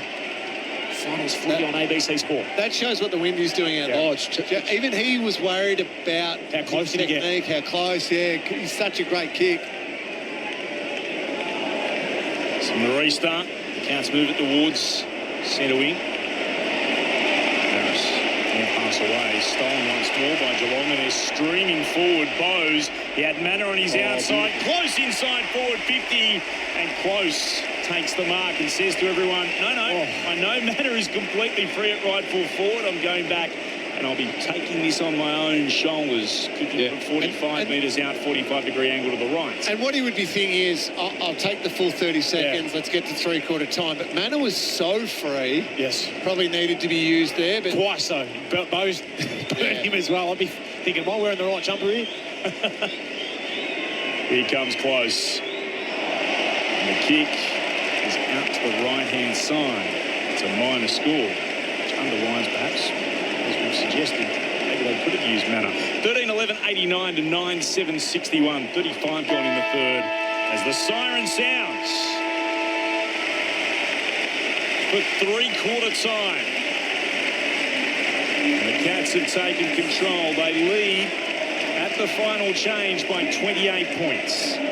The goal kickers, Jeremy Cameron's got 3, a couple for Manor, Stengel and Dangerfield, and then singles for Holmes Martin, Neal and blitz halves. Meanwhile for Hawthorn, 3 for Mitch Lewis, and then singles for Impey, Nash, Gunston, McDonald, Ginnivan and Watson. Off the SMS, Robin Greensborough, the wind. And Greensy just suddenly went from stiff breeze to dog on the chain doing a Superman impression. Batten down the trampoline from Rob. Appreciate that, Rob. 0437 774 774. Tim Hodges on the boundary. Hodgie. Corbin, I've just been watching the radar. The rain is less than 15 minutes away. It's just past Werribee.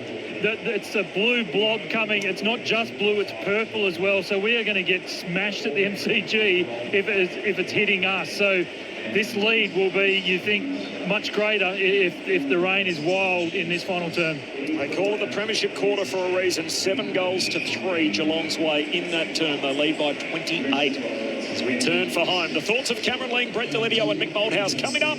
This is Finals Footy on ABC Sport. You meet the most interesting people on Sunday morning. I tell you what, I'd kill for some clean air and a good coffee over here. And there's no generic latte over here. Come home straight away, please. Join the rest of Australia right here on Sunday morning. Australia All Over on ABC Radio. This is ABC Sports coverage of the 2025 AFL Finals. AFL on your radio. ABC Sport Digital. And on the ABC Listen app. Plays on immediately to Myers. Pops it there for Stengel. Couldn't mark. Sells some candy. Throws it on the boot.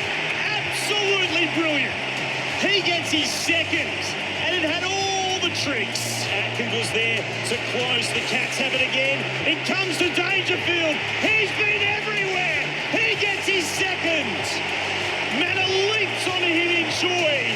And Dangerfield has almost dragged Geelong back into this contest. The stoppage now comes to Dempsey. Kicks back to a dangerous spot. Close. Takes the mark. Keeps it moving. Over the way to Max Holmes. Max reward. The Cats have kicked the last 5. Hawks need the next one. Meek palms it down. Watson charging through. Left it behind. Warple. Got it out to Sicily. Kicks to full forward. Gunston. He's waiting 3 prelims. He's never lost one. He doesn't want to start that tonight. Pops it through. A much needed one for the Hawks. And they hang about in this prelim. The kick towards full forward. Shoal comes. Couldn't mark. Spoil came at the back. Out to the side. Impey gathers, snaps, goals. We've got a game on our hands again here at the MCG. Handball into the pocket for Dangerfield, running out of room. Gets it back inboard to Jack Martin. The captain sets it up. Martin does the rest. And the Cats answer again. The 2025 AFL Finals Series. On your radio, ABC Sport Digital Radio, and on the ABC Listen app. Hard to believe, time on in the opening term. The Hawks led this game by 21 points. Jack Henry was banged up with an ankle concern and Tom Stewart was concussed, subbed out of the game, and from that point on, it has all been the Cats. They've kicked 13 goals to 6 from that point on. 13 goals to 6 since those sequence of events in the opening term. Cameron Ling, Brett Deledio, Mick Malthouse on ABC Sports. To zone in on the third quarter alone, the wild momentum shifts in that quarter was crazy. Yep. It looked like Geelong by how far at about the 10-minute mark, 12-minute mark of that third quarter. And then Hawthorn came flying back and thinking, okay, this is game on, big time. Yep. And then Geelong kicked those late goals. It was a crazy shift. Hard to understand exactly why, other than Geelong's ability to win the ball around the contest. Yeah, clearance. Time and time again. No fumbling. But 17-8 clearance. Yeah, that's right. Inside 50 is just staggering 22 to 10. Yep. Metres gain, smashed Hawthorn. But the Hawks had, just for all the Hawks supporters, you had 112 possessions in the first quarter. Then you've gone 73 and 71. If you allow a side like Geelong to have 81 in the first quarter, then 99 and 92, you're in all sorts of trouble because you're not winning the ball to put pressure on any sort of remote chance in the back line. The back line, the Cats that quarter were able to put a player behind the ball, and every that's why Meek was able to do that ruck work by himself, because Malthouse was behind the ball, just setting it up and just allowing. And De Conning as well. Because they were smashing him at the stoppages. They didn't care that they didn't have a ruckman there, forward line. Yep. It just opened the game up, didn't it? So obviously from a Hawthorn perspective, Sam Mitchell's down there talking to his team. It is, number one, got to get our hands on the footy. So over to Warple, over to Newcomb, over to Nash. Let's go around the ball.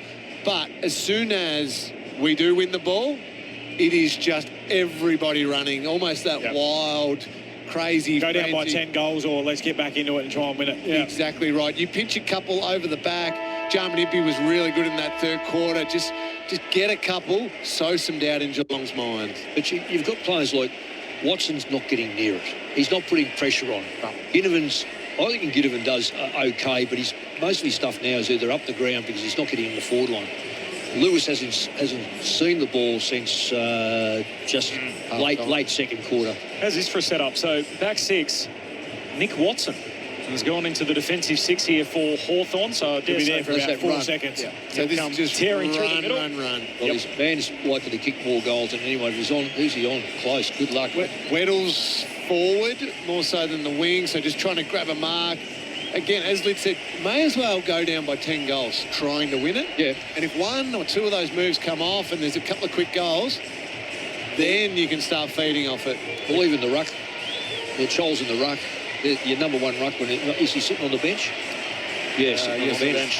Yeah. Geelong have not beaten Hawthorn in a knockout final since the 1963 grand final. They are 1 quarter away, the Cats, from making their way back to the biggest game we have. 28 points the margin, and the Hawks throwing caution to the wind. Final term, Joel palms it down. Dangerfield at the coalface, handball out to Smith. He's tackled, set upon, lost it. Moore wins it for Hawthorn, coat hangered by Dangerfield. Free kick for Dylan Moore. A lifelong Hawk, grew up a Hawthorn fan. Kicks out wide, finds Jaff. The sub, the fresh legs, Chankwath Jaff pokes it in the direction of Gunston, who hits up and marks in that channel at right half forward. What a tone setter this would be. Tim Hodges on the boundary. Maybe the biggest change at three-quarter time. Sam Mitchell spoke to Brett Ratton for a number of minutes. He sent Brett Ratton up to the box from the bench, and Sam Mitchell is coaching from the bench for the first time in this opening minute of the last quarter. Big kick. Swirling breeze. With damaging winds forecast, Gunston starts it out to the right, brings it back, and brings back the Hawks' hopes. This game is not yet done.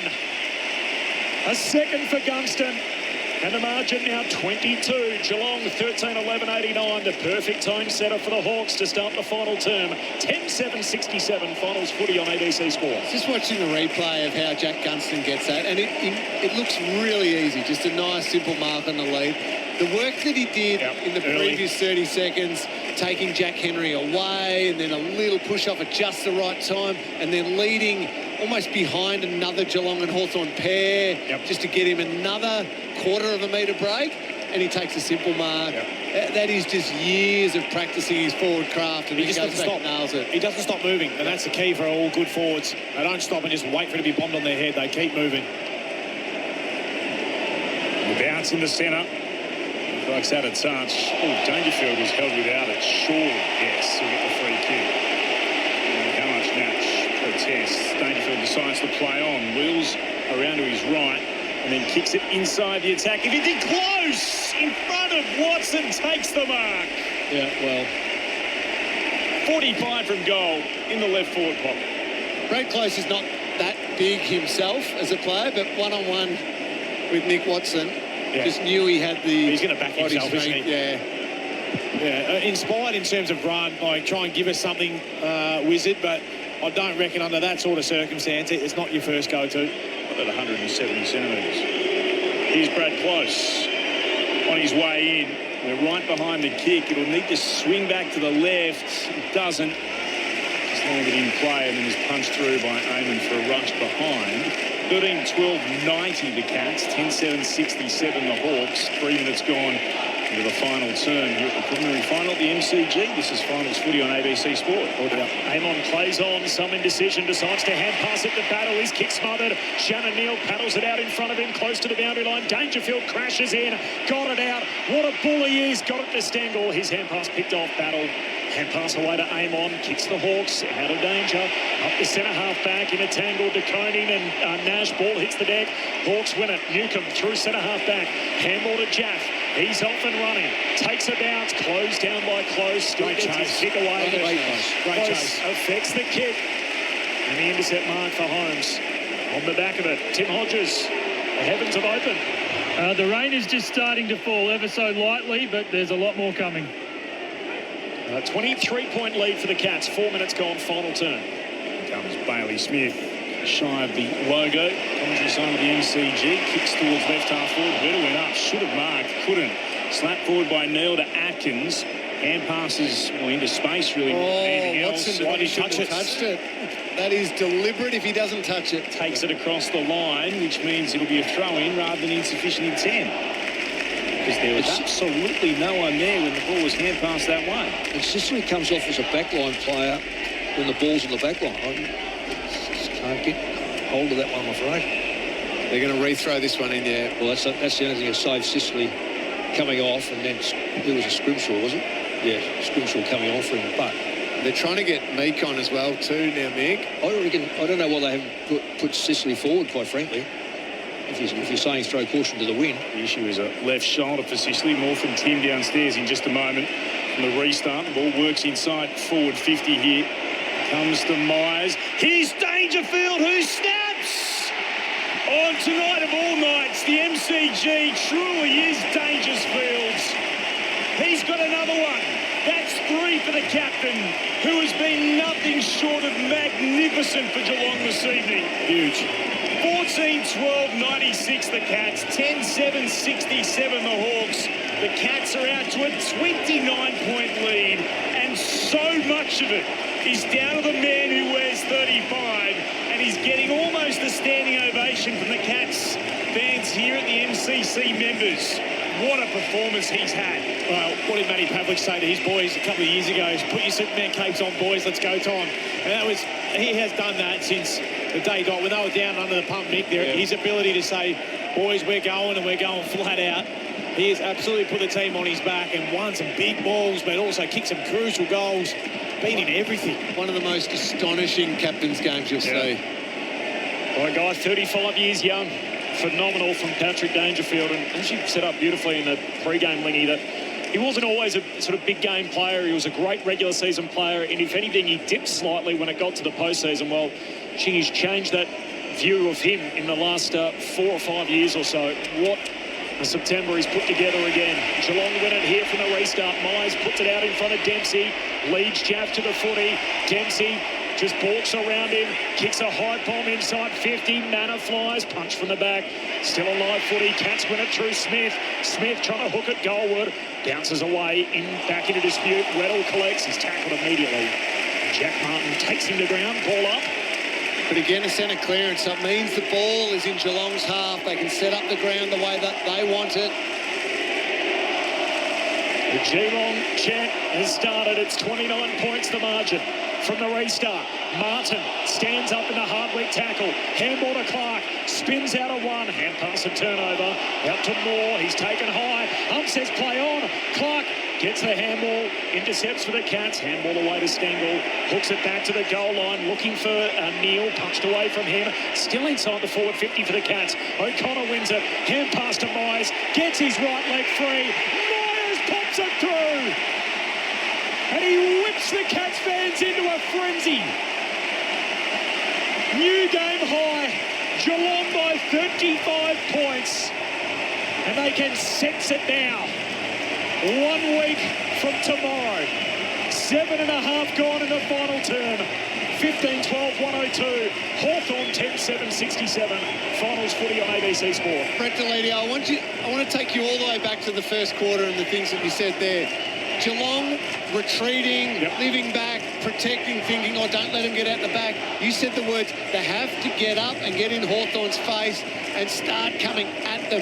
From the moment they started doing that, they've ended up with goals like that, where that frontal pressure's come at them. Hawthorn have turned the ball over, and there are shots at goal left, right and centre. Spot on. Their ability to put pressure on at the source, but then to have their backs come forward rather than retreat has been huge in this game. They must have... with Meek sitting there, not being in the ruck, amazing. Really gone 10 minutes this quarter, or 8 minutes. He's got full forward. I know, but goodness, I don't know if he's a full forward. 35-point margin seems fitting at the moment. Comes down for the Cats again. They win it out of the middle. Holmes will kick towards right half forward. It will nudge on Martin. Free kick paid. Battle looked to soccer it away. Picked up here by McDonald, but his kick is straight down the throat. Finding Clark, who moves it short to Manor. 60 from goal. Hard up against the boundary. Tries to fire a low pass inside forward 50 to Blitzarves. Blitzarves had got forward hard then out of the ruck. Just well cut off. Amon reading it well. Slips around Blitzarves, but his kick actually was smothered by him. Allows the ball to go the way of Manor, though. He'll pop it back inside forward 50, and Martin marks. 45 from goal, about 5 in from the boundary, right forward pocket for the Cats. What that says to me is just playing the little things, Mick. Just being tall on the mark, every little attention to detail. Wow, that's a huge attendance, Corb. I don't know whether that's come through on your screen. Oh, 99,597. 99597 for the first of 2 prelims. Here comes Martin looking for his second goal. Kicks on its way, won't quite have the carry. It's marked defensively in front of the goal line by Weddle of the Hawks. I was interested to read during the week. Biggest weekend build at the MCG since. I was thinking, it must be the 2019 prelims or some other major sporting event. Taylor Swift, in the Eras Tour, where she had 200,000 through the gates, plus in a couple of days. What a draw she is as the Hawks go through the middle of the ground. Walpole puts it inside 50. Gunston gets it out the back.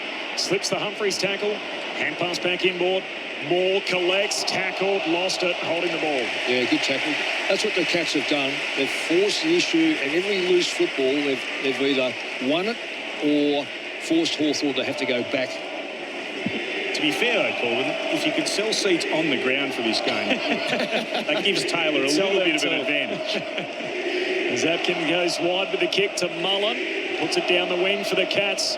Slides past its intended target. Weddle for the Hawks. Oh, hand pass to Jaff. His hand pass knocked down. The Cats still sweating on him late in the piece. As Jaff gets it back on the end of a series of handballs or pokes the kick up into the path of McDonald. Broken up by Atkins. And that has been the story of the night. Just wanted it more as Atkins kicks down to half forward. Barris went an unorthodox climb. Neal comes down with the footy. Now Battle tackles in. Somehow got it away, but too late. Holding the ball, free kick for Battle. If he'd got around, it was a certain Geelong goal. Was it Jeremy Cameron? Yeah, Jez was free. He just couldn't get himself free of the tackle. Battle. So Amon marking hard up against the boundary between left half back and the southern wing. He'll kick down the line. It's just flicked inside the boundary before it goes across. McDonald, no chance of being able to get that in. The crowd, 99,597, have said that might be enough as the rain gets a little bit heavier and many of them decide to retreat away from where they're getting wet to a position where they can see from a little bit of a drier location. From the restart, umpire spotted a free kick. It's coming back here. It'll go the way of Moore. Eye contact. Moore for the Hawks, just shy of left half forward. Kicks inside the attacking 50. Henry knocks it down to Clark, who's tackled by Warple over the boundary line for a throw-in. Henry has battled on despite all the problems with the ankle in that incident where he really did have it fallen upon in that first term, but he's continued to stay out there and had to with the injury to Stewart, the concussion. Weddle palms it down against Blitzarves, slapped inside forward 50 here by Ward, comes out again to Moore, kicks long towards goal. It's bouncing through. Now they're claiming it was touched here, the Cats, but the goal has been signalled, and that's a much needed one to give them, well, just a smattering of hope. So Moore gets his name on the list of goal kickers, his first of the evening, 23rd of the season. And it's a 29-point lead again to Geelong at the 13-minute mark of the last. So it was a free kick, clear free kick against Max Holmes. And then, yeah, he's entitled to take the advantage from there, Dylan Moore. Geelong players thought the umpire had said, no, go back behind your mark. But it was his free kick. He can take the advantage, and he kicked the goal. I hope I'm right in saying that, Razor. Get the thumbs up. Thank you very much.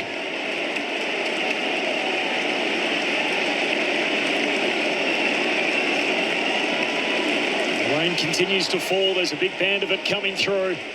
I'll tell you what, the Cats fans will not care. They'll be more than happy to sit in this all night with their team on their way back to another grand final. Joel collects middle of the ground, tackled by Atkins, ball spits out. Nash gets it going forward for Hawthorn.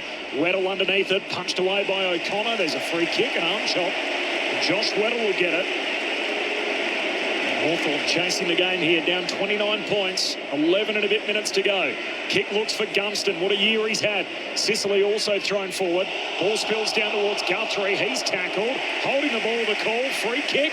And Gunston's going to get it. Quick with the whistle. Because he tried to take on the tackle, I think that's what cost him there.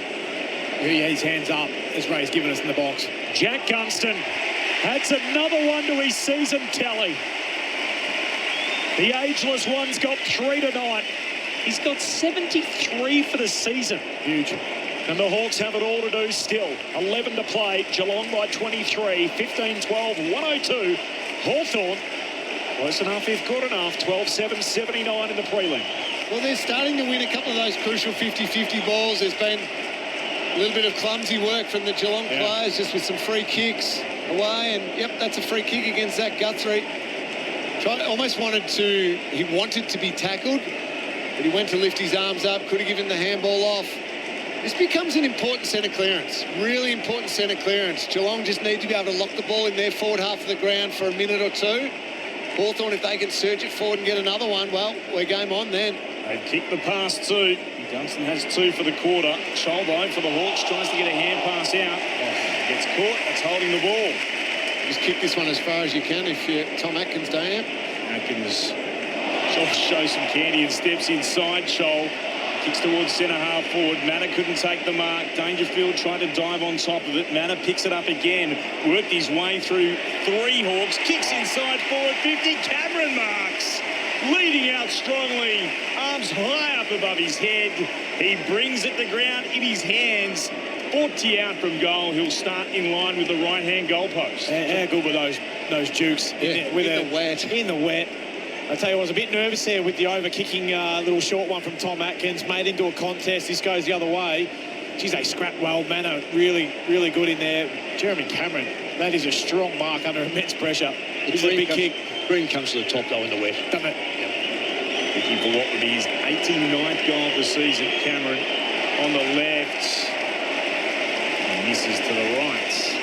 Still 3 tonight for him. The Cats lead is 24 points. 15-13, 103. To the Hawks, 12-7, 79. 16 gone in the last. Both these teams played in exactly 19 grand finals across the way in VFL AFL history. The Cats trying to make it 3 in the last 6 years as the ball's worked up to the wing and knocked out of play. There's a free kick. Another high contact free kick. It's going to Dylan Moore, the diminutive forward. He's off and running in the wet. Kicks the Hawks inside the forward 50. Juggled effort for Meek. Can't complete the mark. Spills to Chol. Runs the boundary line outside of the boot. Snaps. Misses everything. Oh, D'Ambrosio arms in the air saying, please centre it and kick it to me. Well, he was Shannon Knoll so far by himself. Play-on's been called here if they're aware of it, Hawthorn. They weren't immediately up to it. Humphries is able to move it beyond defensive 50. He wants Henry, who's done well to mark up against D'Ambrosio, who's still wondering why he didn't receive the foot pass a short time ago. Here's Henry coming down the commentary wing. Everyone allows it to bounce, which will work out okay for Hardwick at the back. He chases the footy, gathers and kicks in the middle of the ground. It's a lovely kick, precise to Meek. He'll look to move it on. Sends it inside forward 50. Chol had 2 bites at it, but marks. He needs to go back quickly. Had Lewis in the goal square too, but look, if they're good enough, they've got time. It's 8.5 minutes. It's not a very good effort of spoiling. Nah, he didn't hit the body, did he? You really got to smash the body. If you're allowed to do it, do it. That was Guthrie who tried to punch the ball away, but didn't make enough physical contact from behind. Chol able to mark. And for his first of the game. Pretty much right in front from 40 metres out. The Hawks are still in it. Chol kicks the goal. and moved to within 3 majors now. It's an 18-point ball game at the 18-minute mark of the fourth. Hawthorn 13-7-85. Geelong 15-13, 103. Let's go down to the boundary. Tim Hodges. Just keeping an eye on Jack Martin. He's had a lot of calf troubles, Lingy, in the past, hasn't he? He's just had that left calf heavily strapped. He's just heading back on the ground now. The other concern is with Brad Close, who's on the bench. I reckon he's lost a tooth. So the doc's gone down to get his gear from the room. He's just trying to stop the blood at the moment. So he's still some way away from coming back on the ground. How's your heart rate, Ling? It's increasing slightly. Just a little. Back to 18 points. Third time tonight the Hawks have kicked 3 in a row. Newcomb out of the middle, kicks but laterally. Cats will be the first one there. Atkins first to the footy, paddles it out in front, just can't grab it. The greasy footy off the deck, close to the boundary line. He shares it with Moore and the ball's out of play. He ran 25 metres, Tom Atkins just paddling it out in front. Eventually ran out of room. 99,597. In official attendance, the margin got out as wide as 35 points Geelong's way in this final term. Hawks have kicked the last 3. It's back to a 3-goal game. Less than half a quarter remaining as Moore puts his head over it, tries to burst through the tackle. Scooped up, comes to Dangerfield, kicks inside 50 for the Cats. Cameron trying to turn his opponent inside out. Jezza goes to ground. 2 Hawks also bowled over. Neal gets a hand pass back to a dangerous spot. Stengel puts it in the back of the net. Stengel's got 3. And the Cats are just about there. As we tick into time on in the final term, Tyson Stengel whacks it off the deck from 15 out. And the Cats can feel a third grand final in 6 years. 16-13 to 13-7. Finals footy on ABC Sport. Yeah, Stengel's been important in this second half, hasn't he? Getting him going. The thing is about, it's all about numbers. You get your numbers where the ball is and then use your brains. Do you pick it up or kick it off the ground? Well, the ball's going to hit the ground. It's going to stay on the ground.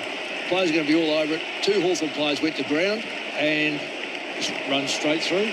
Doesn't bother. Smart players. Hoping to see a few more blue and white players do that tonight. It's got to be said in the Merseyside derby. Here's Impey with it, kicking up into the air. Sliding out Atkins, takes the mark for the Cats. Had some important moments again tonight, Tom Atkins. He's a beauty, isn't he? Yeah. Atkins finds Bailey Smith. Marks uncontested. Still in the centre square. They all like him. It's the mix of the Hawks fans booing and the Cats fans cheering. Kicking towards left half foot. Oh, he's Dangerfield again. Mark wasn't paid. Trying to get a hand pass out then to Clark. Slapped forward though by Moore for the Hawks. Socket on by Ginnivan towards centre half forward. Over the top of it's Watson, surrounded by Cats. Bailey Smith is able to gather. Gave it back to O'Connor under pressure. Threw it on the boot. Donald couldn't quite take the mark. He was tackled and lost it. That should be holding the ball. Free kick will go the way of Holmes. He'll have it at left half back and he'll steer it out in the direction of Stengel, who drops what he should have taken. And pokes it further afield to Dangerfield. What a night he's had. He'll get an instruction from the bench here, just about setting up the ground the way they want it. This will be a long defensive kick. He's been sensational tonight, and he kicks down the line, and Blitzarv's forced to whack it away from Weddle. So margin's 24-22 gone final term. Well, that's the best place. Yeah. They've smashed Hawthorn at stoppages, so Geelong, why not put the ball in a position where it's another stoppage? And even from this situation, you're happy if you get 3 or 4 or 5 stoppages in a row here. Keep it tight. Yeah, because you know you're going to chew up 15, 16 seconds on every one of them. The boundary throwing spills down towards Moore, the Hawks. Hand pass out to Nash, trying to slip the tackle from Dempsey. Oh, hand pass picked off by Atkins, but he runs out of room. Boundary throwing, same spot. So the Hawthorn have got one player on the bolt every time here, which is what they have to do. They're trying anything here. They're going to try and burst through. Geelong are going to want to keep their shape and make sure that player, even if he gets the first possession, can't get to the outside. Cats by 24, 23 gone in the last. Thrown back in. Nash looked to soccer it forward. Smith eventually does for the Cats. Gave it to Clark, kicked up into the air. It'll land inside the left forward pocket. Martin flew, couldn't gather. And then Dangerfield had it, and then Newcomb throws him into the turf. over the boundary line. He's okay. I think he threw himself, Clint. Yeah, that's all right. That's finals footy. Nothing wrong with what John Newcomb did then. And Paddy put a bit of mayo on it. A little bit. Yeah, there's a sprinkle. Just looking for a bit of extras. Throwing 51 out from the Cats attacking goal. And then with the telling tap out the back, and then it's a good tackle from Scrimshaw. Made sure his Cats opponent in Dempsey had no chance of getting rid of it. Ball up. Neil against Weddle to do the ruck battle. Had a touch. Ginnivan couldn't gather. Dangerfield dives over it, got a hand pass out. He's been magnificent to Myers. Neil just missed it. Had a fresh airing. Ginnivan was able to work it away to Nash, and he was wrapped up in a tackle by Myers. Ball jarred free. Newcomb, onto Impey. Run down by Stengel. Just got the hand pass out. Oh, no. Watson tries to soccer it forward. It's into the middle of the ground. Holmes is there to gather. Tumbles a kick only as far though as Eamon, who marks it left half back for the Hawks. Still that margin, 24 points, 24 gone in the last. Cats over the Hawks. 5 to go as Amon goes long down the line looking for Joel, knocked away from him by DeConing, and a boundary throw-in. 70 out from the Hawks goal. Just recapping the big story from earlier in the night. Tom Stewart concussed after he was tackled into the ground. They didn't wait long, and he failed a concussion test, so he's not only out of tonight, his season is over. He won't play in the grand final next week. And so the Cats are 5 minutes away from qualifying for, and all the debate and the conversation that'll go with it from the boundary throw-in. Clark kicks it up over halfway, picked off by Barris, handball away towards Amon. Handball to Moore, goes back by hand to Battle, kicks into the middle of the ground, and Myers hugs it to his chest. Lays a hand pass off to Holmes and goes bursting away. There's not a lot to kick to. He's going to test out the Hawks defence, tries to kick it over them. One bounce out of play, and we'll have a throw-in in the forward pocket. If he had looked up and just changed shape a little bit, he would have found a Geelong player Dempsey. 30 metres out. Yeah, Dempsey. All by himself. Yep. Fat side, running his wing pattern perfectly, as he always does. He's good at that pattern, isn't he? Yeah, he's great at it. Still 24 points in favour of the Cats. 25 gone. Hawks through hands. Ginnivan to Weddle. Hurry kick around the body. Not what he hoped for. Clark couldn't quite trap it. Impey able to pick it up. Work it to Moore. Had 2 Cats to beat. Myers ends up with it. Gives it to Smith. Smith goes long towards goal. And that'll do it. Bailey Smith. He'll want the cameras on him right now. And he tells the crowd to shush. And what that has done is end the argument about who might win this ball game. The Cats by 30 points. 17-13, 115 to the Hawks. 13-7, 85. Photographer's delight as Bailey Smith kicks what will be the sealer. That little passage of play there replicated the whole game. Hawthorn had it, bubbled it, taken off them, really with one touch, and then knocks it over. So that since halfway through the first quarter, that was roughly the game. And it was that little bubble and then an outnumber by the Cats. Exactly. And then an explosion once they won it. Yep.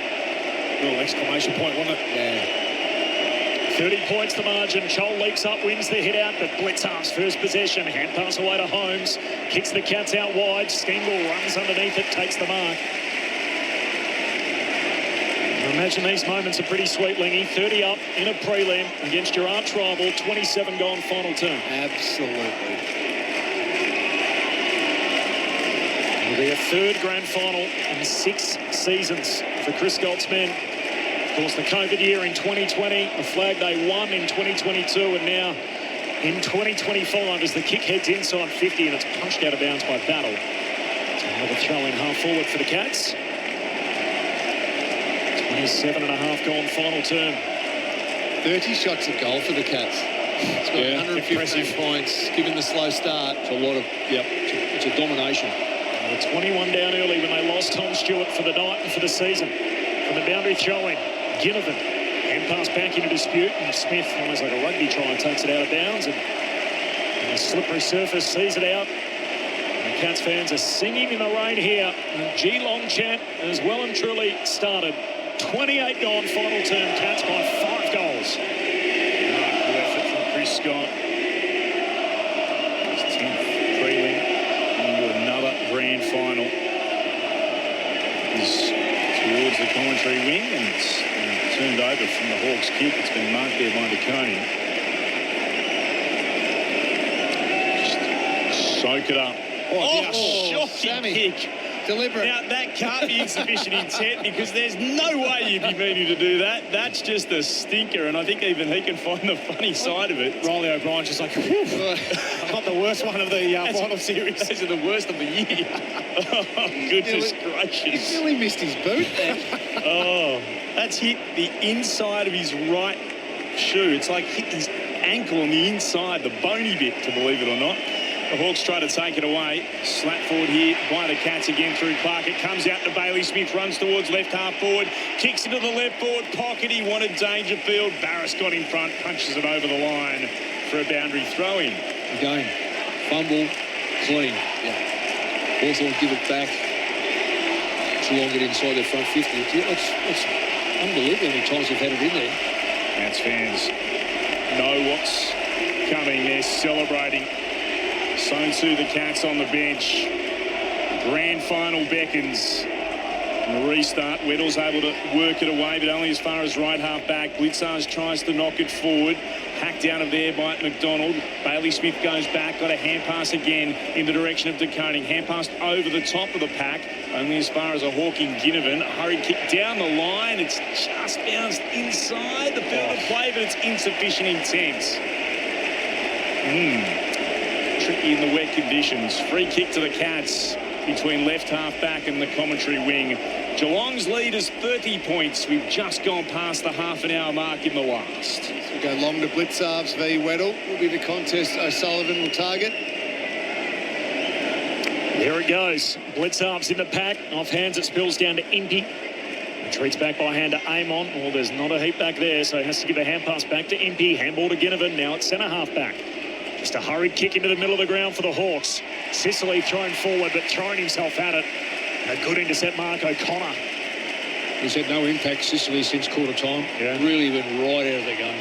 O'Connor's going to swing it all the way out to Dempsey, who's run that boundary line, goal square to goal square all night. He's going to retreat back with the kick to Cameron. Dangerfield's not, by the way, by the numbers. 32 touches, 21 contested. 12 ground ball gets, 8 clearances, 6 from the centre bounce, 9 inside 50s, 3 goals and 13 score involvements. Huge night. It's a proper legacy game for Patrick Dangerfield. And I know, are we doing votes tonight, Calls? Can we give him 4 votes? He's 3, 2 and 1. The most unbelievable performance. You can give him whatever you want for that performance. We'll run out of superlatives. I thought that was a sort of Nathan Burke sort of thing to do, just to change the rules along the way. Here's Humphreys. They move it down the line. They wanted Manor. Couldn't find him. It's over the boundary line again for a throw. And the even more impressive thing, as we know, was the fact that Geelong was so off early on in the game, and they needed somebody to drag them back up to the standard that they played at all year. And Patrick Dangerfield, their captain, was the man to do that. Incredible game. It was enormous. Just an absolute beast in the midfield. Made sure they started to win it out of the centre. Took it upon himself. And I think he said too, his possessions were all either midfield or forward. None in the D50. Blitzarves wins it forward. Atkins looks to sock it inside, attacking 50. Amon is back there though for the Hawks. Goes short to Barris. He'll kick beyond defensive 50 to Amon again. They'll bring it through the middle. Chance to build to Moore. Kick in the direction of Lewis. Can't mark but can regather. Turns, sends it inside forward 50. Gunston drops the mark. Has a chance to pick it up. Shrugs off the attempted Guthrie tackle. Centres the football. Mark was dropped. Able to get their battle. Still trying to pick it up here. The Hawks attempted soccer off the ground from McDonald. Cameron will gather. He'll send it beyond defensive 50. Torpy out in the direction of Bowes as the ball skids off the turf close to the boundary line. It's going to stay alive and it'll stay in Geelong's hands. And the Cats fans have longed to hear it. After 62 years, the Cats beat the Hawks when it matters. And Chris Scott's men will again play for footy's ultimate prize at the expense of their most heated rival. A third grand final in 6 years for Geelong. We are Geelong, we're always on the ball. We play the game as it should be played, and it's all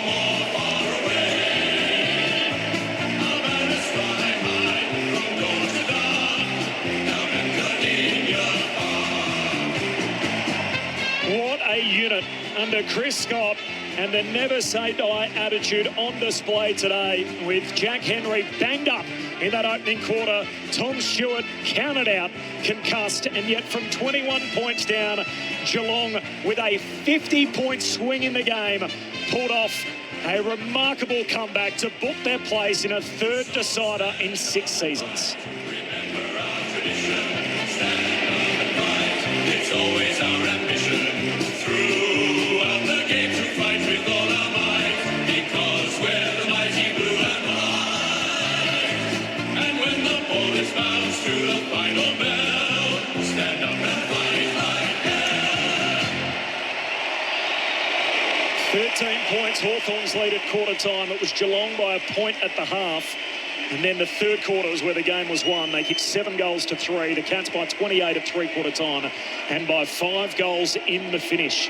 The Cats into another grand final under their super coach, Chris Scott.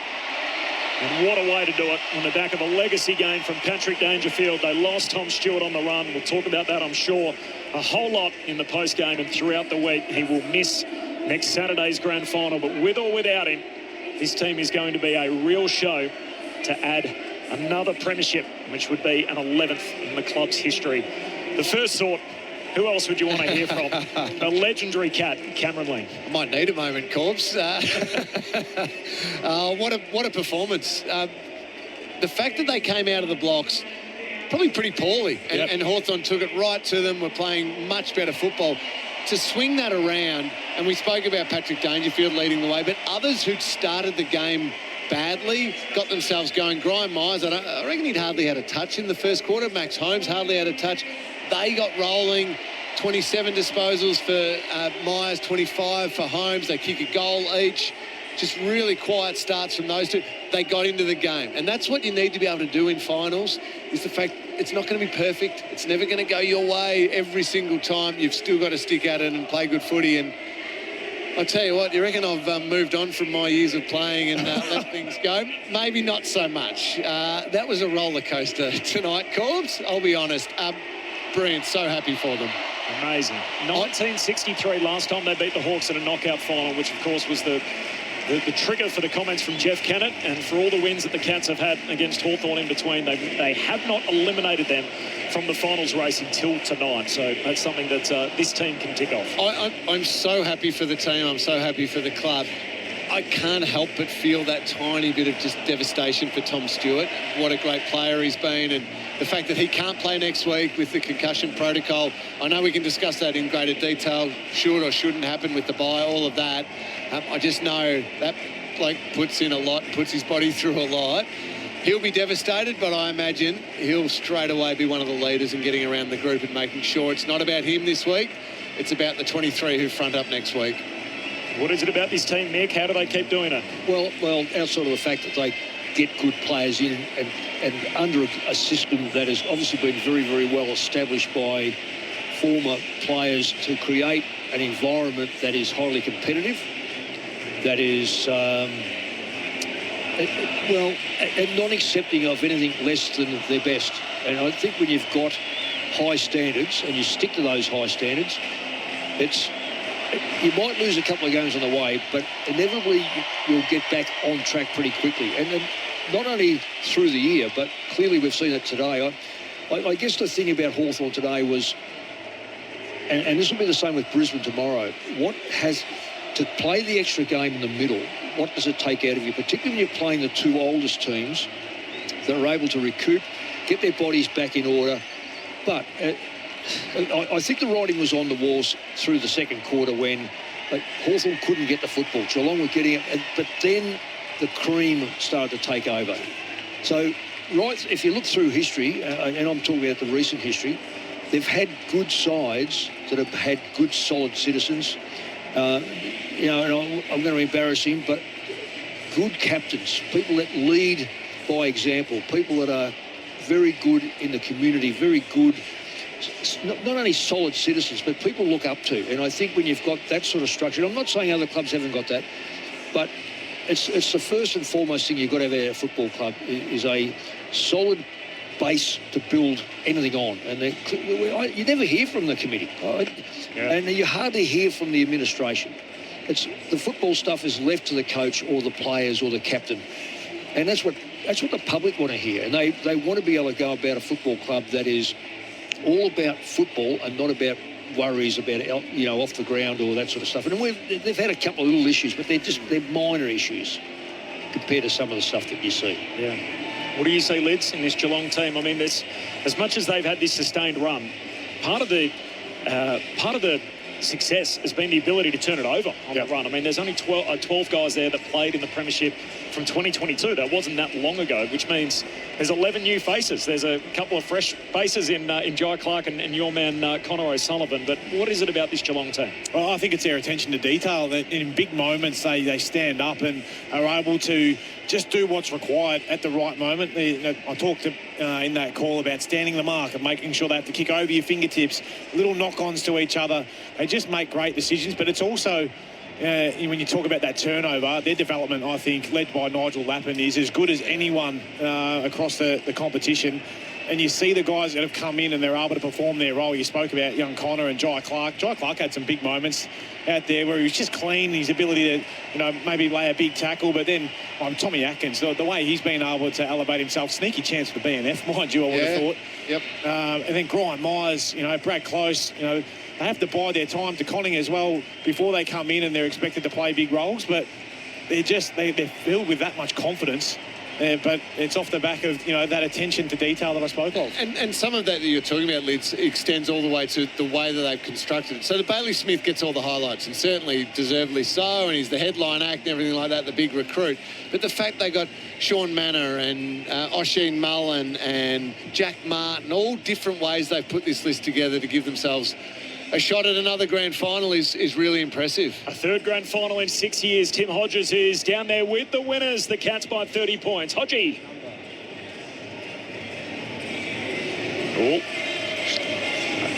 He might not be able to hear us, but we can hear him. So I don't know if that helps Hodgie on that front. But 17-13, 115 over 13-7, 85. So we might do our best to listen out if we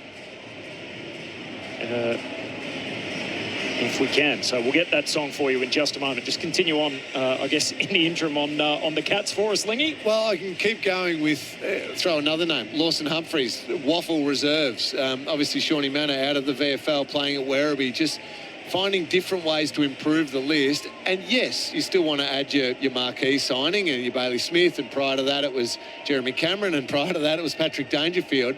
But it can't just be about that one player. It's got to be about constructing the entire list to give yourselves a shot at a grand final, at a premiership. Timmy Hodges is down. What did they get Neil at? Here we go.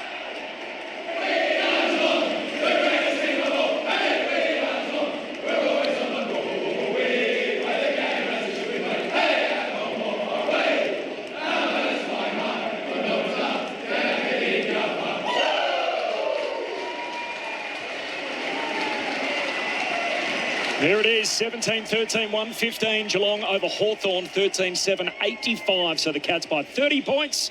They booked their place in a third grand final in the last 6 years. Pick 33 in the 2020 draft as well. Yeah, Shannon Nell. So that's a very, very good pick for a bloke. Because all tours take time. He has to attract a good player to go on him. And the fact that they took their time with him, and obviously you can do that when you've got Hawkins and Cameron as a combination. I'm not saying they weren't very fortunate and they were able to take their time, but the fact they took their time with him, built his body. When you think if he came into the club weighing something like 78 kilos, despite being 202 centimetres, they had to build a body on him that could withstand playing on the likes of Tom Barras tonight. And he's kicked 42 goals. Yeah. So it's a good return. It's a very good return. And he's only played 44 games of AFL football. Yeah. So his best is ahead of him, but he's contributing in a massive way to a shot at a premiership this year. So, again, I know I'm repeating, but you've got to look beyond just, they went and got Bailey Smith. No, there's different ways of just constructing that depth, the quality, the ability to sustain what they do through the middle of the ground. I just realised too, Max Holmes, this will be his first grand final too, won't will he? be. Missed out on that other one, having done the hammy in 2022. It'll be special for him. Obviously, he went through last year's prelim final where he was... Yep. Did he or didn't he do his hammy? This is the third in 3 or 4 years, or 6 years. Third in 6 years. But he would have been there 6 years ago, wouldn't he? No, he wasn't there in the 2020 grand final. Or he wasn't playing in it. Wasn't on the list. He was drafted in 2020. No, I say that, right, okay. So in November that year, right. Just did a quick count. I think there's 9 guys that are going to play in their first grand final next week from Geelong. So if we get our fingers and toes out here. So Sean Manor has never played in one. Max Holmes, Jack Bowes. And then the 2 guys obviously playing their first prelim tonight in Clark and O'Sullivan. So that's 5. Lawson Humphreys has never been there. Jack Martin gets the opportunity. Of course, the former cat and son. What a story that is. That gets us to 7. Ollie Dempsey would be 8. Bailey Smith. And the last one will be Shannon Neal and O'Sheen Mullen, the other 2 that haven't. So that's, what's that, 10. Bailey's obviously, Bailey played in one with the Bulldogs. Oh, that's right, of course. Yes. Didn't obviously play 21, exactly. Sorry. with the Cats, so he gets the opportunity to try and win one. So 10 guys, my apologies, that will play in their first grand final next week. What a story that the Cats, they do it again under coach Chris Scott. We'll get some reaction from the Geelong rooms coming up in just a moment. Just in other events, by the way, Jess Hull has broken the Australian record in the semi-final of the 800 metres at the World Championship. She's into the final after falling in the heats and being reinstated. So well done to Jess Hull for making it through to the final in Australian record time. She is running amazing at the moment. Amazing. Flying. Yeah, she was unfortunate last night, but what a fantastic... I think they're saying these games are a little bit more giving in terms of false starts and what happened to her, which she got clipped from behind, so it wasn't her fault. So it's good to see the best of the best not, be able to run as opposed to sort of get cancelled out, whatever you call it. Maybe we should have that in the AFL, Mick. What do you reckon? The best of the best. Have a week off now and then... Oh, really? It's only been 20 years. So this is going to be the talking point of the week, isn't it? Well, it will be. So, and it's going to take a Stewart to do it. It won't. It's no Harry can't play or on the... Harry can't play. Or on the 23rd What number does he wear? Well, Can I throw this out? They had an opportunity because we've been here before when Chelsea Randall in 2021 pig-headedness missed out on a grand final because of concussion. And there was the opportunity to go, look, we don't want to cost the player here because of concussion, someone being able to play in a grand final. They had it there. We've been through this once before and they refused to make a change. And there's plenty to do. As we see, we love our American sport, the AFL. We see what they do in the build-up towards Super Bowl week. Every state league gets a chance to shine. You have all the state league grand finals, and I would sit there and watch the VFL, the Sandful, the Waffle, you name it. I'd sit there and watch them all. You make it awards week. So if you have a non-Victorian club with chances in the Brownlow, they can all go across and be there in the room on that Monday night. You can have all those awards, and you have this situation where if a Tom Stewart is concussed, under the AFL protocols, he's available if he's fit enough to play. This is the nightmare scenario that so many of us, Mick... Well, we've warned him. They've been warned and warned. This will happen. Yeah. Clint, the other thing is, Jack Henry will be as sore as a boil. Now, Geelong and the supporters and the public in general should be able to see the best 2 sides play, and that extra week will get him a chance. Look, he'll get out there next week, but he'll be jabbed up and he may not... He got turned around down here. Now, you want to see him at his best. Now, I know 2 weeks is not a long time, but it's the best you can do, and it's far better than 1 week. So, potential, and this is where, potential drawbacks. If it's not at the expense of the pre-finals bye, you could have a situation where Geelong, say, win through. It's got to be at the expense of the pre-finals. Yes. Oh, you take the bye out. But then that kills the prospect of ever having wildcard games, which is what they want to try and implement there. That's great. I'm cheering that on. I don't want teams... A wild card game is still effectively a final. I do not want teams who have lost more games than they have won. Even if it's a de facto final, they're still playing de facto finals. They do not deserve to. But every decision that's made is based off commercial interest in the game. So if you get 2 more blockbuster finals, it's bigger revenue in the game. And it feels like... Are we sure they're going to be blockbusters? Well, you put your finger in the wind, it feels like it's headed that way. But that's what they want to do. They want 10th to try versus 8th, we're catering for there, or 11th versus 9th, whatever the scenario is.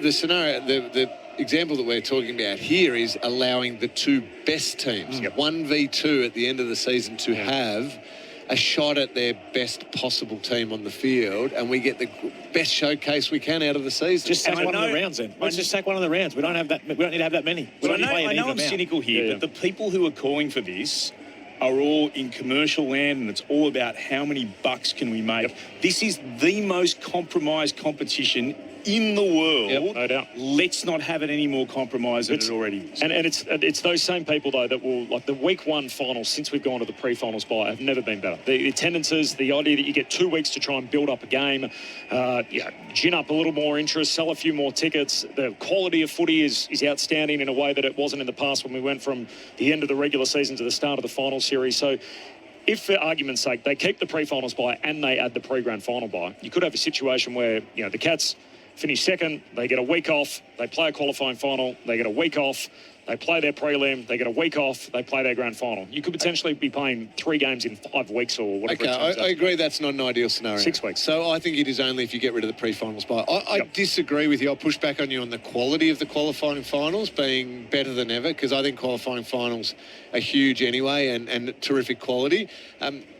Attendance-wise, I reckon Collingwood Adelaide at the Adelaide Oval was going to sell out regardless of a build-up or no build-up. Same with the Geelong Brisbane, here in the first qualifying final. Big one at Perth for Freo. So I think you get that big week one impact regardless, and you're flowing on from the last round of the season. I just think you give the 2 teams who are the best teams in the comp the opportunity to have their best players on the field, and you avoid a scenario which is a total nightmare now to have Tom Stewart ruled out regardless of if he passes everything, he's healthy, whatever it might be. And Stewart's one is more obvious than anything, but we could have situations where players are hiding it, clubs are hiding it, and we don't want any of that. We want to look after the player, so take that out of the equation and have that week off before. I guess the other pro when it comes to the pre-finals bye, when you look at sorry, give me 2 seconds on this, sorry. We'll get some reaction from the Geelong rooms in just a moment. The other pro when it comes to the pre-finals buys, we've seen in previous years where back in the old days, under the previous system, the qualifying final winners would more often than not advance through, and there'd be less jeopardy or upsets from the lower portion of the table. And so one way to look at that is to say, well, it's given the teams that finish lower a better chance, so that's unfair. Why are we trying to advantage 5, 6, 7, 8? The other way to look at it would be maybe they shouldn't be 5, 6, 7, 8 if we played a proper fixture where we didn't have this imbalance across the course of the season where you get to play North Melbourne and West Coast twice or whatever, and that bumps you up a few more wins. And so a team like Hawthorn that wins through from 8th, maybe they are the 3rd or 4th best team in the league this year, and we get a chance to see that a little bit more when everyone comes back together and is fit and healthy, and they get a chance to duke it out come week 1 of the finals. So I'm just playing devil's advocate for the sake of the play everyone once, you reckon, Corbs? And to have an actual... What a great idea. Fair fixture. That'd be even. Yeah. Awesome. Who would have thought of that? Stop working sense, Corbs. So it's, I mean, that's as much of an... It's almost like the pre-finals bye solves the issue that we haven't addressed, which is the fixture. I mean, one thing I think we all agree on, that the game is headed, or needs to be headed, for major fixture reform. It's high time that we just go, this isn't working, we need to do something different. Except, and I agree with a lot of what you said in the devil's advocate argument, but what I would say is the pre-finals bye wasn't brought in for any of that. The pre-finals bye was brought in to stop Ross Lyon and Brad Scott mucking around and having this situation where, you know what, I think we'll rest 16 players for this particular game. It wasn't brought in for any of those reasons. It was brought in for specifically when North Melbourne and before that Fremantle said, we're in the finals, we can't go up or down, we're exactly where we are, we're going to give everyone a rest. And the AFL went, well, we'll make sure you don't have to worry about doing that anymore. You all get a rest. So therefore you don't want to have a 2-week rest. I'm with you that you can't have a pre-grand finals bye and a pre-finals bye. That just doesn't work. But if you're going to have one, I want our marquee event, which is the grand final, competed amongst the very best players at their best at the time. Yeah, and it's amazing now that we've got it. It creates all these other issues where, we're going to lose that and lose that as a result, and the knock-on effect is... it happens from there. So obviously the Cats need another player. So if Tom Stewart doesn't play, it opens the door for someone else. The 3 emergencies tonight: Jed Buse, Ollie Henry, and of course, Reece Stanley, who missed out. So he'll be available for selection, Ling, as you told us pre-game. Do they bring in Reece Stanley? Maybe Blitz halves goes back. Stanley goes into the ruck, and that's your replacement for Tom Stewart. That feels like the one that makes the most sense. Yeah. Outside the fact, this goes tonight was absolutely amazing. If I had to give 3 votes, he's my third, regardless of his possession. What trouble he caused Hawthorn was outstanding, because he had not only the smothers, the clearances, 11 tackles. He's forced them to change their best ruckman away from him because he was getting smashed. I just thought he was in that role. And let's face it, next week they're going to go against 2 sides currently, if we look at tomorrow, who have got 2 genuine ruckmen. And they'll probably, if either one of those sides win, they'll go into the grand final with 2 genuine ruckmans, you believe. So Cox and Cameron, or McInerney and Ford. That's it. Yep. So it is a big ask, but if you're going to use Neil in that position, or you're going to use who was the other one that was DeConning played. DeConning in that role, well, you get away with it. So it's a versatility and run is essential in September. They're ready for us in the Geelong rooms. A 30-point win for the Cats over the Hawks. They book a place in their 3rd grand final in the last 6 years. Down to Tim Hodges. Hodgie. Corbin down in the rooms with Brian Myers. Brian, that feels like that's about as good as footy can get. Yeah, it pretty much was. One of the most hectic games I've ever played. Back and forth. Felt like we'd won it 6 times, lost it 5 times. But, so proud of the boys and, so happy with it. Just keeping your composure in the first quarter. I mean, it looked lost in the first quarter. Did you feel that? Yeah, it didn't feel lost, but it wasn't played our way, and we were not composed.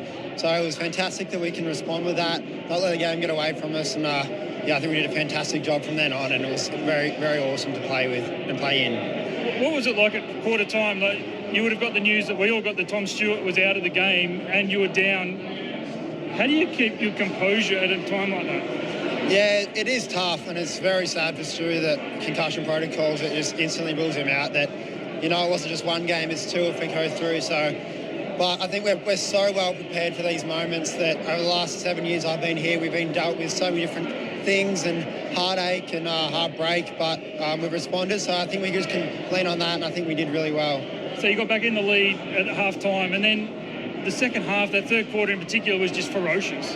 Yeah, it was awesome. It was one of the best quarters to ever play in. I was just so hyped. I'm usually pretty emotionless when I'm out there, but I was showing a lot of emotion, and I was pretty proud of how we dealt with the momentum going away from the first quarter. Then we got it back in the second and rode it through, and then when they got it back, the way we responded, we didn't let it get away from us again. So very good. It was nuts. Then even the last quarter, be like, can we please kill these guys? Like they would not exactly go away. That. And that's how good they are and how good they can get the game on their terms. So, well done to us, but well done to them too, because they had an amazing final series, and we knew we couldn't do it lightly, and we did it very much the hard way tonight. So good on them and good on us.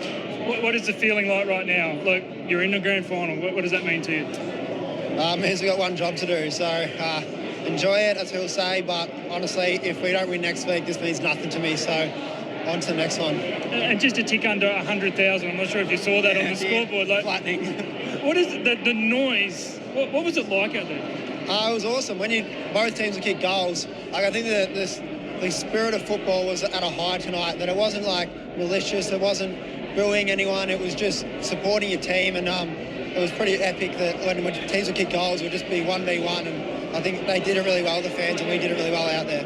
How pumped are you for this week now? I know you just sung the song. You'll go into a meeting shortly, I imagine, where they'll run you through the week, but how excited are you for what's ahead? It's so important. It means everything to us, and it means everything to me that we get these moments in my career and make the most of them, so can't wait. Can I be a downer? Just the Tom Stewart injury and the concussion. It's going to be a storyline of the week, and it's probably the heartbreak story, unfortunately, for your footy club. Mate, it absolutely sucks. That's the pre-finals bye, kind of the discussion. They're waiting for this moment to probably do something about it. It's flattening that it's just taken away from him without a choice, but we'll rally around Stewie. He's one of the best people I know, one of my best mates, and I hope he can find some joy in tonight. I saw him before and he was very happy, so he's in good spirits, so hopefully his well-being's good, but also he can enjoy this moment with us. He's going to live a really difficult week though, isn't he? It's hard enough to watch your team play when you're not playing any round, in a practice match, training session, let alone a grand final. So we've got to support him as much as we can. He's a good person. I think he'll be okay, but it will be tough, and I reckon I'll struggle, so I don't know how we'll go. It felt like it was this conversation of the ground at half-time that this rule has to be changed. This has to be the last year of a pre-finals bye. Like, do you think it could be the catalyst to change that for next year? I'm not one to decide either way, but I would hate to see players miss grand finals on the back of something that is out of their control. And I think that was the case tonight, that Stewie missed tonight. He's going to miss the grand final. He doesn't deserve that. He's had one of the greatest years, greatest careers. He deserves to be out there. So I guess it's the decision that the AFL needs to make. Sorry to end on a downer. Enjoy the week. Congratulations. That was one of the best games we've ever seen. So well done. Thank you very much. Love playing in it. There you go, Corbin. Grime Myers from the Cats. Thanks, Hodgie. What a night for the Geelong Football Club as they now get an opportunity to try and win their 5th premiership this century. Of course, after winning in 2022, and your team's Lingy, those 3 flags in 5 years, they get a chance to try and add to that next week. They're the first team through, so they're on the left-hand side of the promotional poster. There's the high-ranked team. It will be Geelong versus either Collingwood or the Brisbane Lions, and obviously we'll be back here to find that out tomorrow at the MCG. Interesting to hear Grime Myers there talk about the pre-finals bye, and it's going to be an obvious talking point all week, but through his support behind that and obviously the week ahead for Tom Stewart, who will miss the grand final automatically. 99,597 the roll-up for the first prelim here, 17-13 Geelong, so 30 scoring shots to Hawthorn's 13-7, a 51-point swing in the game from 21 down in the opening term to win by 30. Just a word on Patrick Dangerfield before we're out of here. Lids, what a night. I read his stat line late in the piece, but 31-3, a big time fight. First player to do that and have 20 disposals, 20 contested possessions in an AFL final. Really? Which is, I called him LeBron halfway through. He looked like that at the Cavs. Like, he just like, righto boys, let's go. And his ability to insert himself, but not, and we spoke about him overplaying it a little bit earlier on in his career, but tell you what, if you want to judge him on his last grand final and that prelim that he's just played, he has been absolutely outstanding. So you've got to tip your cap to absolute superstars of the competition. You certainly do. And the fact, again, we've already said this a few times, all of his disposals were either mid-forward and the hardest spot to win it. You know, you, obviously when you're down back, you can just rack up a few easy ones. There was none of that tonight. It was all pure impact from the skip. You're often a little critical of the third team out there in green. What did you think of the 4 officials tonight?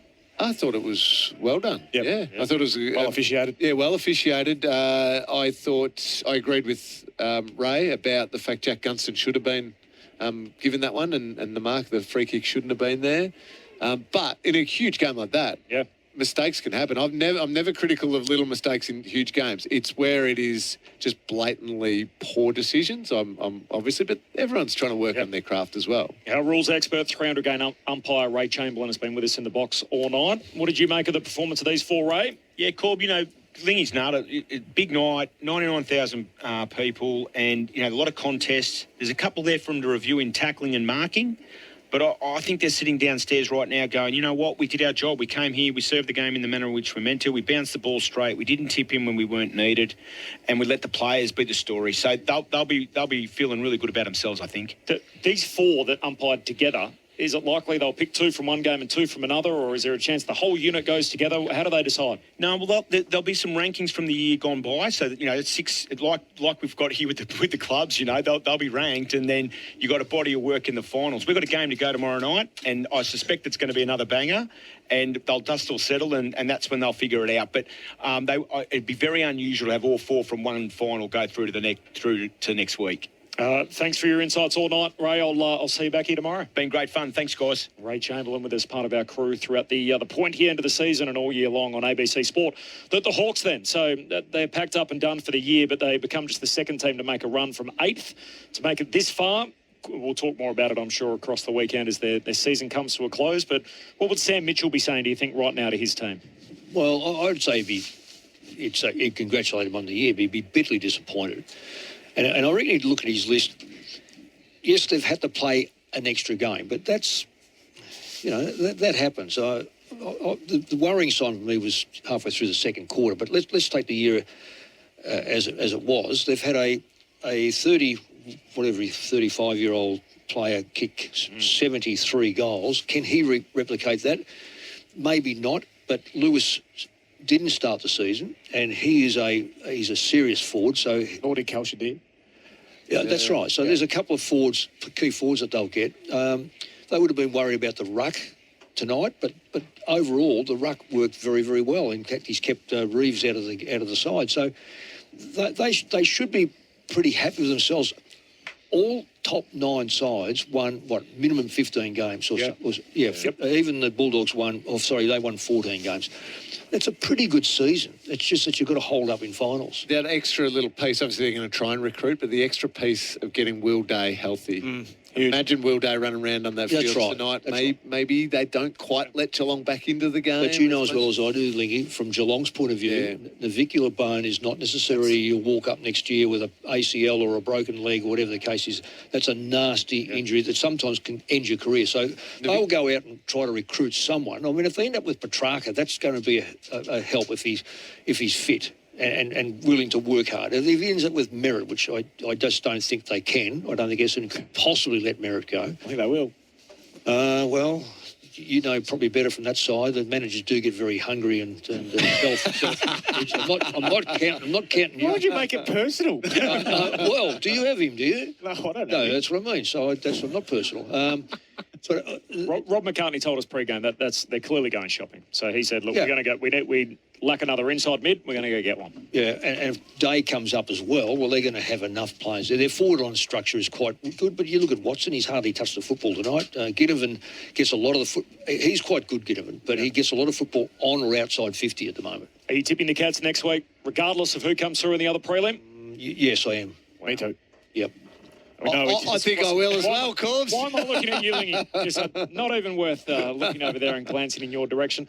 Does that mean we miss you next Saturday? Yes, thank you for a wonderful season. I'm sorry I'm going to run off. I'm going to bring... Granted, I've got to get tickets first. I want to take my 3 boys along. Nicole and I are going to take the 3 boys, hopefully. Same deal as last year. If they win, we'll send Kelly out there to come and have a chat with you. I wonder if I can get on the ground again like last time. I'm certain you'll be able to get on the ground. I might get tackled to the ground. You're trying to get out there. Enjoy the week ahead with your family, Lingy. How cool is that? Thank you. Live it as a player, and now you get to share it with your family. So wonderful. I'm very, very lucky. Thank you for a terrific season. I've had a ball. I'm wrapped. You're not there. I've got bruised ribs. Sorry. You saw I sat you in the middle, mate. You saw the worst side of me tonight. I'm so sorry. I loved it. It was awesome. Lids and Mick will obviously see you next week. Mick, I will see you tomorrow from 12 noon on AFL Saturday.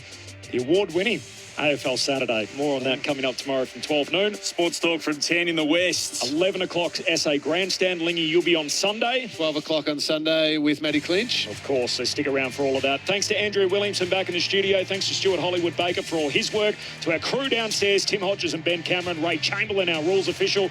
Only halfway there, Clint. Got another prelim to go tomorrow. Can't wait. Collingwood and the Brisbane Lions back here at the mighty MCG in front of 99,597 tonight. Geelong booked another place in another grand final, a third in 6 years. The Cats by 30 points. They take down their arch rivals and end the Hawks season. We'll see the Cats next Saturday here at the G.